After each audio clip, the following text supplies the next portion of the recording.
The Ultimate Guide to Chakras. The Beginner's Guide to Balancing, Healing, and Unblocking Your Chakras for Health and Positive Energy. Athena Perakis, Ph.D. Prologue. Much of today's accepted metaphysical wisdom has deep roots and long lineages dating back to early civilizations and ancient cultures. When you trace these roots back to their source, incredible doors of awareness open to you, because these connections to history, mythology, geology, archaeology, and etymologies of ancient languages are what keep this wisdom alive. When you are mindful and reverent of the past, you both honor your ancestors and do a great service to your lineage. The purpose of this book, then, is to teach you about the chakras, or energy centers, found within and adjacent to the human body. In Sanskrit, arguably the oldest and most sacred living language, chakra means wheel. This translation hints at the spinning, circular movement of each energy center, which simultaneously receives and sends information to and from you all the time. But why are chakras so important, and why have they been a focus of spiritual teaching since ancient times? The answer is simple: chakras, or energy centers, are the gathering places of energy within and adjacent to your physical body. It is important to study them because they are your body's energy vortexes. They determine where, how, and for what purpose energy is flowing within your physical body and your etheric body, that is, the first layer of the aura or human energy field. Energy flow is vitally important. It dictates your health, happiness, and whether you are in harmony with your environment. That's why understanding your chakras and improving energy flow through them can literally bring you greater health, happiness, harmony, prosperity, love, wellness, protection, and comfort. Your chakras are doorways to spiritual power and possibility, and as such have been an ongoing source of fascination and study for thousands of years. What's more, each one of your chakras contains an ancient key that can unlock solutions to modern challenges and dilemmas. This means that you are about to learn secrets that were once known only to our ancestors, and to bring those traditions into present time. The origins of the modern chakra system can be traced back to the Vedas, the oldest and most sacred texts of ancient Indian culture. The Vedas are a body of what is known as knowledge texts written in Sanskrit, and are the foundation of modern Ayurvedic medicine and Hindu wisdom. Hindus consider the Vedas to be supernaturally authored texts full of channeled messages designed to guide and help humans as they evolve. There are 4 Vedas, and each has been classified into 4 text types. Of all of the Vedas, the Upanishads are most widely known and recognized, and in Sanskrit, Upanishad translates literally to sitting down close to, which refers to the way in which students gather close to their teacher in order to receive spiritual information and wisdom. The Upanishads, or Vedanta, one of the Vedic classifications, contain all of the Vedic wisdom regarding spirituality and meditation. In addition to information about the chakras, they also contain central Hindu concepts of God, Brahman, and the soul, Atman, plus the foundations of modern Hindu practice that also have echoes in Buddhism and Sikhism. Thus, the chakra system is a mainstay of spiritual practices around the world, including yoga. It includes 7 primary physical energy centers as well as 2 additional anchor energy centers that connect you to earth and spirit. However, some traditions point to 50 to 108 energy centers in the body, an aura that correspond to letters of the Sanskrit alphabet and call for the recitation of Sanskrit mantras or prayers. This phenomenon of multiple energy centers aligned with the ancient Sanskrit language forms the basis of modern mantra recitation practices, whereby reciting a sacred Sanskrit mantra 108 times is said to activate the 108 energy centers of the body. However, this book's focus is the basic physical chakra system and the 2 anchor chakras, including their gemstones, essential oils, tarot, and astrological, mythological, and historical correspondences. This is because the 7 primary chakras are the most widely agreed upon energy centers across all spiritual traditions that acknowledge the flow of energy through the human body. Beyond these 7, 2 additional chakras are needed to anchor the flow of energy back into the planet and back up to spirit, that is, a return to source or to a higher power, and so a total of 9 are explored here in depth. As you read this book, allow yourself to feel the words and to receive them at the specific energy center to which they refer. Where possible, you might even consider placing your hand over the relevant energy center as you explore the pages dedicated to it, since chakras are vortex points of coagulated energy that can only be partially understood on an intellectual level. As you'll see, the rest of the experience is highly emotional, intuitive, and experiential. Highly emotional, intuitive, and experiential. To that end, each chapter includes a specific meditation and mantra for each chakra based on the ancient Vedic texts, so that you can practice working with the chakras in physical, intellectual, and spiritual ways. Connecting with the chakras in multiple ways allows them to make themselves known to you on a deeper level. After all, spiritual teachings are not meant to be entirely intellectual exercises. You are meant to live into the ideas, experience the concepts, and see the inherent beauty they represent. The 9 chakras explored in this book begin beneath your feet, with your most grounded and powerful connection to Earth, the Earth Star Chakra, which is referred to as Vasundhara, Sanskrit for daughter of the Earth. Then, the base or root chakra, Muladhara, is followed by the sacral chakra, Svadhisthana, the solar plexus chakra, Manipura, the heart chakra, Anahata, the throat chakra, Vishuddha, the third eye chakra, Ajna, the crown chakra, Sahasrara, and finally, the soul star chakra, which is referred to as Sitara in Sanskrit or holy star. Following this order, the book will unfold from earth to sky, from physical human reality toward your uppermost point of access to source energy and creation. The journey skyward will be echoed within your own spirit, and as you read, you will find that your body feels more aligned and comfortable, that your soul feels more peaceful and calm, and that your mind feels enchanted, relaxed, and excited to explore the limits of this new framework. Think of yourself, then, as the fool from the major arcana of the tarot as you step into these pages. You are ready to embark on a new adventure that you know will transform you, and you are aware that this transformation is necessary, even critical, to your development. I advise you to read this book slowly, allowing the words to move through you and into you, settling deep into the groundwater of your experience and your desire to expand. As you work through the various embodiment exercises, you will experience a renewed connection to the energies located in each chakra, and will begin to embody them more significantly in your life and spiritual practice. Soon, when a challenge arises, or when someone in your life is in need of healing, you will have an immediate sense of which chakras need to be incorporated into your healing work. You will know how to work with the energies to assess, evaluate, and activate your chakras in order to improve your own well-being, the well-being of others, and the planet as a whole. Introduction: What is a chakra?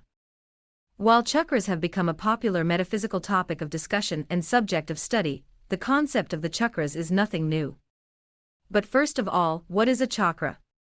The word chakra comes from the Sanskrit word for wheel or disc, and as part of ancient Vedic healing practices and techniques, many of which endure today, yogis have worked with the chakra system for thousands of years. That's because in Ayurvedic medicine, illness is seen as an energy blockage anchored in one or more of the chakras. Other healing modalities, such as acupuncture, also acknowledge the blocked flow of energy as a root cause of disease and pain. In fact, Western allopathic medicine is one of the few traditions that does not locate energy blockages in order to alleviate pain and suffering in the body, mind, and spirit. Perhaps you're asking yourself why energy moves through discs, or chakras, in the first place. Let me explain. In the yogic tradition, prana, or life force energy, is by design and necessity a flowing source of God/source/creator consciousness. Energy is always flowing, and this is a fact. Quantum mechanics has proved, via zero-point theory, that particles are never at rest. Even in a resting state, there will always be non-zero kinetic energy. And since all matter is energy, even when you are physically at rest, you are in constant motion on a subatomic level. Beyond your physical body, you have an etheric, or subtle, body that remains at a higher vibratory state, and thus is not visible to the eye. That subtle body is home to your chakras, or energy centers, where energy naturally coagulates at 9 central points, from just above your head to just under your feet.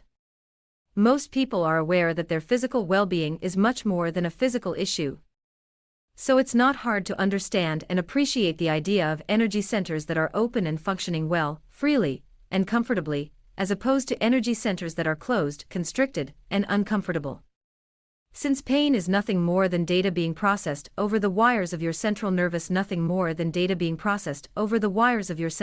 system, information designed to tell you that a system is offline or awry, it is easy to see how pain begins energetically in one of the chakras and from there starts to manifest in the physical body. often in close proximity to the chakra origin of the energy wound or trauma. Western medicine treats the symptoms of energy issues, which is so helpful. Where would many of us be without the ability to manage pain and symptomatic suffering? But in order to reach the source or root cause of your physical disease, it is wise to look deeper, and sometimes further back than ever before, back into your maternal and paternal lines, since many of your current energy patterns were inherited from the ancestors who came before you. For example, experiences of war in your genetic line can manifest as root chakra imbalances around safety. You may not inherit the physical experience of war, but you can inherit the energy imprint of it. If you wonder why you came into this life feeling unsafe and unable to rest, you may not have a single physical symptom, but your feelings may indicate that something is off balance. If you can address these feelings, which precede physical pain and disease, much healing can be accomplished. This process begins in the chakra system. Once you identify the chakra of origin for any of your current challenges, you can establish a plan to shift and move the energy, allowing the chakra to function normally and realigning it once again with the other energy centers. From there, physical healing, which may seem to be a spontaneous miracle, but is actually rooted in alchemical transformation from within, can begin to unfold. Your entire life can change. It all begins with knowledge and making the choice to say yes to a new way of thinking about your life, your health, and your happiness. Embodiment exercise, sensing ancestral imprints. In this exercise, you will receive guidance about where you need to integrate ancestral wisdom in your life today. Ancestral wisdom can take two forms: wisdom from your material ancestors in this lifetime, your mothers, grandmothers, fathers, and grandfathers, and wisdom from your spirit ancestors, i.e., those who share your expansive spiritual lineage. Your soul has traveled many places across many lifetimes, and your many physical bodies from those lifetimes gathered cumulative wisdom that sits within your spirit's wisdom archives. Take a moment to sit comfortably and relax your shoulders, calling your energy into present time from wherever it may be, whoever it might be with. Do this by speaking your name out loud, over and over, in a soft voice, or by imagining your name written into sand on a beautiful beach. Then let this meditation guide you. 1. Gently coming into this moment, notice your fingers and toes, giving thanks for your breath, becoming aware of your heartbeat as an echo of the divine, and calming your entire central nervous system. 2. Call to mind an image of your father or grandfather, whichever is easiest for you. If you never had a father figure in your life, ask your guides to connect you with your male next of kin in the spirit realm. Notice where in your body you feel a connection to the paternal line, the male beings of light and energy from whom you physically descend. Since the left side of the body governs the masculine and paternal energy streams, you are most likely to sense male energy there. Perhaps your left hand will tingle or feel warm. Stretch out your left arm and imagine sending a bright beam of light to receive and send information related to your male line. Take note of any pleasant or uncomfortable feelings. You do not need to fix or adjust them, simply notice them. Send those thoughts and feelings love and let them go. 3. Next, call to mind an image of your mother or grandmother, whichever is easiest for you. If you never had a mother figure in your life, ask your guides to connect you with your female next of kin in the spirit realm. Notice where in your body you feel a connection to the maternal line, the female beings of light and energy from whom you physically descend. Just as the left side of the body governs the paternal energy stream, so the right side governs the feminine, maternal energy streams. You are most likely to sense female energy on the right side of the body, especially in the palms of your hands, the top of your head, and the soles of your feet, the three primary places in the body where energy is stored and easily released. Take note of any pleasant or uncomfortable feelings. Send them love and let them go. 4. Now, bring your awareness to those places in your body, or mind or spirit, where discomfort arose. Notice without judgment whether those places align to the chakras or energy centers. If you sense discomfort at the top of your head, for example, that pain might represent an ancestral imprint related to spiritual development. Perhaps the wisdom you need to access and integrate right now in your life is related to a spiritual matter or practice, so pay closer attention than normal to spiritual aspects of your life. 5. Then, bring your awareness to those places in your body, mind, or spirit where pleasant feelings arose. Notice also without judgment whether those places align to the chakras or energy centers. If you sense discomfort at the base of your spine, for example, that pain might represent an ancestral imprint related to your safety or home. Pay closer attention than usual to matters related to these subjects. 6. As you explore the chapters ahead, let this information guide the way you engage with and prioritize what you read, and at what pace, so that you can receive the healing you need in this moment, knowing that your energy needs may shift and change over time. It is ever a process, always unfolding. Amen, aho, so it is. How does energy move? We know that energy moves because it is a coagulation of quantum particles that are never at rest, but how does it move? Energy, or prana or chi, flows through a central channel or column of light called the sushumna, which means gracious or kind in Sanskrit. All 7 of the corporal chakras, meaning those attached to the human body, reside in the sushumna, the secondary chakras discussed in this book. Specifically, the Earth Star and Soul Star chakras flow above and below the sushumna. There are 2 energy lines called the nadi, one masculine and one feminine, that wrap around the sushumna in a DNA-like spiral of light, crossing at the Muladhara or root chakra, Manipura or solar plexus chakra, the Suddha or throat chakra, and Sahasrara or crown chakra. At each of these energy centers the masculine and feminine lines cross and merge. Interestingly, the energy centers where the lines do not merge represent natural points of integration of masculine and feminine. This is true for the sacral chakra, or point of conception of life, the heart chakra, or point of conception of love, and the third eye chakra, or point of conception of wisdom. Just as your central nervous system regulates and manages all messages within your physical body, so your chakra system regulates and manages all messages within your subtle, or etheric, body. 3 steps to balancing the chakras for optimal function. If illness begins in the body as blocked energy, then the optimal function of the chakras, and the optimal flow of energy through and between them, is critical to health. But how do you know whether your chakras are balanced? And if they are out of balance or blocked, how do you regain equilibrium and flow? That's what this book is all about. In each of the chapters that follow, you will find specific tips and techniques for aligning each individual chakra. First, here are 3 steps for assessing, aligning, and activating the energy flow throughout the chakra system. Follow these steps anytime you feel sluggish, sad, or unable to sleep through the night. Those are 3 common signs of chakra imbalance that can be easily corrected, and once corrected, can be easily maintained. Please never take this guidance or anyone else's above your own. Trust your inner knowing and your senses. They will always lead you to the right path at the right time. Take and use what feels accurate here for you, and leave the rest. Step 1. Assessing energy flow. When you feel sadder, more agitated, or more tired than usual, or when you feel increased pain or discomfort in your body, it is time to assess your personal energy flow, PEF. Your PEF governs how you feel every day, and is affected by both internal and external factors.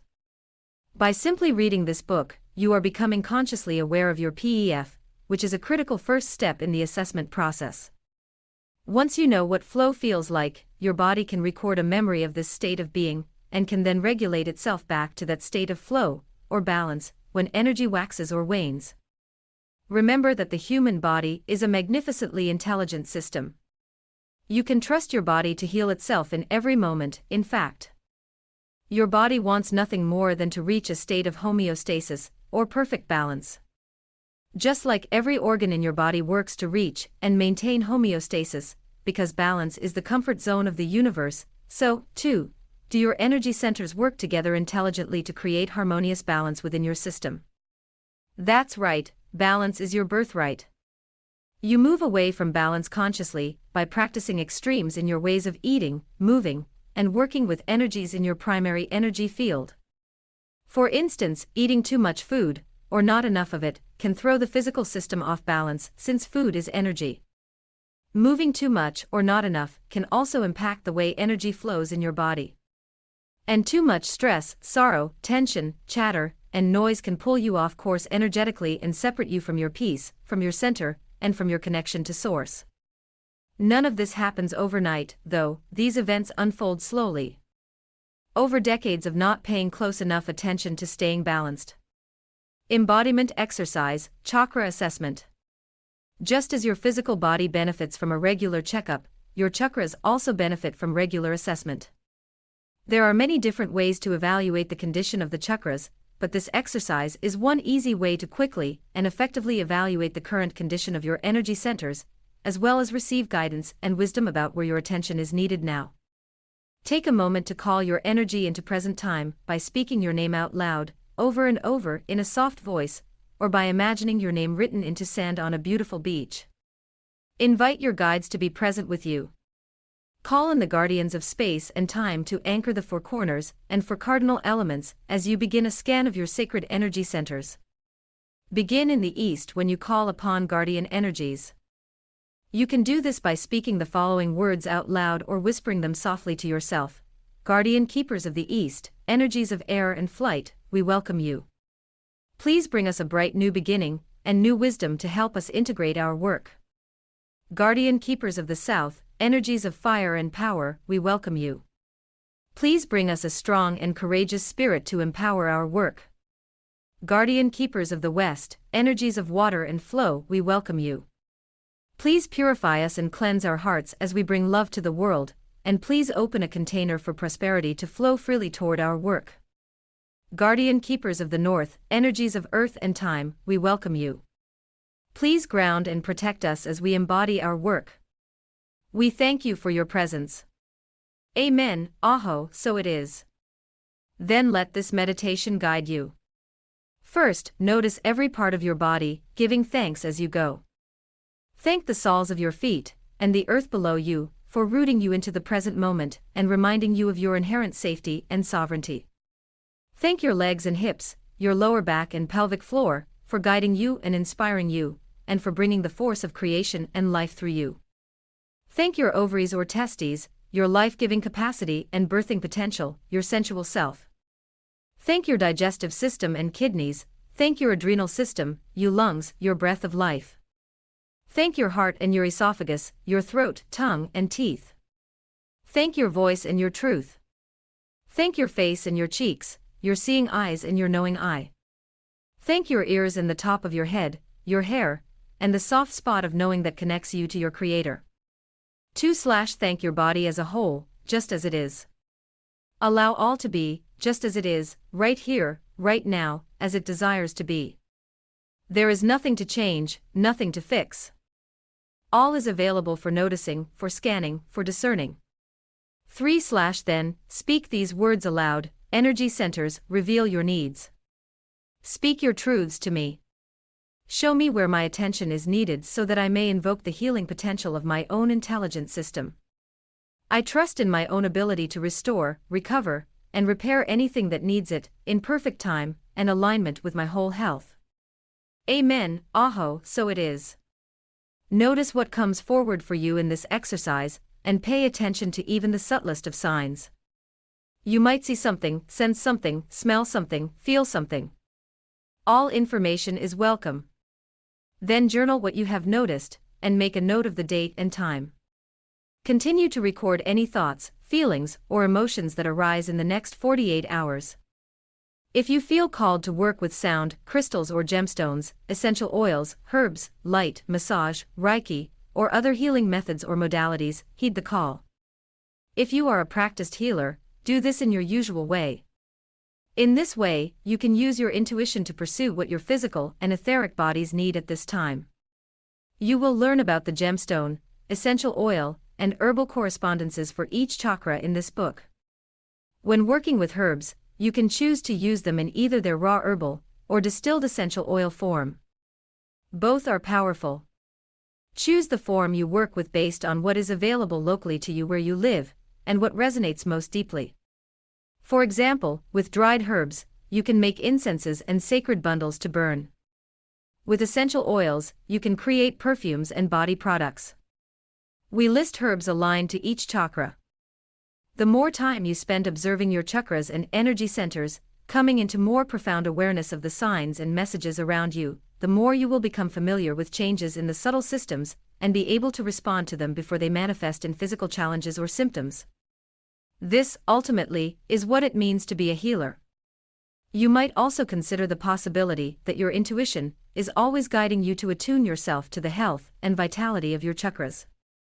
Although your chakras operate synchronistically and without need for your direct intervention, your intuition can and will often guide you to direct your attention to a particular chakra when its energies are needed or activated in your energy field.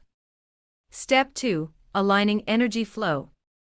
Once you have assessed your current state of energy flow, noticing pain or resistance in particular areas, you can work on a specific chakra or multiple chakras to bring each center into balance before aligning the entire system for optimal flow.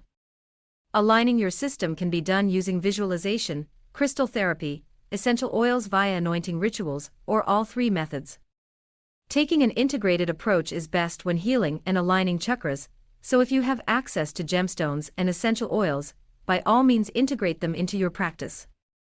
Each tool offers a frequency, or vibration, and employs a different energy stream to bring its healing to the chakra, or energy center. Over time, you can isolate your work with these tools to determine what works best for you and when, where, and how. This is when your intuition will begin to play a very significant role in your spiritual development and overall healing. In the process of healing yourself and achieving balance and wellness, you will learn what your soul gifts are if you have not downloaded this wisdom already.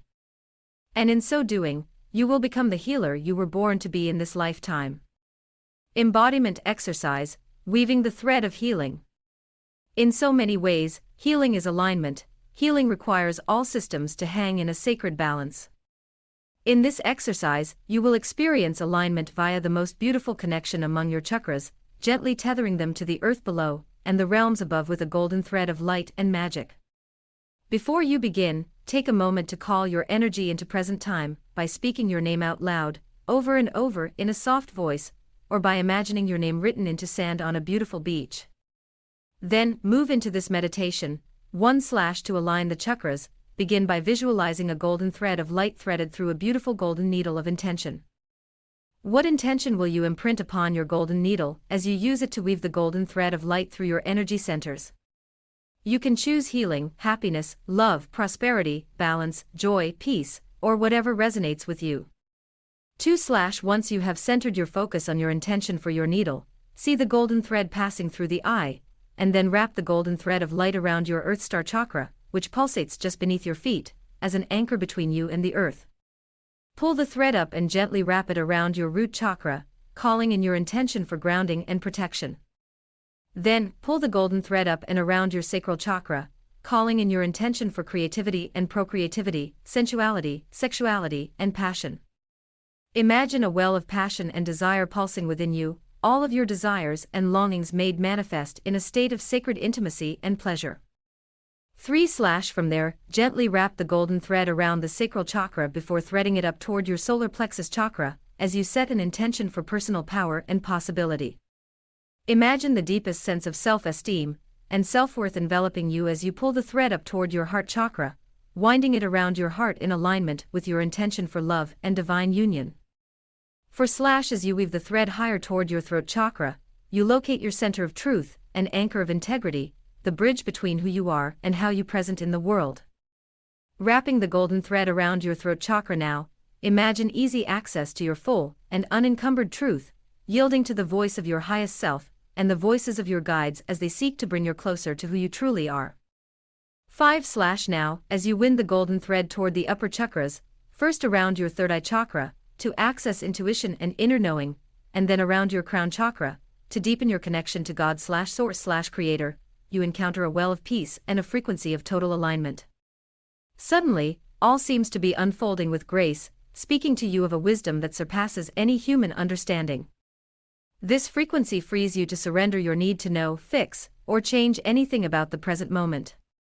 6/ In that place of peace, joy, and acceptance, you begin to gather the golden thread and wind it around the final chakra, the soul star chakra, located approximately 12 inches, 30 centimeters, above the top of the head. Once you have connected the thread to this uppermost point, the work of integrating all chakra energies is complete. You return to a state of balanced bliss without having to try or focus, You simply exist in a place of allowance and surrender, where healing begins and consciousness expands, connecting you to all that has ever been or ever will be. It is all here, and welcome, now in this moment and always. Amen, aho, so it is. What a welcome moment. This is a chance to step fully into a state of active allowing, which is not only optimal for healing and balancing your energy centers, but is also the ideal energy container for manifestation. Manifestation means many things to many people, but a spiritual definition of manifestation is the intentional transformation of thought into matter. In other words, manifestation is a wish come true. The softer you can become and the more you can move out of your own way, the more easily you can see the things you desire unfold before you, almost effortlessly. There is just one final step to the process of balancing energy flow in your body, and in many ways, it is the most important step of the three. Step 3: Activating energy flow. Energy is present around you all of the time, but much of the energy surrounding you is dormant, awaiting activation. Certain energies cannot be activated at certain times. This depends on your personal state of spiritual development, and which energies are considered valuable or important to your development by your spirit guides and higher self. All forces of nature are energy streams. Think of love, healing, growth, balance. Magic itself is an energy stream. You will always be able to access the energies and sources of wisdom you need when you need them. If you find yourself unable to access or activate a particular energy stream, it simply means that you do not need it at this time. Energy activation applies to all energies, even those in crystals and gemstones. Energy does not need your permission or activation to flow, but it does move more powerfully once activated. While energy activation is not the focus of this book, it is worthwhile to consider ways to improve energy flow via activation techniques, so that you can experience an enhanced flow in your own body and facilitate a faster, deeper awakening of the energy centers in your body, which is critical for physical well-being. Embodiment exercise: activating energy flow. To activate energy flow in your body, give permission to your spirit guides, and to activate energy flow in your body, give permission to your spirit guides and higher self to access, open, and activate each chakra. This short meditation guides you to do just that. 1. Begin by opening the central chakra chamber, or sushumna, which is like a tube of light. Unscrew the bottom of the chamber beneath your feet, turning it to the right to open it, and then unscrew the top of the chamber above your head. Again turning the top of the chamber to the right. Once you open the central chamber from the deepest roots below your feet to the highest clouds above you, you open the chakra system for assessment and alignment. 2. Visualize your earth star and root chakras opening, connecting you with and rooting you into the soil of Earth herself. Use the mantra access, open, activate as a touchstone phrase you repeat to yourself each time you visualize one of your chakras. 3. Next, imagine you're receiving chakras, sacral, solar plexus, and heart, opening to you, turning slowly and revealing their medicine of love and empowerment. Take a deep breath and repeat your mantra, access, open, activate. Then, imagine you're projecting chakras, throat, third eye, crown, and soul star, revealing themselves to you, offering their medicine of wisdom, communication, and connection to the outer cosmic realms. 4. Take a final breath and repeat the mantra one final time, access, open, activate. Once all chakras are accessed, opened, and activated, give thanks for this access and alignment. Then, close the sushumna chamber, turning both top and bottom of the column to the left, sealing the chakras and returning your system to its waking, closed state. You can choose to balance your chakras as often as you like. In my experience, this is not necessarily a daily or even a weekly practice. You should let your intuition guide you. If you notice that you feel less responsive, aligned, or energetic in your life, or that you lack the strength and tenacity you need to follow your dreams, your chakras may need attention and activation. Each time you engage in this process, you will learn new ways to communicate with the energy flowing through your body, becoming increasingly aware and intuitively connected to your own needs in every moment. As you continue on your path and deepen this practice, you may find that you don't need to continually clear the chakras or energy centers as often.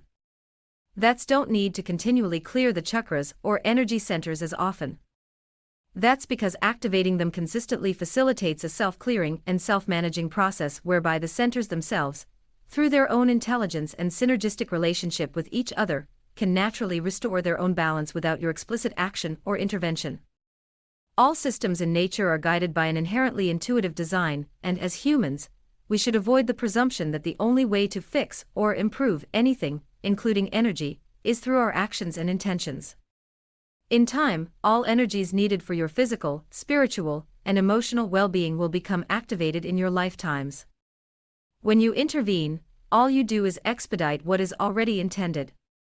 Begin to trust that all forms of consciousness are expressing themselves fully and perfectly in this moment, including yourself.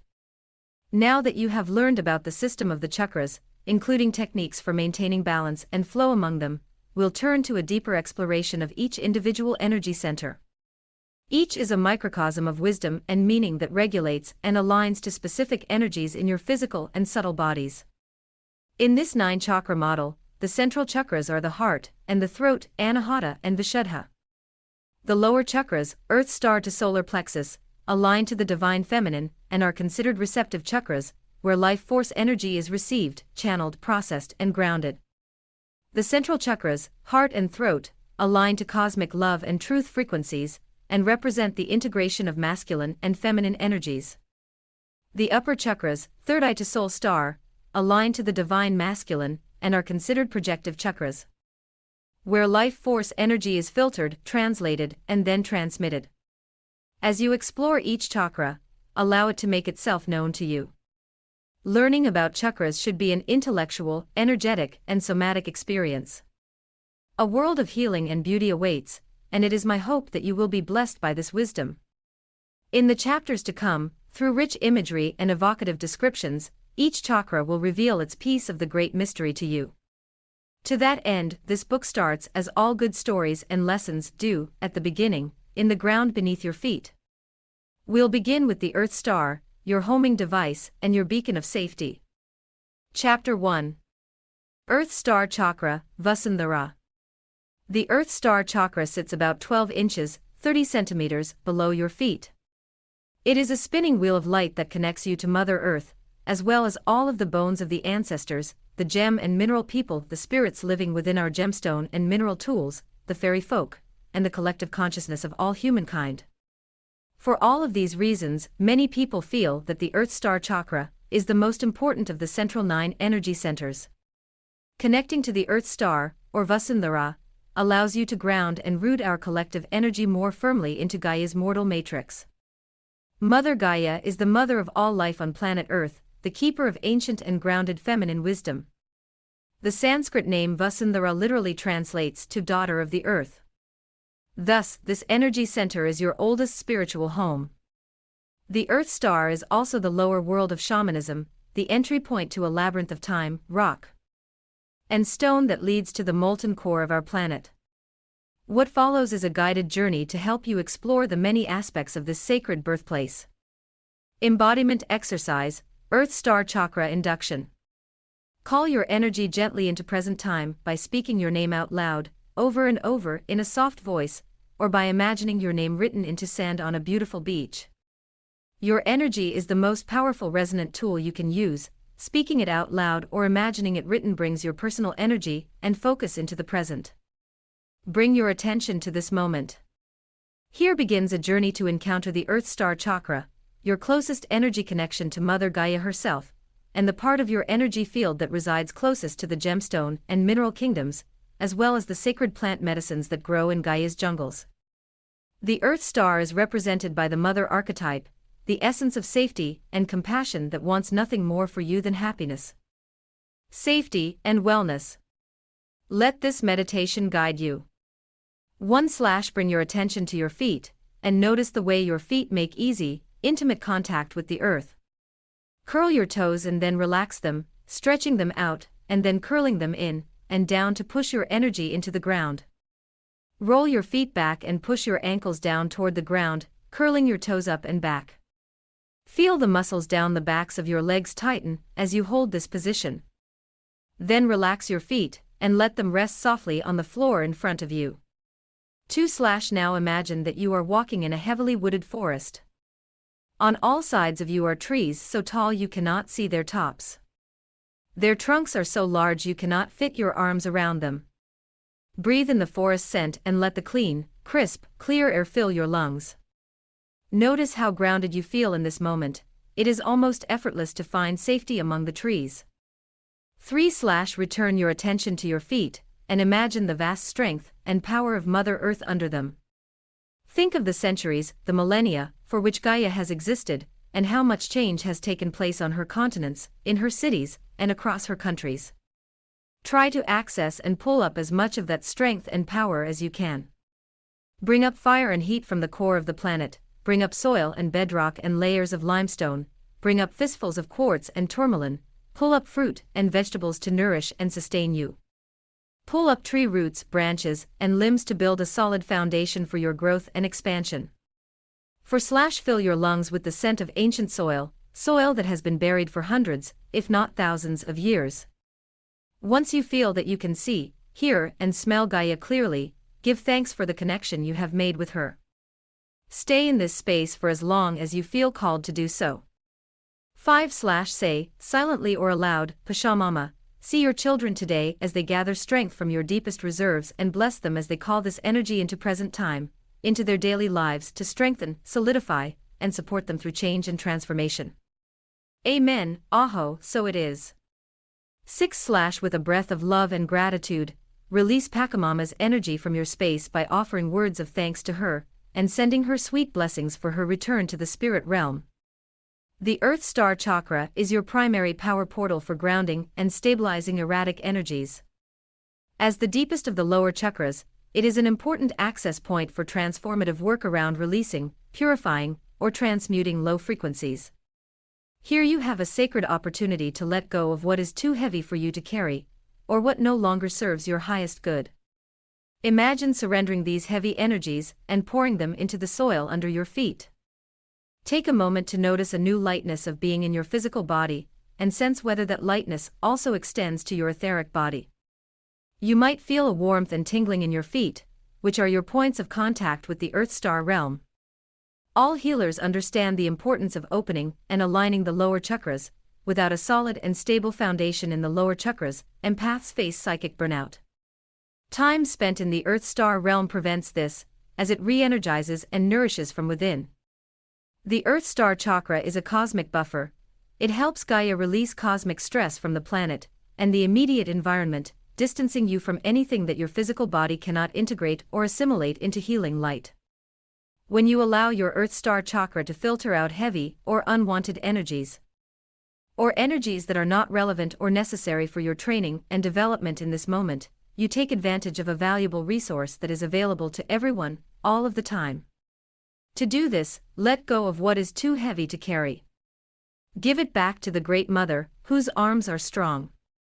Next time the cares of the world feel like too much for you, bring your attention to your feet, then to the earth upon which you stand, then to the layers of rock, soil, stone, and time beneath your feet, then to the bones of the ancestors buried all around you, and send an anchor of light down through the layers. Envision a great anchor made of the brightest white or golden light, and imagine a chain of light extending from your hands to the anchor. Lift the anchor and let it fall from your hands down to the earth, watching as it descends beneath the top layers of soil and pushes past, down, through, and beyond where you can see it, bringing its bold illumination to the center of the planet. Let that anchor bury itself firmly on your behalf. Know that nothing you do or say can change the Great Mother's love for and devotion to you. Rest in your power and trust that you are always guided and served by a team of guardian earth spirits who love, know, and remember you well. This is the medicine of the Earth Star Chakra. Correspondences for the Earth Star Chakra. Goddesses. Inanna, Pachamama gemstones. Black kyanite, bruchite, petrified wood, red jasper, sardonyx, tektite, Tibetan quartz. Tarot card. Major arcana, the Hierophant. Rune Othala. Essential oils/herbs: black and pink peppercorn, ceremonial tobacco, frankincense resin, galangal root, myrrh resin, red clover, white sage. Planet. Pluto. Reflection questions for the Earth Star Chakra. Reflective writing is a balm for the soul, and setting the stage for spiritual writing is an intentional process. Light a blue candle for wisdom, or a purple candle for spirit guidance. Gather crystals for writing and wisdom, like blue lace agate, azurite, or vanadinite. Then diffuse some essential oils for focus, like geranium or rosemary, and other oils for beauty and peace, like rose damaille or lavender. Brew yourself a beautiful cup of tea in a mug that has special meaning for you. Mugwort tea will soften your consciousness to help you receive spirit messages more easily, while orange tea will bring gentle waves of energy your way and help support a richer attention span. You might like to choose a special journal or notebook for this process. Choose one that speaks to you, or consider decorating one with beautiful stickers or your own art. Choose a lovely piece of vintage ribbon to use as a bookmark. And on the first page, write a brief dedication to your journal, a love note to yourself, reminding you to breathe and relax each time you begin to offer an entry to your journal. Enjoy the process of setting up your sacred writing space, and then let these questions guide you. 1. Gemstones are the teachers of the Earth Star Kingdom. They hold the sacred record of all that transpired on the Earth during the course of their growth, so they have much to impart to us about the history and future of our planet. What wisdom do the crystal and mineral spirits hold for you? If the crystals and minerals could show you where they grew and formed over millennia within Pachamama herself, what stories would they impart? Do you feel a deeper connection to crystals when you think of them as sacred teachers? 2. What emotions surface for you when you imagine pressing your roots down into Mother Earth? Does the idea of deep grounding inspire or scare you? What potential benefits and risks might come from being more grounded than you are today? 3. Whereas the heart chakra is the heart of the energy system, and the heart of the collective consciousness, the Earth Star chakra is the heart of the planet. When you place your energy ear closer to our Great Mother, what do you hear? What messages are coming up for you from the depths of the planet? Where is your healing energy and presence needed most now? When you are ready to close your reflective writing, thank your spirit guides and higher self for attending you while you write, and blow out your candles. Store your gems and other writing tools together in a special place so that you'll have them handy when you want to do more reflective writing in the future. Goddesses of the Earth Star Chakra. Inanna is the ancient Sumerian goddess of creation, and her name means Lady of Heaven in ancient Sumerian cuneiform. She is also said to be the goddess of sex, beauty, love, wealth, war, and wisdom. Inanna, whose identity became entangled over time with that of the Mesopotamian goddess Ishtar, is the most cited and attributed goddess of any pantheon. She is one of the only goddesses in history whose presence and energy have remained relevant across civilizations. Her ancient and revered status on Earth, and the fact that she governs so many broad and distinct energies, qualifies her as the primary goddess to represent the Earth Star. Inanna is, of all of the goddesses across time, the truest Vasundhara, or daughter of the earth. Just as Inanna's identity has transformed over time, shifting from being the oldest goddess on Earth to the most powerful goddess of all things desired by humans, love, sex, wealth, power, you, too, may also have grown and shifted within your own identity over time. How have you encountered and integrated new facets of your power? Call upon Inanna to help you reimagine yourself and safely explore all facets of your identity. To call upon Inanna, simply say her name. You will draw upon her ancient energy stream and begin to feel her power surround you. You are, as she was, a brilliant and circumspect creature, capable of shifting and becoming as circumstances require. Let yourself grow, expand, and evolve, trusting that, in doing so, you are safe and protected from below and within. The anchoring magic of the Earth Star Chakra will help you stay steady and centered as you discover the fullness of your magic. Another powerful goddess archetype with a more modern lineage is Pachamama, the Incan goddess of growth, fertility, and natural disasters. In Quechua, the indigenous language of the Andes region, Pachamama translates literally to Earth Mother. Pachamama is the heartbeat and lifeblood of our planet, always fertile and pregnant with new life. She represents the highest evolution of the divine feminine, and our closest ally in the Mesoamerican spirit world for shamanic journey work. Pachamama uses her plant and animal allies to create a fortress of strength to support you. Look to her as a grounding force to connect you with earth energies. Whisper a prayer to her each time you pick a flower or plant a seed. Give thanks to her for strong crops and sacred sustenance. You can even create a small altar to Pachamama in your garden, sprinkling a few seeds to the east as you do, to represent her blessing of new life. Gemstones, essential oils, and herbs of the Earth Star Chakra. Earth Star Chakra Gemstones. Black kyanite clears all energies from all people, places, and things. It serves as the great broom, releasing and redirecting energies that are no longer in service of your highest good. It is the only gemstone that instantly clears negative energy from all other stones, but does not itself need to be cleared or cleansed. Energy practitioners should keep a piece of black kyanite on their altar to maintain clear energies at all times. Bruchite facilitates interdimensional access, and in this way, it allows you to expand your energy field to receive frequencies attuned to other dimensions and realms. These expanded energy frequencies yield access to new layers of wisdom and knowledge and new senses beyond the 5 traditional ones. Take bruchite with you into a shamanic journey or any kind of enhanced or advanced spiritual experience. It will guide you as you expand and integrate a deeper level of awareness. Petrified wood is deoxygenated, fossilized branches and trunks of ancient trees, with their organic elements broken down to reveal layers of quartz under layers of wood. Within the swirls of purple, orange, red, and brown tones, you can find pathways to the magic of Center Earth. Ancestors' bones whisper to you from within the core of this sacred gem.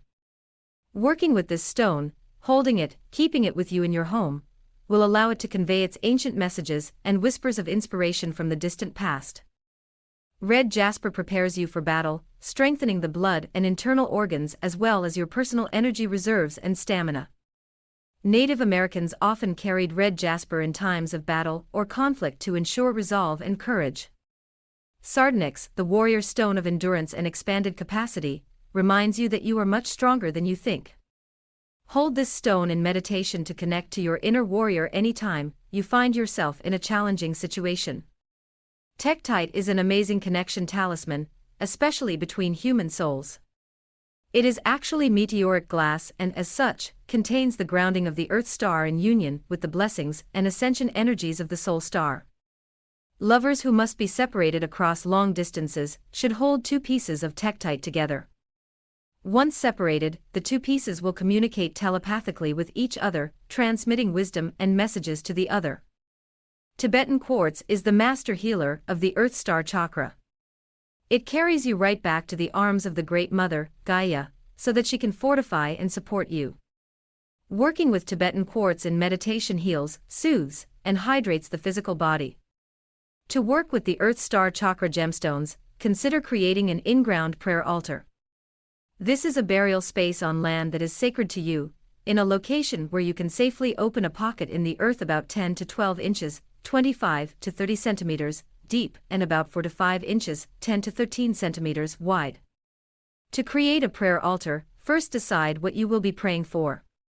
Consider micro and macro prayers. Micro prayers are for you, your family, and your home, while macro prayers can be for the entire planet, or even the entire universe. When you pray, it is wise to hold space both for your needs and the needs of others. Then gather a few Earth Star Chakra gemstones, essential oils, and herbs. Next, say a prayer or blessing of gratitude for the earth and for the fruits she offers you, and for her wisdom and security. Open the earth in as natural a way as you can, using your hands when possible, to feel your connection to the earth at this deeper level. Once you open this sacred pocket of earth, take 1 or 2 of the Earth Star Chakra gemstones in your right hand and blow your breath upon them. Whisper your prayer or request to them as you send them down into Gaia as prayer anchors, holding the energy of the things you desire. For instance, perhaps you are sending down red jasper for strength and courage to help you get through a particularly challenging time in your life. Or maybe you are offering Tibetan quartz to your in-ground altar, along with a prayer for healing, to support your own health or the health of someone you love. Take a moment and feel the energies of the stones swirling with the energies of your intentions for the work they will do. Sense the frequency of your intention aligning with the frequencies of the gemstones you have chosen. You might consider the integration of another layer of energy correspondence by using herbs and essential oils to anoint the stones and the earth itself. For example, frankincense resin has been used as a prayer offering since biblical times, and frankincense essential oil is ideal for this task, as are white sage, Salvia apiana, leaves. Frankincense grounds the energies of wishes and intentions, helping them take root, and also serves as a sacred offering to Source/God/Creator. White sage leaves are used among Native Americans to clear and purify negative energies and low frequencies from people and places. A single leaf placed into your burial altar, along with a few drops of frankincense, or a piece of frankincense resin, adds another dimension of ceremonial magic to this already potent ritual, and helps to intensify the focus of your prayer. Place your stones above the oil and leaf, and then, with your left hand extended palm down over the hole you have opened, say one final prayer, giving thanks for the blessings that are already on their way to you. Seal the burial space in as sacred a way as you opened it, filling as much as you can with your bare hands. Feel the gift of Gaia's fertile soil between your fingers as you pray, sing, smile, cry, speak, or whisper your needs, whatever feels right to you. Know that the daughter of the earth is listening. She sees you, and she loves you. Some practitioners recommend revisiting this space 1 year, and 1 day from the time you bury these offerings. Others suggest that a sacred return is not important. Use your intuition to guide you about whether and when you should return to this place, as well as whether and how to care for the space you created. You can leave organic offerings safely within the earth for a lifetime. So as long as you are comfortable leaving your offerings with Gaia, let them be. Earth Star Chakra herbs and essential oils. In Native American practice, ceremonial tobacco is considered a sacred offering to the Great Spirit, and is commonly added to medicine bundles, bags, and pouches, in particular for healing rites and ceremonies. White ceremonial sage, Salvia apiana, when burned, is revered for its power to clear low, negative, or stuck frequencies. Light one end of a ceremonial white sage bundle, blow the flame out, and then place the bundle inside a fireproof dish, fanning the smoke from east to north. Allow the smoke to envelop you and your sacred space, and into it release any energies, sensations, or emotions that are no longer serving you. Black and pink peppercorn, either in whole, powdered, or essential oil form, bring protection, grounding, and courage. Red clover detoxifies and purifies, while myrrh resin invites angelic energies. Frankincense resin also purifies and is typically used in liturgical practice to prepare for religious ceremonies. Finally, galangal root facilitates astral projection, as well as contact with spirit guides during divination. It is also very protective of overall physical health, especially the central nervous system. In Peru, one way to honor the mother is to create a despacho, or organic offering that can be buried within Tierra Madre, or Mother Earth, as a way of creating a sacred exchange with our planet. After all, we receive so much from her that it can be rewarding and healing to give something back. On the following page, learn how to prepare your own despacho. Despacho de la Madre, an offering to the mother. Ingredients: 1 ounce, 28 g, white sage leaves. Pinch of ceremonial tobacco. 6 black or pink peppercorns or a pinch of black pepper. Frankincense or copal resin. Brightly colored candies or dried fruits. Pinch or 1 large crystal of sea salt. Seashells, gemstones, or other organic materials. 1 piece, 12 inches by 12 inches, 30 by 30 centimeters, canvas or biodegradable fabric. Twine or thread to tie the package. Make sure that all the items you use are organic and biodegradable, as you will be burying, burning, or floating this despacho off to its permanent home, that is, offering it back to Gaia. Include a variety of ingredients and make sure some are sweet and brightly colored. The mother enjoys candies and sweets as well as non-edible offerings that bring sweet, loving energies back to earth. Place all of the ingredients inside the piece of canvas or fabric, then fold the despacho into a square or rectangle. Wrap it 3 times with your thread or twine, whispering a prayer for our planet each time you do so. Then either bury or burn the despacho, or set it out to sea. Release it to the elements and ask that your offering be received by the mother with love and gratitude, just as it was created. Amen, aho, so it is. While the despacho is meant to honor Gaia, and is not often used for personal intentions, some shamanic groups do create them for group intentions related to Pachamama. Tarot card, rune, and planet of the Earth Star Chakra. Major Arcana, the Hierophant. The Hierophant is the keeper of origins and traditions, and is a great teacher of what was in service of helping you imagine what is and what can be. The Hierophant energies reside in the Earth Star, for this is where your line ascends and descends, and where ancestor bones rest as you integrate their wisdom over time. Here you locate your cultural origins, and identify with the terra firma of Gaia herself. Call upon the Hierophant to illuminate your view of your ancestors. He is the guardian of the gateway to their bones, your lineage, and shared wisdom. Think of him as the master librarian of the Akashic records, the grand recording of all that has ever happened or will happen in the universe. If you could access the record of all wisdom across all time, what questions would you ask? What wisdom would you seek from the pages of the Akashic record? These are profound considerations, so allow yourself a moment here to connect with the Hierophant, and to consider what you most need to know at this point in your life, and in the development of your soul. Would it help you to know the stories of your oldest ancestors, to become aware of the trials and tribulations they survived in order to find motivation and encouragement? Perhaps you are not sure where your ancestors came from, so your own personal roots are a subject of curiosity for you. In that case, call upon the Hierophant to show you the answers to these questions, and help you excavate the ancient ruins of your maternal and paternal lines. Once you know the details of your personal origin story, you will better understand the lessons of this lifetime, and how best to navigate them. For example, if some of your living relatives have strong memories of your ancestors and their wisdom, make time to connect with them even if you must travel to do so, for they are the medicine keepers of your line. In meditation, ask your elder spirits and ancestors to share their wisdom with you now in ways you can understand, appreciate, and integrate well into your life. Always give preemptive thanks for what gifts might arrive, and close your prayer with Amen, Aho, so it is. Rune, Othala. The rune Othala, one of Odin's original 24 runes of the Elder Futhark, the oldest form of the runic alphabets, is said to contain the power and energy of all other runes. Othala is also called the blood rune, for it is said to be the chamber of ancestral roots, where the fates of the lines of mother and father are decided. This is the work of the Earth Star Chakra because it serves as a filter of parental karmic debt, sparing souls of energies that no longer require purification or reenactment in the third dimension. You can draw this rune or carve it into wood in order to connect most deeply with its shape and its message. Some people have jewelry with their runes on it, or choose to work with runes via physical tattoo. Whichever way you work with this rune, know that the shape itself carries intense magic and can transfer energy across both space and time. Planet, Pluto. Even though Pluto isn't technically considered a planet anymore, for the purposes of chakras it is.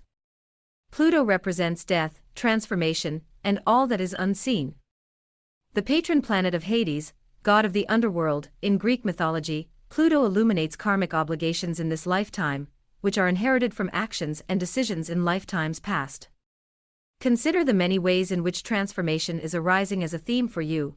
Are you changing physically, emotionally, or spiritually? All human beings undergo cycles of growth and change. In fact, every 7 years, most of the body's cells transform and are reborn. If you are actively seeking support for transformation, look at the house placement and astrological sign in which Pluto sits within your own natal chart. The house will tell you what area of your life is highlighted for transformation in this lifetime, while the sign will help you understand how best to navigate change in your life. Archetype of the Earth Star Chakra. Archetypes are a concept rooted in Jungian psychology, whereby people enact different faces or aspects of the collective unconscious in their human lives. At the Earth Star, you encounter the mother archetype as you enter Gaia's deepest and innermost chambers. Here, in her tightest embrace, it is possible to experience a powerful awakening. Your capacity for compassion and softness expand, and once they do, you see a way to offer others the love, tenderness, and grace that perhaps you were not offered in your own life. For instance, if you were emotionally impoverished as a child, you may find it difficult to open yourself to affection and compassion in your adult life. If so, the mother archetype can help you by reminding you of your inherent worth. You are a divine creation worthy of love and sweet affection, of respect and admiration. As you receive this blessing of love from the mother, you will be less likely to seek out maternal affection in non-maternal places. So much familial and intergenerational healing begins at the Earth Star Chakra. Mantra of the Earth Star Chakra. In Sanskrit, the mantra Om Mani Padme Hum is perhaps the most sacred of all mantras, since it is said to contain all of the teachings of Buddha within its frequency. It translates literally to I offer praise to the jewel within the lotus, and it reflects the physical grounding and embodiment of the purest notion of compassion. Repeating this mantra in meditation will connect you with the protective, rooting, and anchoring energies of the Earth Star, and will support you in feeling more connected to Gaia, where healing begins. Consider what it means to activate all of the Buddha's teachings and blessings with one phrase. Doing so reminds you that, while they are complex, spiritual teachings are also highly interconnected. One of the great lessons to be learned from studying the chakras is the sacred simplicity of energy. It flows seamlessly from one energy center in your body without instruction or direction. Meditate on this concept of simplicity and ease, and think about how you might benefit from deepening your own awareness and compassion. Receive the blessings all around you. Embodiment exercise, Earth Star Chakra activation. Earth Star activation is the next step in the process of anchoring your energy deep within the earth as a means of stabilizing, nourishing, and supporting you. Now you bring the work back within, toward your center, where you can experience, embody, and integrate this sacred energy frequency in service of mirroring it to the planet. Use this short meditation to guide you. 1/First, give thanks to the Great Mother Pachamama. Gaia, Mata, who has given you this life to enjoy and this beautiful planet to care for. 2/ As you give these thanks, close your eyes and let your body relax. Feel every muscle and vertebrae softening, allowing the energies to move through with ease. 3/ Now imagine a beautiful, gleaming, red-black, glowing Merkaba star glowing in front of you, pulsating and shining its red-black light on everything around you. Put your hands out and touch it, and feel the warmth of her earth pulse as you connect with her frequency. Doesn't it feel like a molten womb, calling you, inviting you home? It reminds you that you are never far from your great mother who knows, loves, and appreciates your very being. 4/ Enjoy a moment in her field and then release her back down into the earth, past the crust and mantle, and down into the core, where she can resume her heartbeat pulse of love and safety. You are never far from her.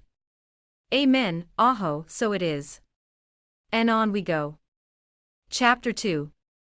Root Chakra, Muladhara. The root chakra sits at the base of your tailbone, and is your center of stability. When it is out of alignment, you feel anxious, nervous, dizzy, or as if you have vertigo.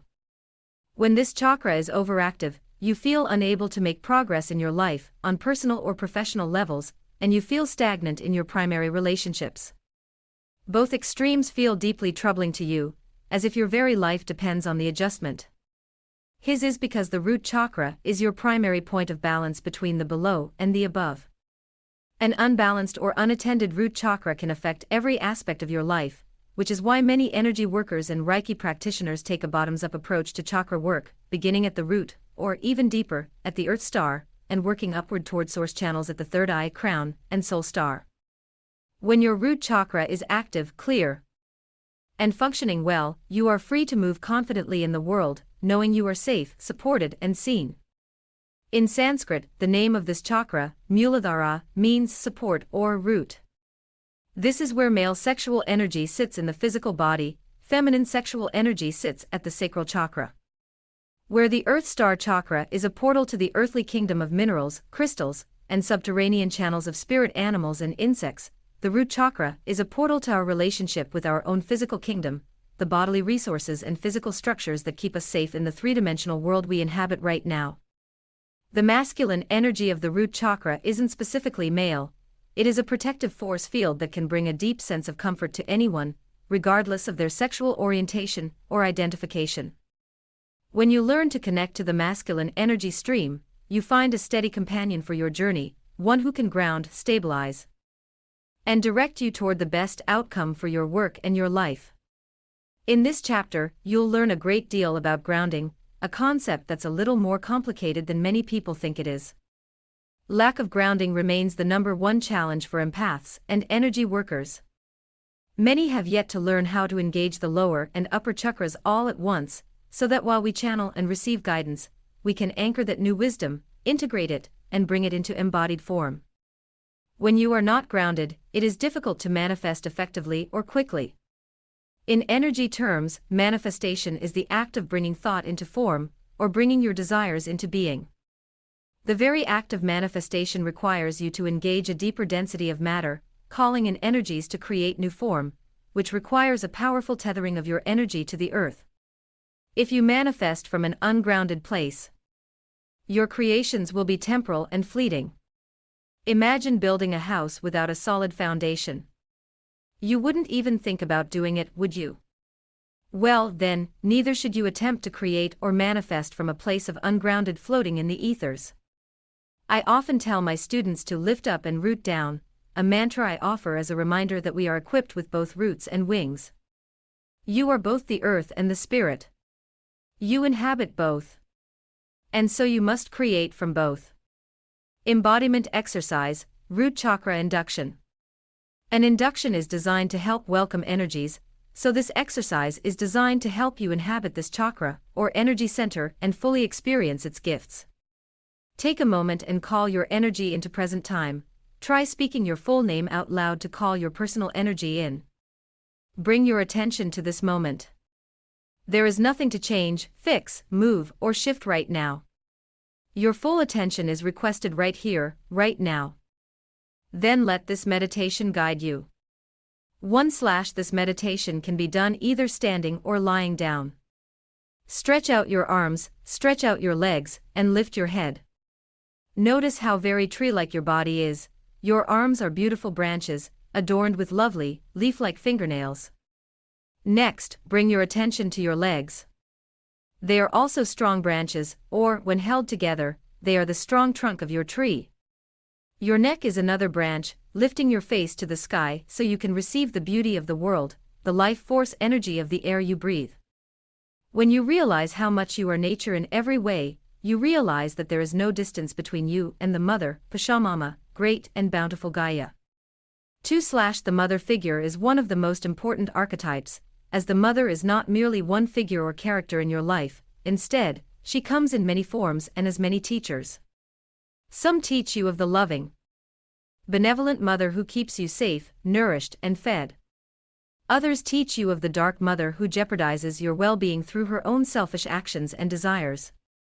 The reality of mothering in human form is found somewhere along the spectrum between martyrdom and abandonment. One model harms us, the other harms the other. 3. To discern what type of mothering energy is most relevant to you right now, sense where in your life or in your energy field you feel neglected. Bring your attention to that place or places. What might help you heal the feelings of neglect you sense? If you do not sense any places of neglect, notice you feel nourished and well looked after. Once you discern whether you are nourished or neglected, you can do a more effective job of balancing root chakra energies. For when you balance earth with source, when you stand between the below and the above and allow yourself to receive both, integrate both, and be both, you begin to access a deeper layer of conscious awakening.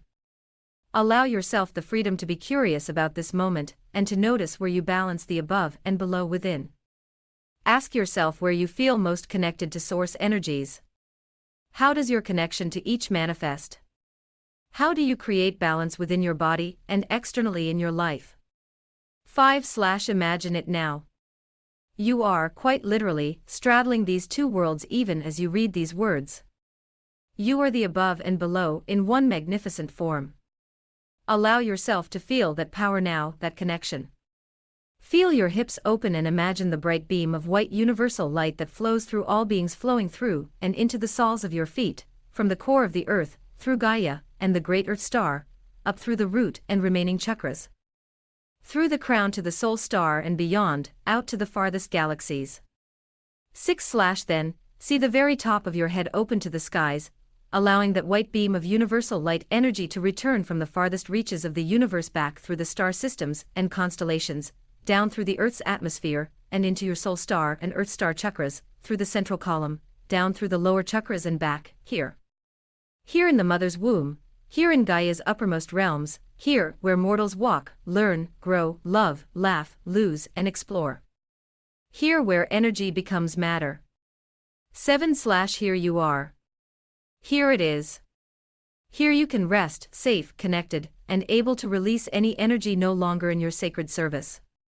Say, silently or aloud, guardian angels, bless us as we integrate the magic and wisdom of the upper and lower realms.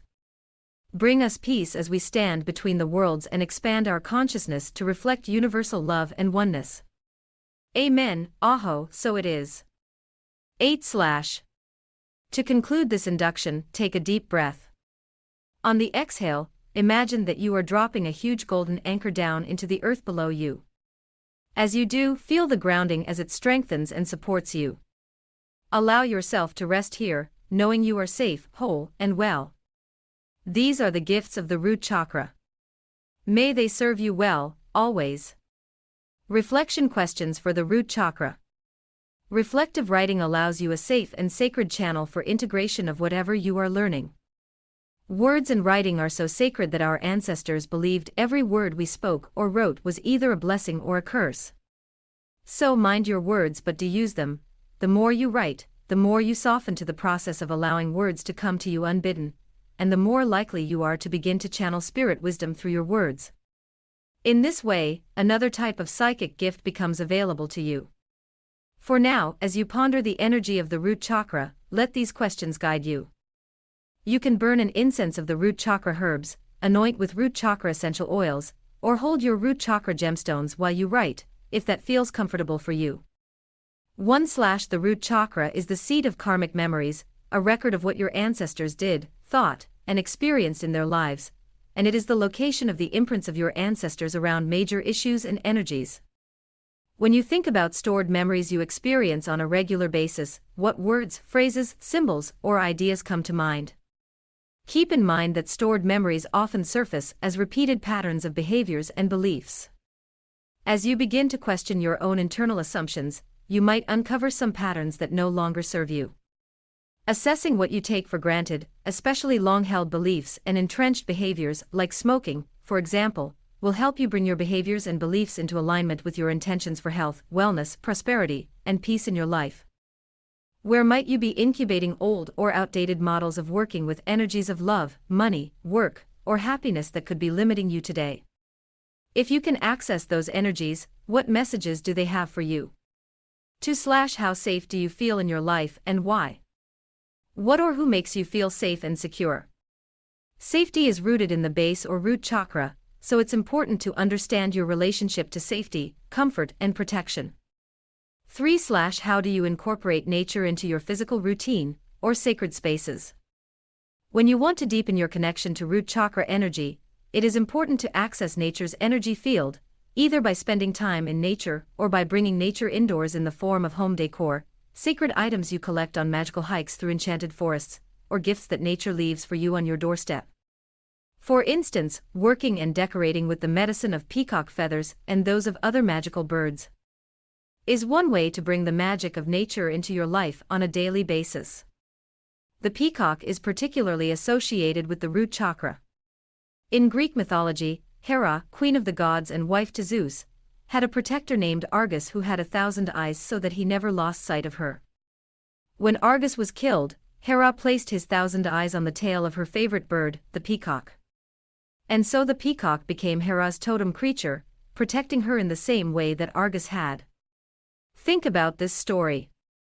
What protective totems do you treasure in your life and why? Does peacock medicine resonate with you, and if so, how? Once your writing is complete, offer a gesture, word, sound, or other offering of gratitude to your spirit guides and higher self for attending you while you write. Keep your gems and other writing tools together in a special place, so they are handy when you want to do more reflective writing in the future. Correspondences for the root chakra. Goddesses. Pele, Kali. Gemstones. Black tourmaline, jet, onyx, red aventurine, red jasper. Tarot card. Major arcana, the world. Rune. Algize. Essential oils/herbs: allspice, angelica, burdock, cayenne, cedarwood, clove, dandelion, nutmeg, paprika, rosemary. Planet: Saturn. Goddesses of the root chakra. Pele and Kali are the two primary goddesses of the root chakra, but they are also goddesses who work with the element of fire in order to manifest, to transform, and to create. Pele hails from the Hawaiian pantheon. She is keeper of the fiery cauldron of lava from which the Hawaiian island chain was born, while Kali is the Hindu goddess of death and transformation. To work with these goddesses, you must begin by entering their ancient domain, the earth, with reverence. This means that you are called to walk carefully upon the earth, taking only what you need, and leaving this planet more beautiful than you found it. One way to pay homage to the great goddesses is to begin seeing yourself as a divine creature, elevating the way you speak to and about yourself. When you treat yourself with deep respect, it becomes second nature to treat others and the earth accordingly. Once you demonstrate your reverence in this way, both goddesses will open themselves to you, allowing you to warm yourself by Pele's fire and meet Kali's transformational gaze. When a deity makes itself known to you, you may begin seeing symbols related to her more frequently, or you might sense her energy in meditation. When you seek goddesses such as Pele and Kali, you begin to see echoes of them in even the most mundane details of life. You can turn to either of these deities in times of fear and insecurity, such as illness, personal or political crises, or periods of transformation and change, for both are capable of assuaging your mortal concerns. Both goddesses use destruction as a tool of creation, facilitating new beginnings through the conscious release of what no longer serves you. Be cautious as you work with these deities, however, if your intentions are unclear. Approach them with reverence and awareness of their powerful lineages. These are warrior goddesses who protect by virtue of their own powerful energy fields, where the cycles of birth, life, and death turn sometimes violently upon themselves. Because death is a natural extension of life, these goddesses invite our connection with all cycles of life and seek to attune you to the fullness of creation. Once you release fear of their potency, you will find them to be helpful allies who summon in you the same fearless fire that attracted you to them in the first place. Commit to standing fully in your power as you engage them and theirs. Gemstones, essential oils, and herbs of the root chakra. Root chakra gemstones. Black tourmaline guards its keeper and her property with the utmost care and devotion. It is the most protective stone in the mineral kingdom. Place 4 pieces at the 4 corners of your home or property to protect your home and land, and keep a piece in your car to prevent theft. Jet is a product of wood that is decayed and deoxygenated under high pressure.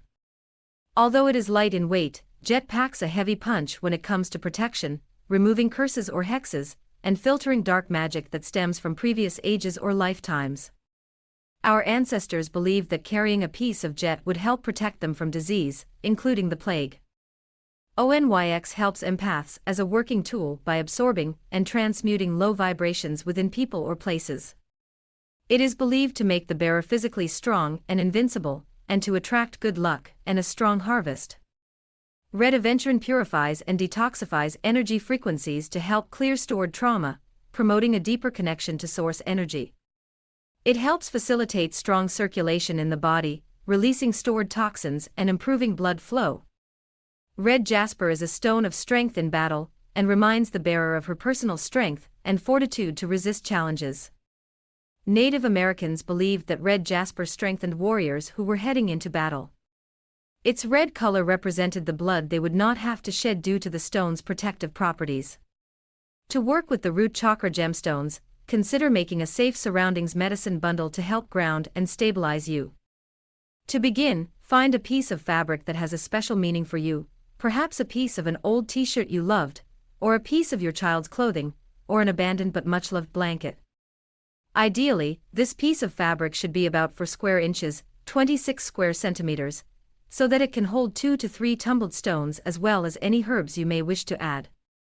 Also, gather twine, silk ribbon, or a beautiful thread to tie the bundle closed. When crafting a medicine bundle, always let your intuition guide you about what to include. When you do, you might reach for items such as photographs, seashells, gemstones, pieces of jewelry, or other things that surprise you. Trust your intuition as you do this. If you are called to include something, it is because that item is meant to work with you right now. It has something to teach or show you that is worthwhile.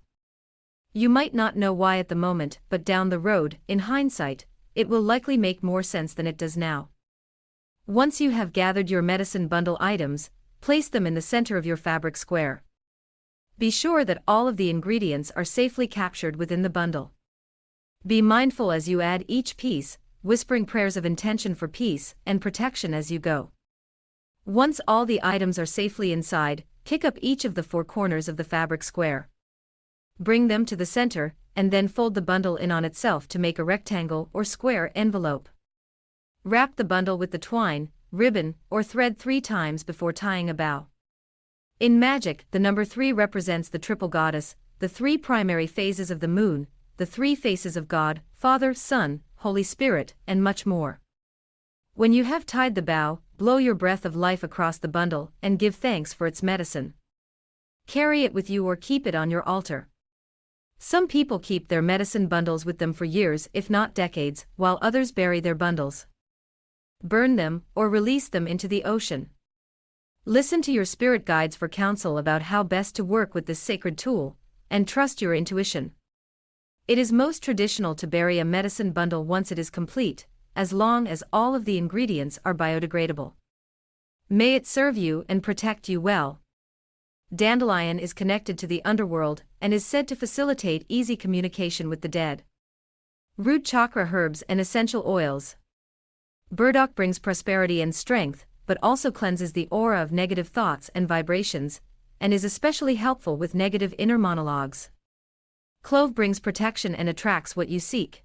It also helps you connect to memories of love or safety from childhood. Dandelion is connected to the underworld and is said to facilitate easy communication with the dead, while rosemary helps clear stuck energies and entities from spaces. Paprika is energetically grounding and helpful to empaths, who need to avoid holding on to the energy of their clients. Cayenne has similar properties to paprika, but is also helpful for cleansing and purification rituals. Cayenne can also boost the spice in your love life, no pun intended. Allspice draws money to the bearer and ensures good fortune. Nutmeg ensures loyalty and luck, while cedarwood grounds and strengthens the physical body. Finally, angelica protects both people and property, helping filter out the influence of negative entities, especially in trauma, where a life ended tragically or unexpectedly. One way to work with herbs and resins without consuming or burning them is to arrange them in a beautiful, sacred, repeating pattern in your garden or on your altar. Herbal mandalas like these can be left in place for weeks at a time, before being taken apart, and then ritually burned or scattered to release the energies once the work is complete. Sacred protection herb and resin mandala. Ingredients: 8 whole cloves, 8 sprigs of rosemary, fresh or dried, 8 cedarwood chips, cayenne, paprika, or allspice powder for sprinkling, quartz points and root chakra gemstones if desired. Before creating your mandala, think about the appropriate location for your design. Will it be a temporary space, or would you prefer to leave the mandala in place permanently? This will help you decide whether to work indoors or outdoors. Next, think about what kind of protection you seek based on the elements, and let that decision guide the directional placement. Do you seek the protection of ancestors? If so, create a north-facing mandala. Do you seek the protection of clear sight and freedom of thought, or a new beginning? If so, create an east-facing mandala. Do you seek the protection of strength in battle? If so, create a south-facing mandala. Do you seek emotional protection? If so, create a west-facing mandala. Then, lay out all of the herbs and resins in front of you, and ask for guidance about how to arrange them. Avoid overthinking this, let spirit work through your hands instead. Try laying out 4 pieces of each herb, spice, and resin first, 1 in each direction. Then divide the quarters in quarters again with the remaining pieces. Place the rosemary sprigs at the cross quarters between the spices and resins. Sprinkle the loose spice and herb powders around the mandala, creating patterns as you go. When creating a mandala, you always want to place objects with intention to create repeating patterns. Once your mandala is pleasing to your eye, you are finished. Give thanks for the inspiration and magic it represents, as well as the protection it will bring to you and your space. Amen, Aho, so it is. Tarot card, rune, and planet of the root chakra. Major arcana, the world. In the tarot, the world card is said to denote the cycles of time and nature, and the impact of both time and nature on the human experience. In many ways, the world represents the union of earth and source, the mingling of the metaphysical with the mundane, that characterizes the root chakra. The main theme of the world card is integration, for it represents the amalgam of tools and resources necessary to build an empire. All knowledge of the past, present, and future meet in the world card, and can be harnessed for your use. The main question asked by the world card is, what do you desire most? If you could access all that you desire, and if you were able to fully integrate the spiritual with the mundane in your life, what would that cosmic integration look like? So many people are unable to manifest what they seek simply because they do not believe their desires are attainable. You might feel that way too. But just for a moment, allow the world card to open your mind and your heart so that they can hold space for what seems impossible. Your belief is fuel for your dreams. Such is the medicine of the world. Rune, AUDIOBOOK. AUDIOBOOK is one of Odin's original 24 runes of the Elder Futhark, the oldest form of the runic alphabets. It represents the overarching protection of the universe that is available to all humans at any time. By uttering the word or drawing the symbol of this powerful rune, you too can harness its protective energies, for it forms a protective shield over you, keeping you safe from the storms of life. Whether your fears are physical, emotional, or spiritual in nature, you can turn to the energy of AUDIOBOOK to calm and comfort you. Let its energy pour over you like a virtual shield of energy. AUDIOBOOK carries the vibration of the Valkyries from the Norse tradition. They are the female warrior spirits who carry out Odin's divine will on the battlefield, deciding who will die in battle and who will survive. The Valkyries are strong figures of protection who often save soldiers' lives on the battlefields when their mortal journeys were not yet complete. In this way, the AUDIOBOOK rune reminds you to trust in the energy of the Valkyries, for they will protect you in times of danger and can save your spirit on the battlefields of life. During an especially challenging period in a relationship or at work, for example, you can connect to the Valkyries and ask that they deliver you safely to the other side of whatever obstacle you face. They can carry you through and help you connect to energies of bravery, courage, and strength. Planet, Saturn. Saturn is the father of the solar system, the great teacher of what must be and the bearer of life lessons. At the root chakra, Saturn affirms the importance of stable rhythms and cadence in life and the role of structure in your personal and spiritual development. Order and moderation in all things is the law of Saturn. Saturn tightens the noose on us energetically, forcing development rather than letting it unfold on its own terms. If you fall out of line or do not complete the tasks of life, Saturn reminds you of the gaps you overlooked and then requires you to complete what is undone, closing energy loops. Knowing this, you can anticipate some of the root chakra challenges and work to overcome any natural inclination to leave tasks incomplete. By noting where Saturn falls in your personal natal astrological chart, including the house Saturn sits in as well as the sign governing Saturn for you personally, you can better understand how parental energies are likely to manifest in your own life. Archetypes of the root chakra. Here at the root, you are invited to discover the guardian angel and the soldier, two different but aligned faces of protection that manifest in people, places, or the experiences that you choose, or that choose you. The guardian angel archetype provides protection through wisdom and deep access to hidden understandings. For many, the archangels, and in particular, Archangel Michael, are also archetypes of the root chakra. The soldier, on the other hand, is able to keep you physically safe by forcibly protecting your spaces through acts of aggression. When working with protection archetypes, it is important to recognize that one's face is non-violent while the other's is violent. Without judgment, we recognize that some transgressions in life require action for protection and some require diplomacy. Both the guardian angel and the soldier offer shelter from the worries and challenges of mortal life. Their method of entry and modus operandi are different, but their intention is the same: your protection and safety. As you encounter the root chakra archetypes, Let yourself soften into the role of child and surrender your major worries and concerns to them. Where can you learn to trust more deeply that all is well, and that you are supported, held, and protected? What parts of your life or health would improve if you made fewer of your decisions based on fear? Call upon these energies when you are feeling tired, discouraged, or weak. Imagine them as strong allies to you who can take from you the anxieties, hesitations, and insecurities that keep you from feeling strong and stable in your life today. Mantra of the root chakra. In Sanskrit, the mantra Aad Guri Namai means, I bow to the primal wisdom of Source, and is considered to be a mantra of the white light of divine protection. It is thought that by honoring the divine wisdom of the planet, you become able to walk in that wisdom, indeed, to walk through it and inhabit it, thus lessening personal human suffering and erasing human fears. When you feel scared and alone, simply uttering this mantra will bring you closer to God, regardless of how you conceptualize the force that created you, and by whatever name you summon it. The recitation of this mantra is also said to attract new teachers to you, in addition to new sources of wisdom and protection. Consider what it means to send out a universal request for new teachers or new pathways to learning. Doing so creates space in your life for new energies and new people to arrive who can offer you new insights and ways of deepening your spiritual practice. What would you like to learn, how, and from whom? Meditate on the many ways you might benefit from deepening your own practice and expanding your toolkit. Give thanks for the wisdom already on its way to you. Embodiment exercise, root chakra activation.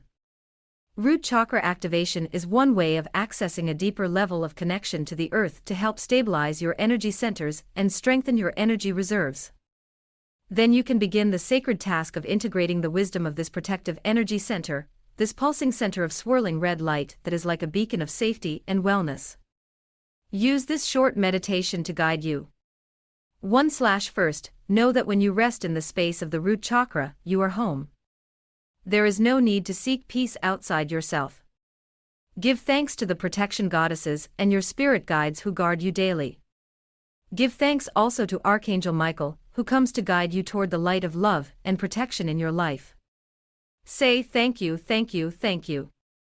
2/ Just as you would crawl into your mother's lap as a child at the end of the day, or after a stressful event, so you can now crawl into the root chakra. Imagine yourself curling deeply into a fetal embrace, holding yourself as you are held within the planet, within the solar system, and by ancestors whose bones lie below you and whose spirits fly above you. 3/ Let yourself curl up and in, and know it is safe to rest here and now. It is safe to believe that dreams can come true and circumstances can change in your favor quickly and without force or toil. It is safe to allow the river of your life to flow without feeling the need to force it here or there. The river is not waiting on your command and does not require your permission to flow. If you feel uncomfortable in any way, speak softly to yourself the way you would speak to a small child who was afraid. Remind yourself that all is well, here and now. For here at the root, it is not only safe to let go, it is also the law. You must surrender. Choose surrender. Do not wait for surrender to choose you. The easier path is the path of allowance. As you think about allowance, notice any areas of discomfort or resistance you encounter. Acknowledge the resistance, then consciously release it and let it go. Keep talking to your child self. She is safe to allow. She is safe to trust. She is safe to be. Breathe in this allowance. It is the Great Mother's gift to you. She wants you to enjoy the one life you've been given, this life. Treasure it, guard it, appreciate it. Use it for the good of all. Amen, Aho, so it is. And on we go. Chapter 3.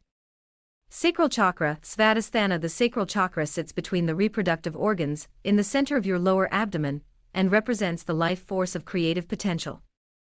Here is the domain of creation and procreation, the well of potential for what will be. When the sacral chakra is blocked, or isn't spinning with ease, your sense of creative potential is blocked. This might manifest in an apparent lack of inspiration for a creative project, an inability to pursue your art, or a loss of interest in it, or physical infertility. In many cases, sacral chakra blocks last for years, if not decades, and in Western cultures are often thought to be associated with age. Many people think it is natural to lose inspiration, sexual desire or passion, and the ability to conceive a child with age. While there are natural physical limitations to childbearing, you can, and should, receive inspiration and desire sexual intimacy well into the later years of life. After all, the best years of life are often the later years, when earned wisdom shapes experience and helps prevent the mistakes of youth. So, too, should the later years of life be full of laughter, intimacy, and creative exploration. At the sacral chakra, it is possible to heal trauma from sexual abuse in the past or present, as well as medical procedures like hysterectomies, cesarean sections, and abortion. Healing sexual trauma as a means of overcoming infertility or boosting creativity may seem strange at first, but everything is infertility, or boosting creativity may seem strange at first, but everything is related in energy work, bound by region of the body and center of energy. Anything you bring into being in this life, whether it is a child, a new idea or invention, a project, some kind of service to others, or leadership in any capacity, is governed by the sacral chakra. For many women, blockage in the sacral chakra leads to the closing off of sexual intimacy in relationships, and can have far-reaching consequences, including depression and loss of hope as well as separation and divorce, in dire cases. If this sounds familiar, know that help is on the way. This chapter offers tips and strategies for opening and healing this important energy center. Your vitality, and thus your happiness, depends on it. You are meant to live a full, sexy, vibrant life. Embodiment exercise, sacral chakra induction. This sacral chakra induction is designed to help introduce you to the energies of this chakra, which governs all creative and procreative endeavors. If you are ready to explore the art and the passion of your life, this is your chance. Use this short meditation to guide you. 1. Become mindfully aware of your thoughts now, and bring them into this moment. Notice the objects around you, the earth beneath you, and take a moment to look around your life and recognize how many of the people, things, and structures in your life exist because you made them. Yes, you. To connect here at the sacral chakra, it is important for you to view yourself as a sacred, creative vessel of inspiration, a veritable fountain of passion and desire that overflows into all aspects of your life. You might imagine your desire and your passion as rivers of water or flowing lava from an ancient volcano. Visualize your deepest essence pouring out of you like water or liquid fire, nourishing or melting everything in its path. You are tapping into a river of your own power. Feel it bring you to life, one cell at a time. 2. Some believe that sexual energy is only necessary in a relationship with a partner. But in fact, sexual energy is the currency of the entire universe. Every being, every vibrational creature understands and responds to sexual frequencies. This means that seduction is about honoring the value of what you have to offer, and sharing it with others from a place of deeply shared desire for connection. That connection can be emotional or physical, or it can simply be a neutral vibration without attachment. When you see yourself as the seductress, as the one who enchants and seduces, how does that feel? Let the energy of the seductress drape itself around you like a gorgeous velvet shawl. Feel its soft warmth around you, and then consider how you can bring that luxurious sensuality into your life. 3. Ask yourself which experiences in your life today bring you pleasure. Make a mental list of those activities or experiences, noting the ones you have engaged in within the last 12 months. Then, commit to bringing more of these experiences into your life. If you are in a relationship, consider involving your partner in this inventory. It can be very exciting to bring shared passions and desires to life. For once you have connected with the energies of the seductress and identified the desires you wish to access and fulfill, give thanks for the blessings these desires will bring to your life. So begins the cycle of abundance and prosperity, rooted in faith, trust, and sweet surrender. By consciously reconnecting with your ability to desire and be desired, you will feel empowered, and empowerment fuels health, self-esteem, and by extension, happiness. Thus, doing the work of the sacral chakra, while sometimes painful and difficult, especially if childhood trauma is triggered, is still very much a worthwhile venture. When you align and clear the sacral chakra, your entire life receives an infusion of passion and creative courage. Get ready to feel alive and inspired. Nothing is more important. Because no one is more important than you when it comes to your soul's development. It's time to put you first. Correspondences for the sacral chakra. Goddesses. Bastet, Ishtar, Ruthi. Gemstones. Carnelian, goldstone, imperial topaz, orange calcite, peach moonstone, Shiva lingam, sunstone, tangerine quartz. Tarot card. Major arcana, the Empress. Runes Uruz, Kenas. Essential oils/herbs. Blood orange, cinnamon cassia, fennel, ginger, tangerine, vanilla, ylang ylang. Planets. Jupiter, Mercury. Reflection questions for the sacral chakra. As you begin to ponder the questions in this section, ask your spirit guides to support you in channeling wisdom from your higher self in order to receive a download that can guide your practice. To do so, close your eyes and imagine yourself in the center of a circle. Then, imagine that the circle is formed of spirit beings, each of whom has a divine connection to you, as a guardian, an ancestor, or an ascended master teacher. Ask them to support you as you explore your passion and your creativity, and to offer sacred inspiration to guide you.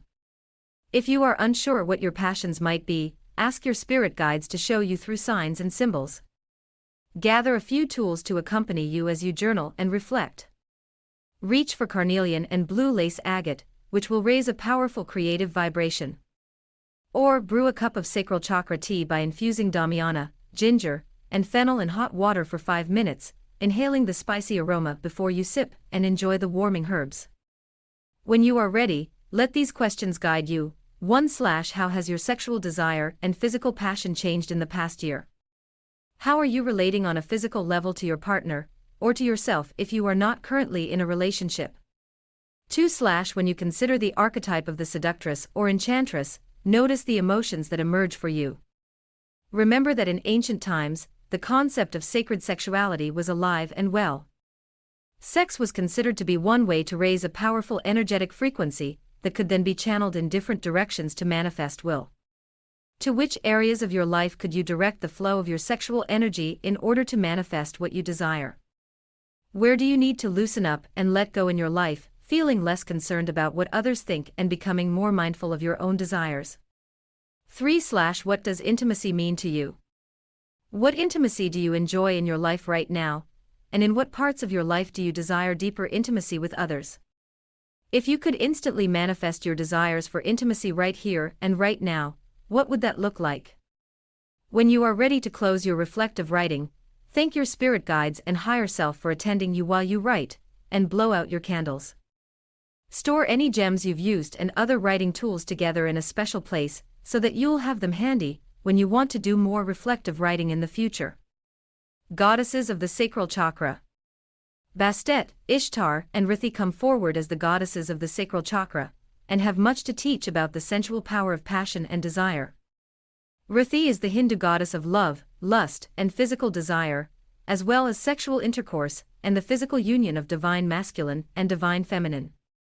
Ishtar was the famed Mesopotamian goddess of desire, and the tales of her lusty adventures continue to inspire women today to connect with their innermost sensual selves. Within all women lies a, sometimes dormant, goddess of sex and desire.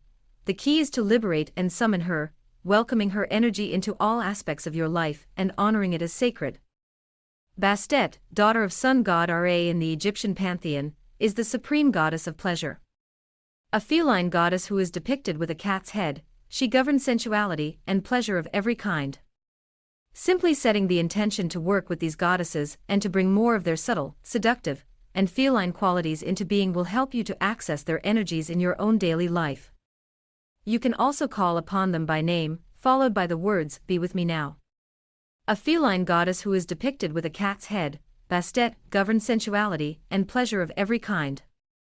Gemstones, essential oils, and herbs of the sacral chakra. Sacral chakra gemstones. Carnelian is the gemstone version of caffeine, giving you a turbo boost of energy to help you stimulate creativity and complete even the most arduous of tasks.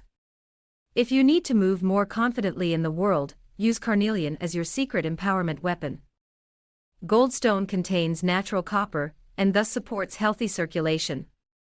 Goldstone conducts energy beautifully, and so it can help you feel more balanced, aligned, and empowered.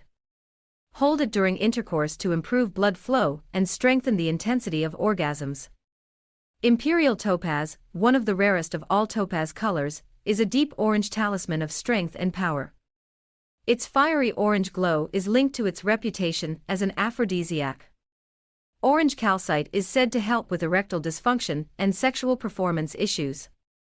Men report that orange calcite facilitates sexual stamina and endurance, while women report that it helps counter the effects of menopause on sex drive. Shiva lingam represents the sacred integration of divine masculine and divine feminine energies. Peach moonstone harnesses the creative powers of the moon phases. It is thought to represent the waxing gibbous moon phase that is most often aligned to manifestation. Sunstone is the leadership stone for politicians, teachers, and managers of all kinds. It activates the fire within, helping you connect to untapped potential and enthusiasm. Tangerine quartz boosts sex drive and brings sexy thoughts of lusty connection to the bearer. It is believed to be an aphrodisiac that can support male sexual performance and improve sexual endurance. Consider working with your sacral chakra gemstones at sunset, as sacral chakra energies are most heightened in the early evening hours. Lie down comfortably, removing shoes or other items that feel restrictive to you, and then place your sacral chakra gemstones across your lower abdomen, either in a circle or in a line, whatever feels most comfortable and aligned with your intuition.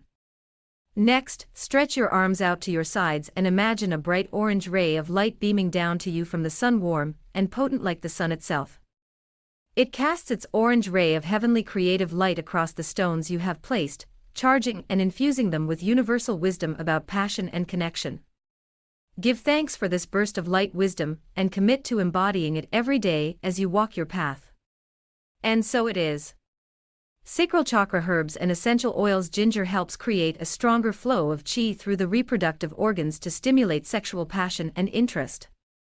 Cinnamon cassia boosts metabolism and purifies the system, while blood orange brings welcome energies of joy, prosperity, and power. Tangerine reconnects you with the inner child, helping you feel more innately playful, happy, and carefree. Ylang ylang is nature's most potent aphrodisiac after Damiana, and offers an added benefit of enhancing intuition. Vanilla is the queen of the orchid family and brings you a sense of sweet benevolence, activating energies of peaceful leadership and selfless service. Last but not least, fennel eases digestive troubles while enhancing memory. Many of these herbs and fruits can be used in teas. Citrus tea is a perfect wake-me-up, while ginger tea helps soothe sore tummies and activates creative energies. Diffuse vanilla resin or ylang ylang essential oil in your home to invite sweet spirits and help create a calming, enjoyable environment for guests. That said, the combo of vanilla and ylang ylang is extremely seductive, so use it wisely. During the holidays, try making the recipe shown here to activate the energies of the sacral chakra fruits, herbs, and spices while adding some Yuletide magic to your home environment. Yuletide simmering herbal blend for sensuality, inspiration, and creativity. Ingredients: 4 blood oranges and/or orange slices. Fresh ginger, sliced. 10 whole cloves. 5 cinnamon sticks. 10 cardamom pods. Bring a few quarts of water to a gentle boil on your stove. Then reduce the heat to a simmer, and add all the ingredients to the water. Your home will be filled with the most enchanting Yuletide scent, but you and your guests will also enjoy energies of prosperity, happiness, comfort, joy, and health. Let the blend simmer for as long as you like, adding more water if necessary. You can also simmer these herbs in apple cider or red wine, then strain out the fruit slices and herbs before sipping. Amen, aho, so it is. Tarot card, rune, and planet of the sacral chakra. Major Arcana, the Empress. The Empress is the mother of the major arcana, pregnant with life and possibility. Seated in her velvet robe of beauty and aesthetic magic, she represents luxury and manifestation. She is also the only figure in the major arcana who is carrying a child. In this way, she comes to represent both motherhood as well as the capacity to birth other energies, such as new projects. She is the embodiment of creative potential. Connect with the Empress to express more of your maternal or creative power, as well as your divine beauty. To connect with the Empress, imagine yourself as a fertile, pregnant being, full of life and possibility. What would it look like for you to be full of a new idea, or new project, incubating a concept or gestating a new piece of art? What are you meant to deliver or give birth to in this lifetime? The Empress wants to know. Sit for a moment and speak to her of your desires. She will fuel them, inspire them, and help you carry them safely until it is time to bring them fully into the world in material form. Runes, Uras and Kenas. Uras and Kenas are the runes of personal success, power, and deep understanding. The mantra of the sacral chakra is I create, and it is here that your deepest understanding of your purpose in this lifetime becomes manifest. Uras ensures that whatever you create will be met and received with success. And Kenas helps you to call the lessons from what you create, so that you continue to learn as you manifest new life and new projects.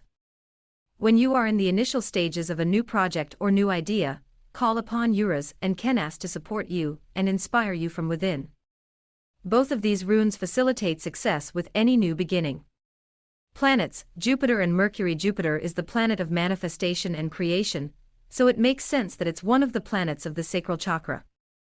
Seeing Mercury, the planet of communication, here may be a surprise to you, but sacral chakra work requires you to access your voice and communicate your desires in order to gather the resources you need. If you can dream it, and if you can communicate it, you can create it. Jupiter is the planet representing evolution in your own time. Where Saturn demands timely development and evolution, Jupiter holds a gentler expectation of your growth. Here you are free to grow on a timeline that serves you. Mercury's forward and retrograde motions bring you opportunities to practice communication, and then to reflect on where you might be able to improve your communication skills.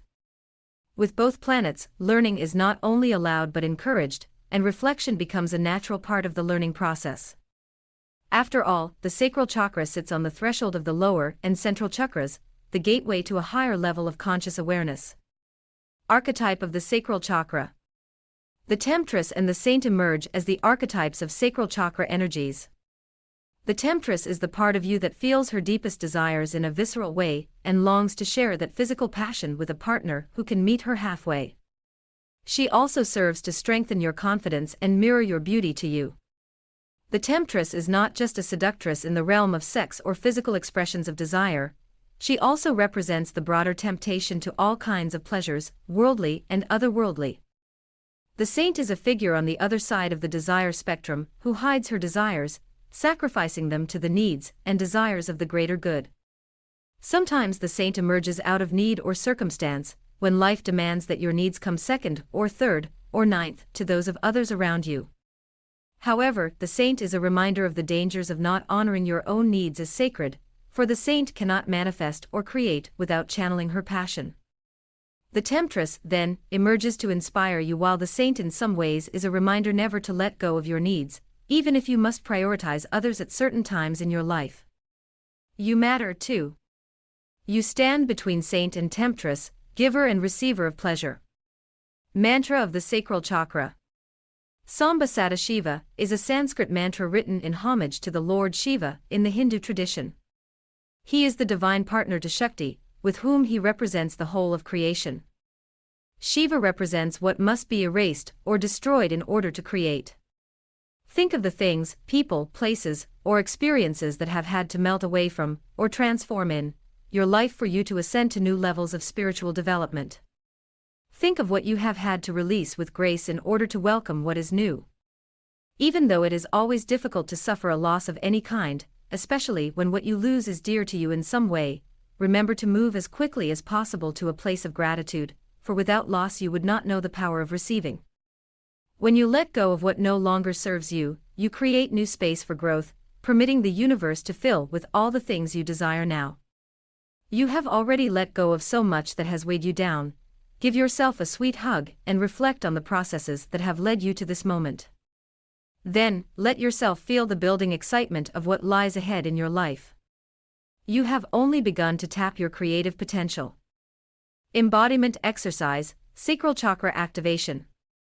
Sacral chakra activation helps you initiate a series of energy events to prompt a stronger flow of energy to and from this particular chakra. If your passion center has been dormant, now is the time to awaken and receive the wisdom of the sacral chakra. Use this meditation to guide you. 1/1 Know that so much is ahead of you and so much stored energy waits to take form through you, with your hands, through your heart, in your mind, through your womb. As you consider the many ways in which you express your given creativity, dream for a moment about creative outlets you have not yet explored. Where in nature are you finding sacred inspiration?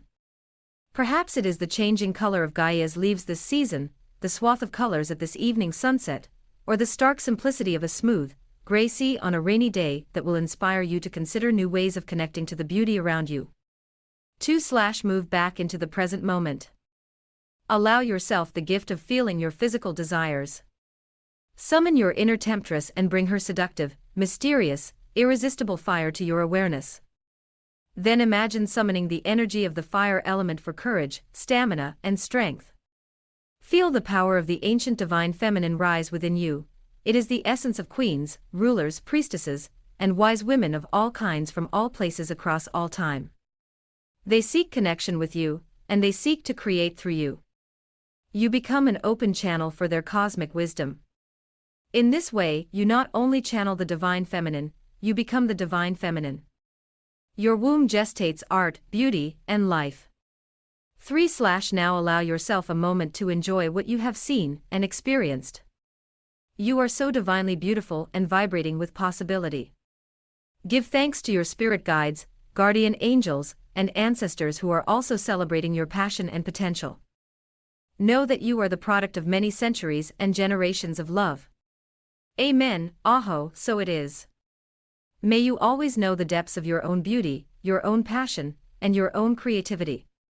Amen, Aho, so it is. And on we go. Chapter 4. Solar Plexus Chakra, Manipura.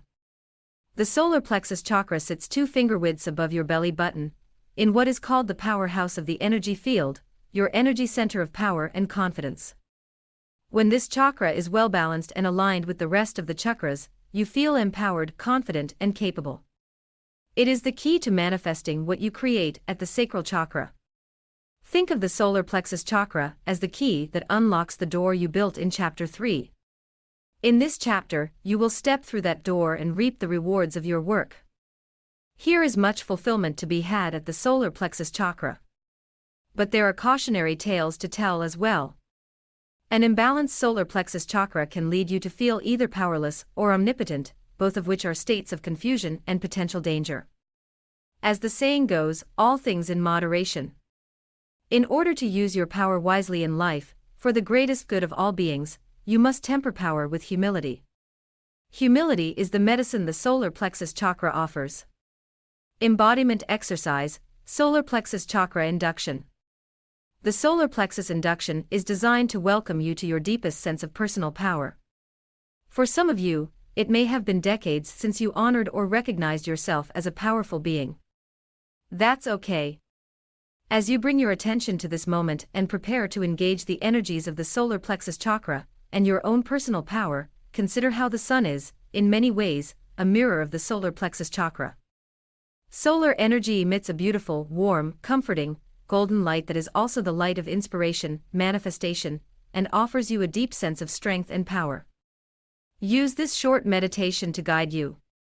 1. To open your connection to the solar plexus chakra, imagine sitting in the middle of a tropical beach on a sunny day.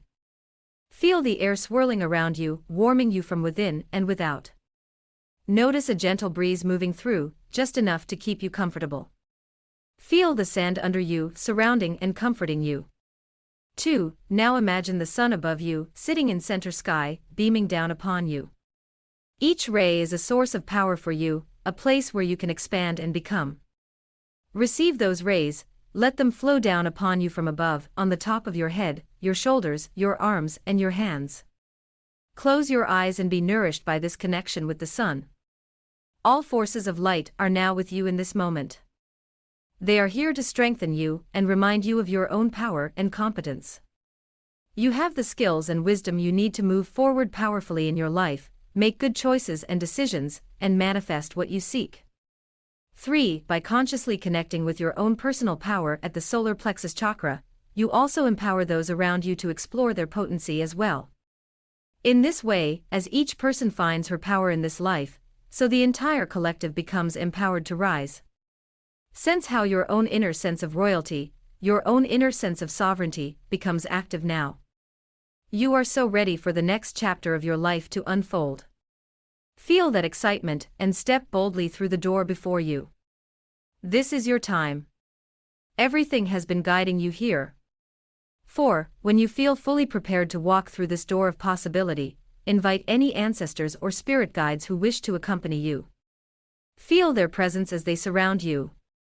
And trust that they will offer any wisdom you need to progress safely to the next level of your development.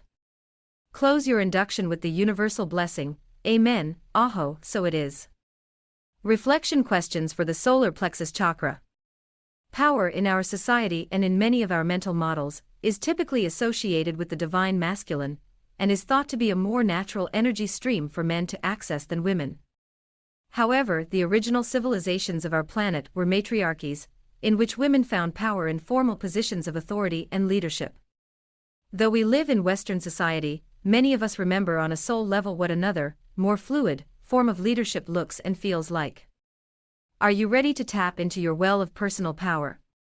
If so, brew a cup of herbal tea with solar plexus herbs to support you, such as calendula, lemon, anise, and turmeric. Work with pyrite and citron to activate the solar plexus chakra and summon solar energies for deep alignment with power, purpose, and a positive perspective. Then, ask your spirit guides to be present with you as you consider and respond to the following questions. 1. Where do you exercise your personal power in your life? When you think about your own power, what images come to mind? 2. How would you describe yourself as a leader, and as what sort of leader would the people in your life describe you? Do you lead more effectively at home or professionally? 3. What does leadership mean to you? Can you identify positive role models, in any context, who inspire you to carry your leadership in a different way, perhaps in a way that is more deeply aligned with who you are and what you value? When you are ready to close your reflective writing, thank your spirit guides and higher self for attending you while you write, and blow out your candles. Store any gems you've used and writing tools together in a special place, so that you'll have them handy when you want to do more reflective writing in the future. Correspondences for the solar plexus chakra. Goddesses. Maat, Sekhmet. Gemstones. Amber, citron, copal, golden calcite, golden healer quartz, orpiment, pyrite, tiger's eye, yellow aventurine, yellow fluorite, yellow jade. Tarot card. Major arcana, the Emperor. Rune. Thurisaz. Essential oils/herbs. Anise, celery, cinnamon, cumin, grapefruit, helichrysum, juniper, lemon, lily of the valley, marshmallow, melissa, mint, neroli, tea tree, turmeric. Planet Sun, goddesses of the solar plexus chakra. There are many goddesses of power, and therefore of the solar plexus chakra, and each face of power they represent speaks differently. You will identify with some more easily, or more profoundly, based on your life experiences. Sekhmet is the golden sun goddess of the Egyptian pantheon who rises in the east, the direction of dawn, and the solar plexus. Maat is her counterpart in the Egyptian pantheon, patron goddess of justice and fair outcomes. Diana and Athena come forward from the Greek pantheon, goddesses of the hunt and wisdom, respectively.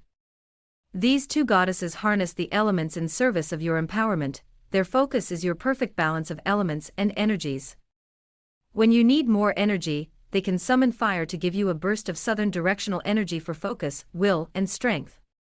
When you need inspiration, they can blow the winds of the east in your direction, helping you to breathe more deeply into the moment and find your center. Call upon these goddesses when you feel overwhelmed and incapable of completing the tasks before you. Call upon them by name, followed by the words, "Be with me now."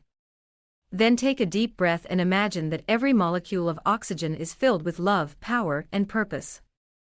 Let yourself breathe in the fullness of your most capable, empowered essence. You are magic. You can do anything. You are limitless. And most of all, you are doing your very best right now. Gemstones, essential oils, and herbs of the solar plexus chakra. Solar plexus gemstones. Amber will help you channel ancient wisdom, while tiger's eye both enhances intuition and activates a protective shield around the bearer. Meditate with it to channel visions of past lives. Citron is bright sunshine captured in time. The primary gemstone for both prosperity and manifestation, citron opens, aligns, and heals the solar plexus chakra.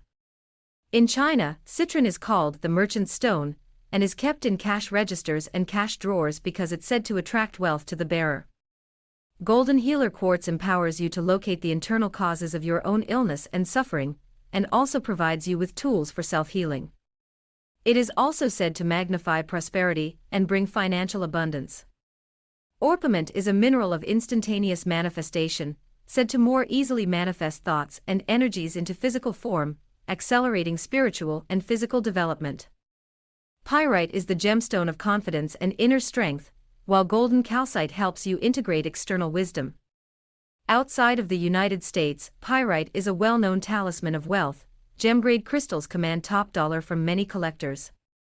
Yellow aventurine is the gemstone of fearless adventure and brings empowerment via lived experience. If someone has slighted you, carrying a piece of yellow aventurine can help heal your relationship. Yellow fluorite is an alternate for citron, another gemstone of manifestation and wealth. It can also help business owners attract new clients and customers. Yellow jade stimulates the digestive system, helps burn calories, and reduces appetite. Place a piece of yellow jade above the belly button to help ease stomach pain, improve digestion, and increase metabolism. Consider working with solar plexus gemstones at the summer solstice, or any day of the year between noon and 1 p.m. This is when the sun sits at center sky, in its own position of power. The area of the body governed by the solar plexus chakra is the abdomen and intestinal tracts, so if you want to place gems on your body, you can lie down and place them over these areas. This way, your body can conduct the energy of the gems, unifying and connecting them, and integrating them into your broader energy field. Solar plexus herbs and essential oils. Lily of the Valley is the flower of remembrance and sweet recollection, helping you channel the wisdom of your ancestors who have healed and moved into the light. Lemon is the fruit of awakening and presence, and helps calm the central nervous system while energizing your power center. Helichrysum is an anti-aging ingredient used in high-end skincare lines, but is also an anti-inflammatory, reducing swelling and easing irritation. Juniper is a source of protection in particular spaces, helping keep homes and properties safe from theft. Grapefruit invigorates and refreshes, while narrowly calms frayed nerves and facilitates manifestation. Tea tree is a master healer, because it is antibacterial and antimicrobial as well as antifungal. Anise aids in divination and the development of psychic powers, but is also considered a sacred offering to Great Spirit in ritual and ceremony. Celery is protective and healing, and cinnamon brings prosperity to the bearer. Marshmallow enhances clairvoyance, which is the ability to clearly see the future.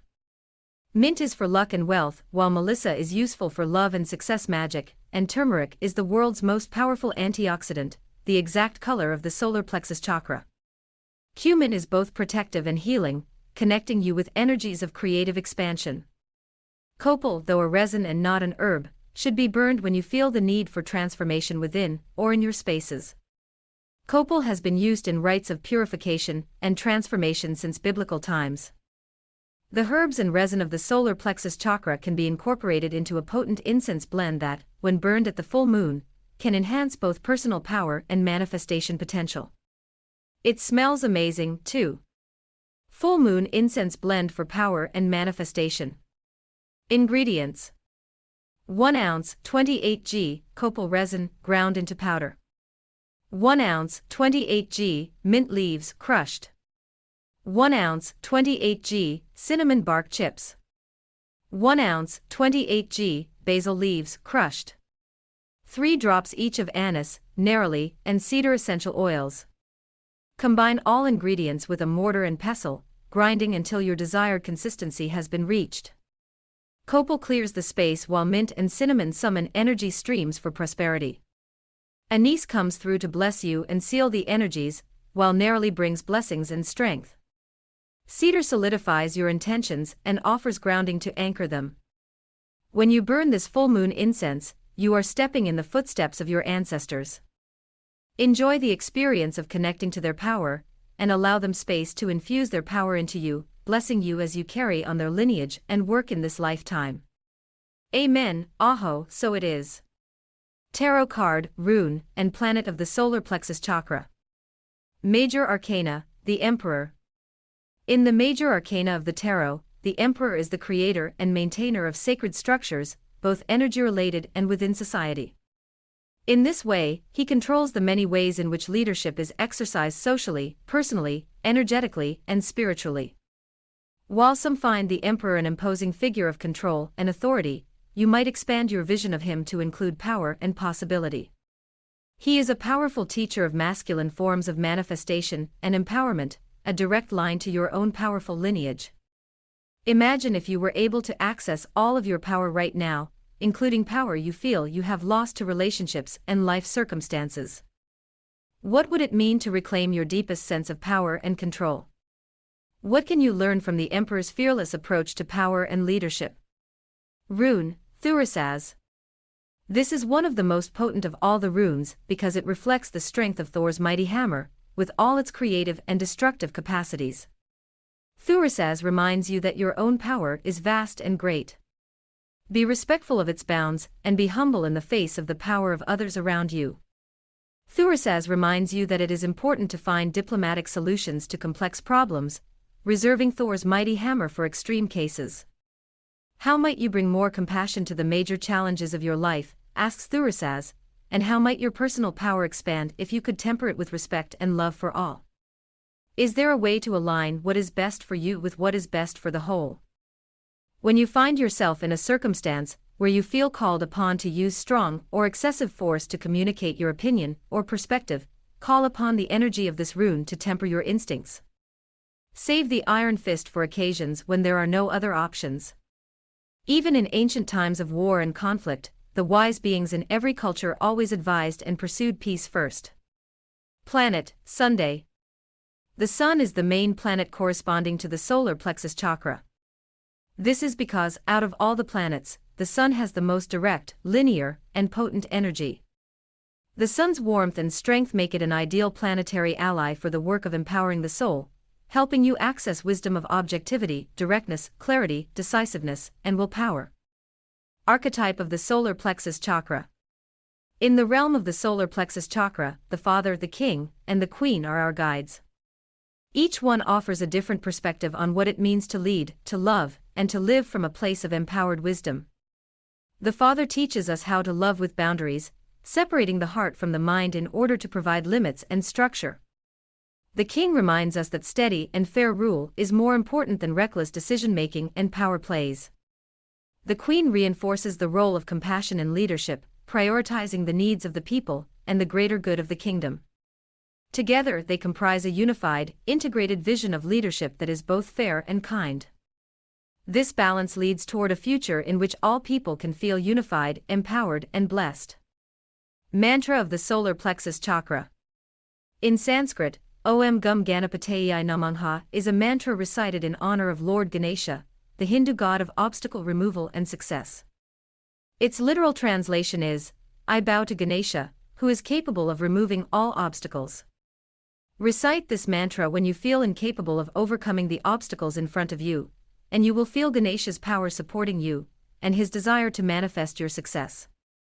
Remember that obstacles are your teachers. They instruct you to push beyond what you perceive to be your own human limits or potential and explore what is available to you beyond your assumptions.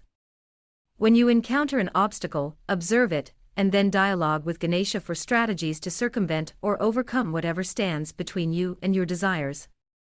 Embodiment exercise, solar plexus chakra activation. How do you feel as you reflect on this chapter, which is all about your personal power? Take a moment to acknowledge what an immensely powerful person you are. Use this short meditation to guide you as you activate a deeper sense of personal power in the world. 1. First, know that your influence is even greater than you can imagine. Think of all the people in the world who have been touched by you over your lifetime. The words you have spoken, the experiences you have shared, the love you have offered, these are your gifts, your legacies. Your energy fingerprint is an extension of you and your impact on the planet. You are a shining star. 2. Now consider how it would feel, right here, in this moment, to fully accept and acknowledge your power. How would it be to expect, and even demand, the respect you so richly deserve, and feel it return to you in every moment, in every relationship, and in every exchange? Imagine the respect and power you desire returning to you from lifetimes past where it may have been lost or released for reasons you no longer remember. 3. The act of acknowledging that power has been lost and must be returned creates an energy field that can nourish, sustain, and support you. Let that field surround you now, reassuring you that you are right where you need to be, and that your life is unfolding according to a divine plan etched in the bedrock of time. Your power, too, has belonged to you since the dawn of time. You need only claim it now. As you arrive at this new place of power and possibility, take a deep, cleansing breath, and then, like a lion stretching out its paws in the midday sun, let yourself enjoy this moment of centered strength. Imagine that you are like the lion, one of the totem animals of this chakra. You are strong, ferocious, and yet gentle. Once you feel this truth in your bones, seal your knowing with the affirmation, Amen, Aho, so it is. May you be inspired, empowered, and encouraged always. Amen, Aho, so it is. And on we go. Chapter 5. Heart Chakra, Anahata. The heart chakra is the center of your body's energy universe. It sits over your physical heart and regulates energy flow, in the same way that your physical heart regulates the blood flow. Here sits heartache as well as deepest affection. Here sits the ability to hold, heal, and help the entire planet, the entire universe, and here sits compassion for all people in all places across time. When the heart chakra is well aligned, you are able to easily and openly love others as you love yourself. When it is blocked, you feel despair, or a lack of hope or optimism. In the realm of love, there are many extremes, from the opposite of love, hate, to the deepest form of love, salvation. Love is the only force in the universe that can actually save you, for it can raise the level of your consciousness to a more elevated state beyond the three-dimensional experience of time and space. Love can also heal the physical body in spontaneous and miraculous ways, since its vibration affects the cells in your body. Indeed, love is the closest one can come to real magic. Love is magic. Embodiment exercise, heart chakra induction. The heart chakra induction is designed to open and expand your heart space. Let past hurts go and be fully here now, welcoming the love that surrounds you. Bathe in this awareness as you begin this ritual. 1. Close your eyes and allow yourself to connect deeply with this moment, noticing the position of your body, the slow inhale and exhale of your breath, the temperature around you. Let go of the stress of yesterday or earlier today, and release your anxiety about what might happen later today or tomorrow. Be here now. 2. From this place of centered connection, bring your attention to your heart. Cross your hands over your heart and inhale there. As you exhale, imagine a bright green ray of light emanating from your chest into your hands, surrounding them in a bubble of healing and loving green light. This is the green or emerald ray, the light of love and unconditional, compassionate care that comes only from our heart center. You may already be familiar with the concept of unconditional love, but if not, simply imagine the love you would feel for a baby or small child who needed your help, or a small animal that could not care for itself. That place of unselfish offering is the essence of the heart chakra. 3. Bring your attention to the green ray and summon its light into your hands, allowing it to form into a green sphere of healing love energy within your palms.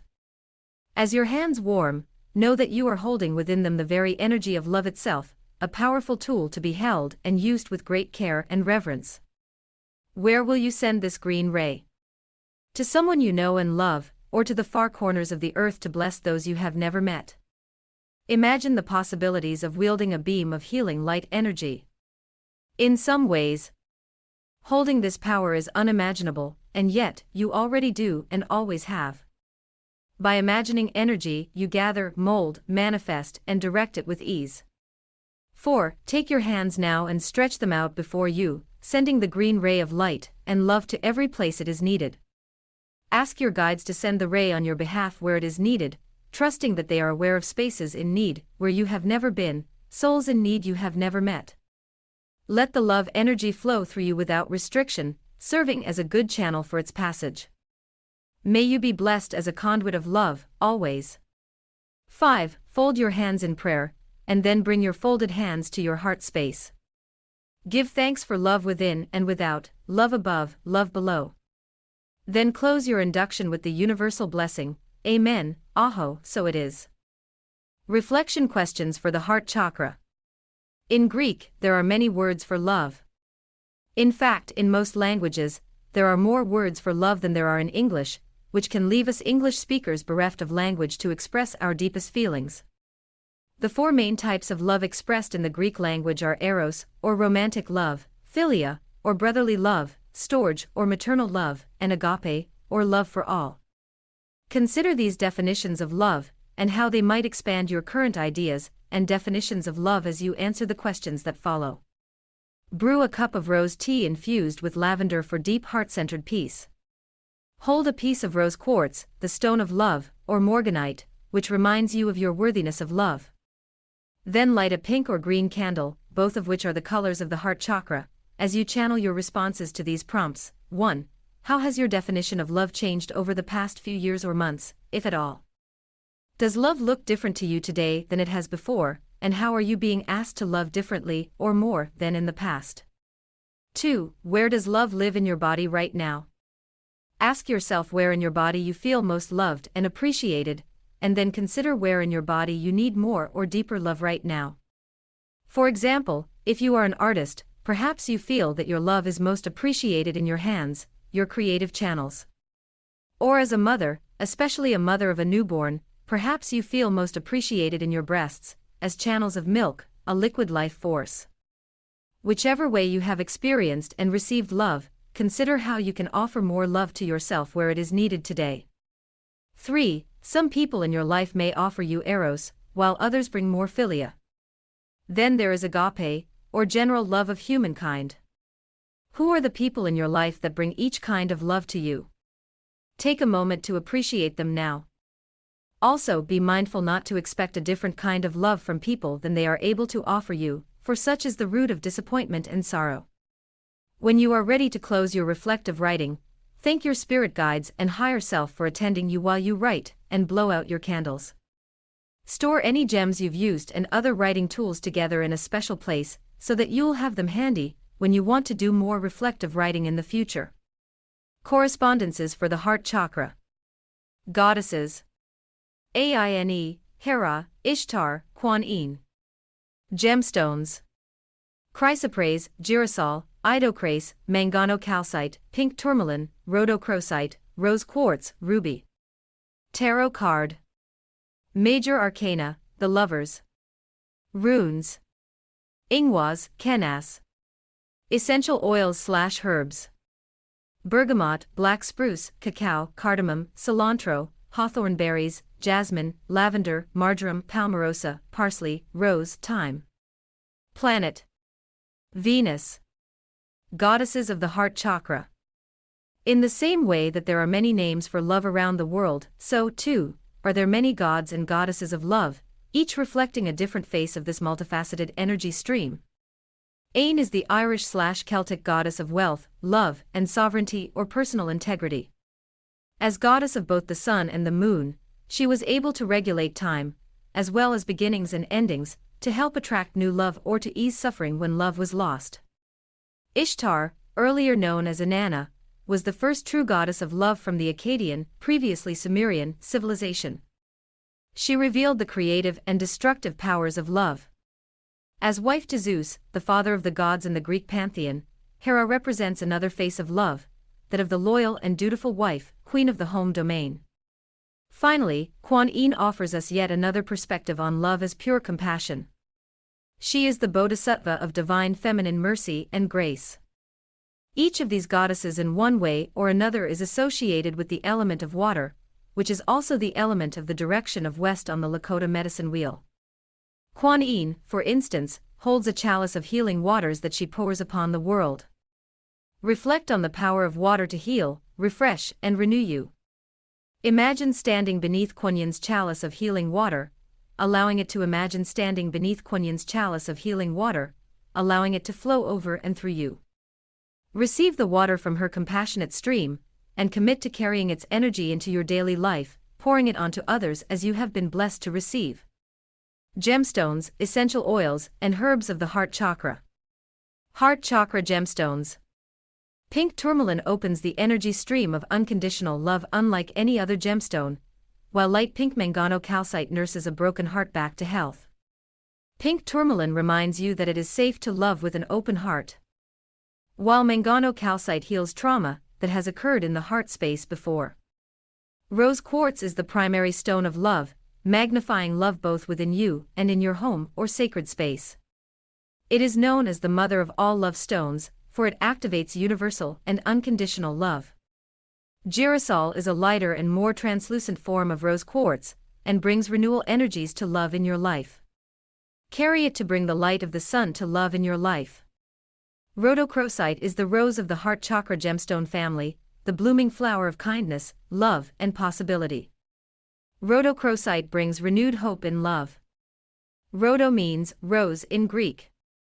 When you work with rhodochrosite, imagine holding the rose of love and compassion in your hands. Extend this rose from your hands out into the world, allowing the petals to open and embrace everyone you know and love in the warmth of unconditional acceptance, forgiveness, and peace. Chrysoprase heals old love wounds, and is said to help support cardiac health as well. Idocrase and to a lesser extent, ruby, bring passion and intensity of physical lust to heart chakra work, activating more of the eros-based energies. According to an ancient Indian tale, when a loved one dies, their soul lives on as a ruby in your heart. When you wear ruby jewelry, you honor their legacy. Try working with your heart chakra gemstones by bringing them into your bedroom, which should be a sanctuary of love in your home, whether you are single or in a relationship. Love energies support deep and restful sleep, so anchor your bedroom by placing the stones of love somewhere near its entrance. Even a small table can be transformed into a love altar by draping it in lace or pink velvet and placing intentionally chosen stones from the list above in a shape that is meaningful or inspirational to you. Consider burning a pink candle each night for 5 minutes as you transition from day to evening time, releasing cares and anxieties, and preparing to shift your thoughts to love and intimate connection. Feel every part of your body soften and open to this intention. Your body, mind, and spirit long for love, as does your environment. Attention and intention, when combined, infuse your space and your spirit with love. Everyone around you will feel and appreciate the efforts you make to deepen and expand love consciousness in your life. Heart chakra herbs and essential oils. Hawthorn berries are the healers of the heart. Protective of both the heart and home, they are able to clear negative stored energy in the heart chakra from past pain and heartache. Jasmine, grand seductress of the heart chakra, tempts lovers with her seductive charms. Few can resist her floral powers of passionate persuasion. Lavender is often thought of as a crown chakra flower, and of course it can be. But in the heart center, lavender brings peace and love, something many seek but cannot find. Marjoram can bring peace and tranquility in love as well, in addition to tranquility in relationships. Rose is the grand dame of the heart chakra, perhaps the most revered of all the love flowers. She guards the door to your heart, while thyme brings healing and purification. Cilantro is used in love magic to increase passion. Parsley combines passion with fertility, and is excellent for couples when trying to conceive. Palmarosa is both a mood and beauty enhancer, aligned with the planet Venus, as many of the heart chakra herbs are, to increase its love energies. Cacao, a natural aphrodisiac, is used in the sacred cacao ceremony to induce love and open the heart channel. Plus, cacao eases anxiety and makes you more receptive to love's advances. Cardamom adds its lusty spice to any love magic you might conjure. And black spruce offers cleansing and healing properties to your love rituals. Bergamot is a source of clarity in love, helping you see through the rose-tinted glasses of new love to the deeper substance of your attraction. Consider crafting a love potion to honor the love within your heart that longs to dance with your divine partner. What follows is a basic recipe, but feel free to follow your heart and add other ingredients as you feel called. Love's Kiss perfume to honor the sacred union. Ingredients: 2 ounces, 57 g, carrier oil. Rosehip seed is preferred for this recipe, given its connection to love via rose. 10 drops rose demi-essential oil for true love's essence. 2 drops lavender for peace and balance. 4 drops ylang tlang for sexy energies of union and fruition.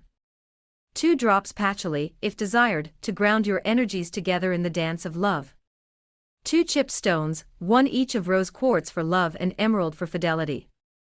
Or substitute ruby for passion or chrysoprase for healing. Gently combine all the ingredients, asking your love guides, the light beings who guide you as you engage in human relationships, to attend the process and bless your desired union. Call upon Venus, too, to bless you with love, beauty, and desire now and as you wear this potion. Amen, Aho, so it is. Tarot card, runes, and planet of the heart chakra. Major Arcana, the lovers. In the major arcana of the tarot, the lovers represent both a physical partnership as well as the idea of union, or a choice between one lover and another. When you work with the energy of this card, ask yourself what you really desire. List the qualities you seek in a partner. Create an image in your mind of what life will be like for you in love, right down to the finest detail. The Lover's card invites you to dream big and wide, setting an intention for love that may be more expansive than you have imagined in the past. Remember that when you are in partnership and set the intention for expansion in love, you are also bringing your partner with you into this new level of awareness. Be gentle and mindful, and always ask that the highest good unfolds for all beings. Runes, Kenas and Ingwas. Kenas is the rune of romantic and erotic love, physical partnership, and procreation, while Ingwas is the home of storge, familial love, and the love of home. One pulls you into relationship with another, the physical expression of desire, while the other pulls you out of relationship to express love to those around you as well as within your physical spaces, perhaps through adornment and decoration, as well as creation and dedication of unique altar spaces. The balance of Kenas and Ingwas brings internal and external love energies. Meditate on these divergent messages of love to understand where in your life you need to connect with one or the other or both. Planet, Venus. Venus is the ultimate planet of love and beauty. In astrology, your placement of Venus represents the way you love yourself and others. Venus represents your youthfulness and vitality, as well as your capacity for love, both of self and others. Ask yourself, where in your heart do you need to allow more love to bloom? Call upon Venus to soften your heart, and to allow it to be more available to those who want to love you. If you are looking for love, call upon Venus to attract new love to you. Archetype of the heart chakra. In the realm of the heart chakra, 3 archetypes emerge, all of which represent a sacred duality that can be expressed in the form of 2 physical lovers, or within one person as the balance of divine masculine and divine feminine. The lovers represent the dual expression of love, the feminine softness of understanding and safety combined with masculine strength and power. Together, the lovers reflect your own duality and ability to be both tender and strong, soft and protective. The soulmates represent the earthly duo of lovers who are fated to meet, regardless of the physical or emotional distance that separates them. It is said that every soul incarnated in physical form will meet at least one soulmate to whom he or she will be undeniably attracted. Your soulmate represents the completion of your soul in another human form. The twin flame is your other half in spirit form who safeguards, protects, and loves you from above, but never incarnates during your lifetime. All souls have a mirror energy on the other side. Many people have met their twin flame in spirit form, and appreciate having a partner soul in spirit form looking after them from the spirit realm. To meet such a spirit, simply call upon your love guides and tell them you are ready to encounter your twin spirit. Most often, this encounter happens in dream time. For many, encountering the twin in dream state has reduced physical challenges like insomnia. It's like having your own guardian angel who knows you better than anyone else, after all, he or she is your other half. Mantra of the Heart Chakra. Jai Radha Madhav is a mantra that celebrates the divine love between Radha and Krishna. In many ways, their love is a physical representation of a spiritual union, one in which the individual is able to love and celebrate the collective, and vice versa. They were unable to be together, Radha was married, Krishna was king, but they were true soulmates, connected by their thoughts and their essence across space and time. They represent the power of true love to defy all constraints. If you have ever experienced a soul connection that was blocked by obstacles you thought you could not overcome, you already know the essence of this mantra, which exalts the triumph of soul connection despite impediments. Embodiment exercise, Heart Chakra activation. The purpose of the Heart Chakra activation is to help you have a physical experience of love energy. Once your body registers the vibration of love on the physical plane, it becomes far easier to tap into this energy in the future. Let this meditation guide you. 1. Reflect for a moment on your deepest experience of love in this lifetime, the experience in which you felt most seen, most valued, most appreciated, most nourished, and most accepted for who you truly are. How did you feel? Specifically, how did your body feel? How did your spirit feel? How did your energy field feel to you then? Was it alive, vital, and full of possibility? How was your self-esteem at that time? How did you think of yourself? 2. When you are in a state of love, a whole new world of opportunity opens to you. Love is the most powerful energy force in our universe, and with its power you can create whatever you seek, heal your body, and experience a profound level of joy. All you have to do is receive. Love is a gift that constantly desires to be received. Say yes. It is safe to say yes to love. 3. Imagine a green tidal wave of love energy washing over your whole body, filling you with a deep sense of purpose and peace, knowing that you are loved by being seen and unseen. You are held by a legion of angels and ancestors who know, love, see, and appreciate you. 4. Next, bring that love energy to your physical heart space, placing your hands over your heart. If there are pockets or places within you that still feel heavy with the traumas of the past, send extra love energy there. Remind the little girl or little boy within you that you are here now, and she or he is safe. Remind the little girl or little boy within that all is well now, and you are able to offer her or him whatever is needed to heal the past in this moment. Feel her or him receive the love now that has been missing, filling the holes and gaps with the green ray of healed love.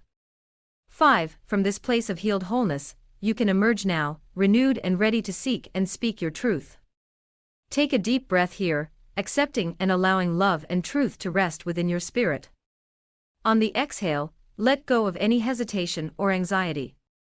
Know that you are worthy of this love, receive it, enjoy it, and spread it into the world. May you be loved, held, and blessed always. Amen. Aho, so it is. And on we go. Chapter 6. Throat Chakra, Vishuddha. How do you feel about truth? In this chapter, truth is the operative word, while voice is its secondary focus. At the throat chakra, many people focus on voice and speech, that is, your ability to articulate thoughts and ideas. What is most important at the throat chakra is not how you communicate, but what you communicate. The what is your truth, your deepest wisdom, the how is your channel for sharing your truth.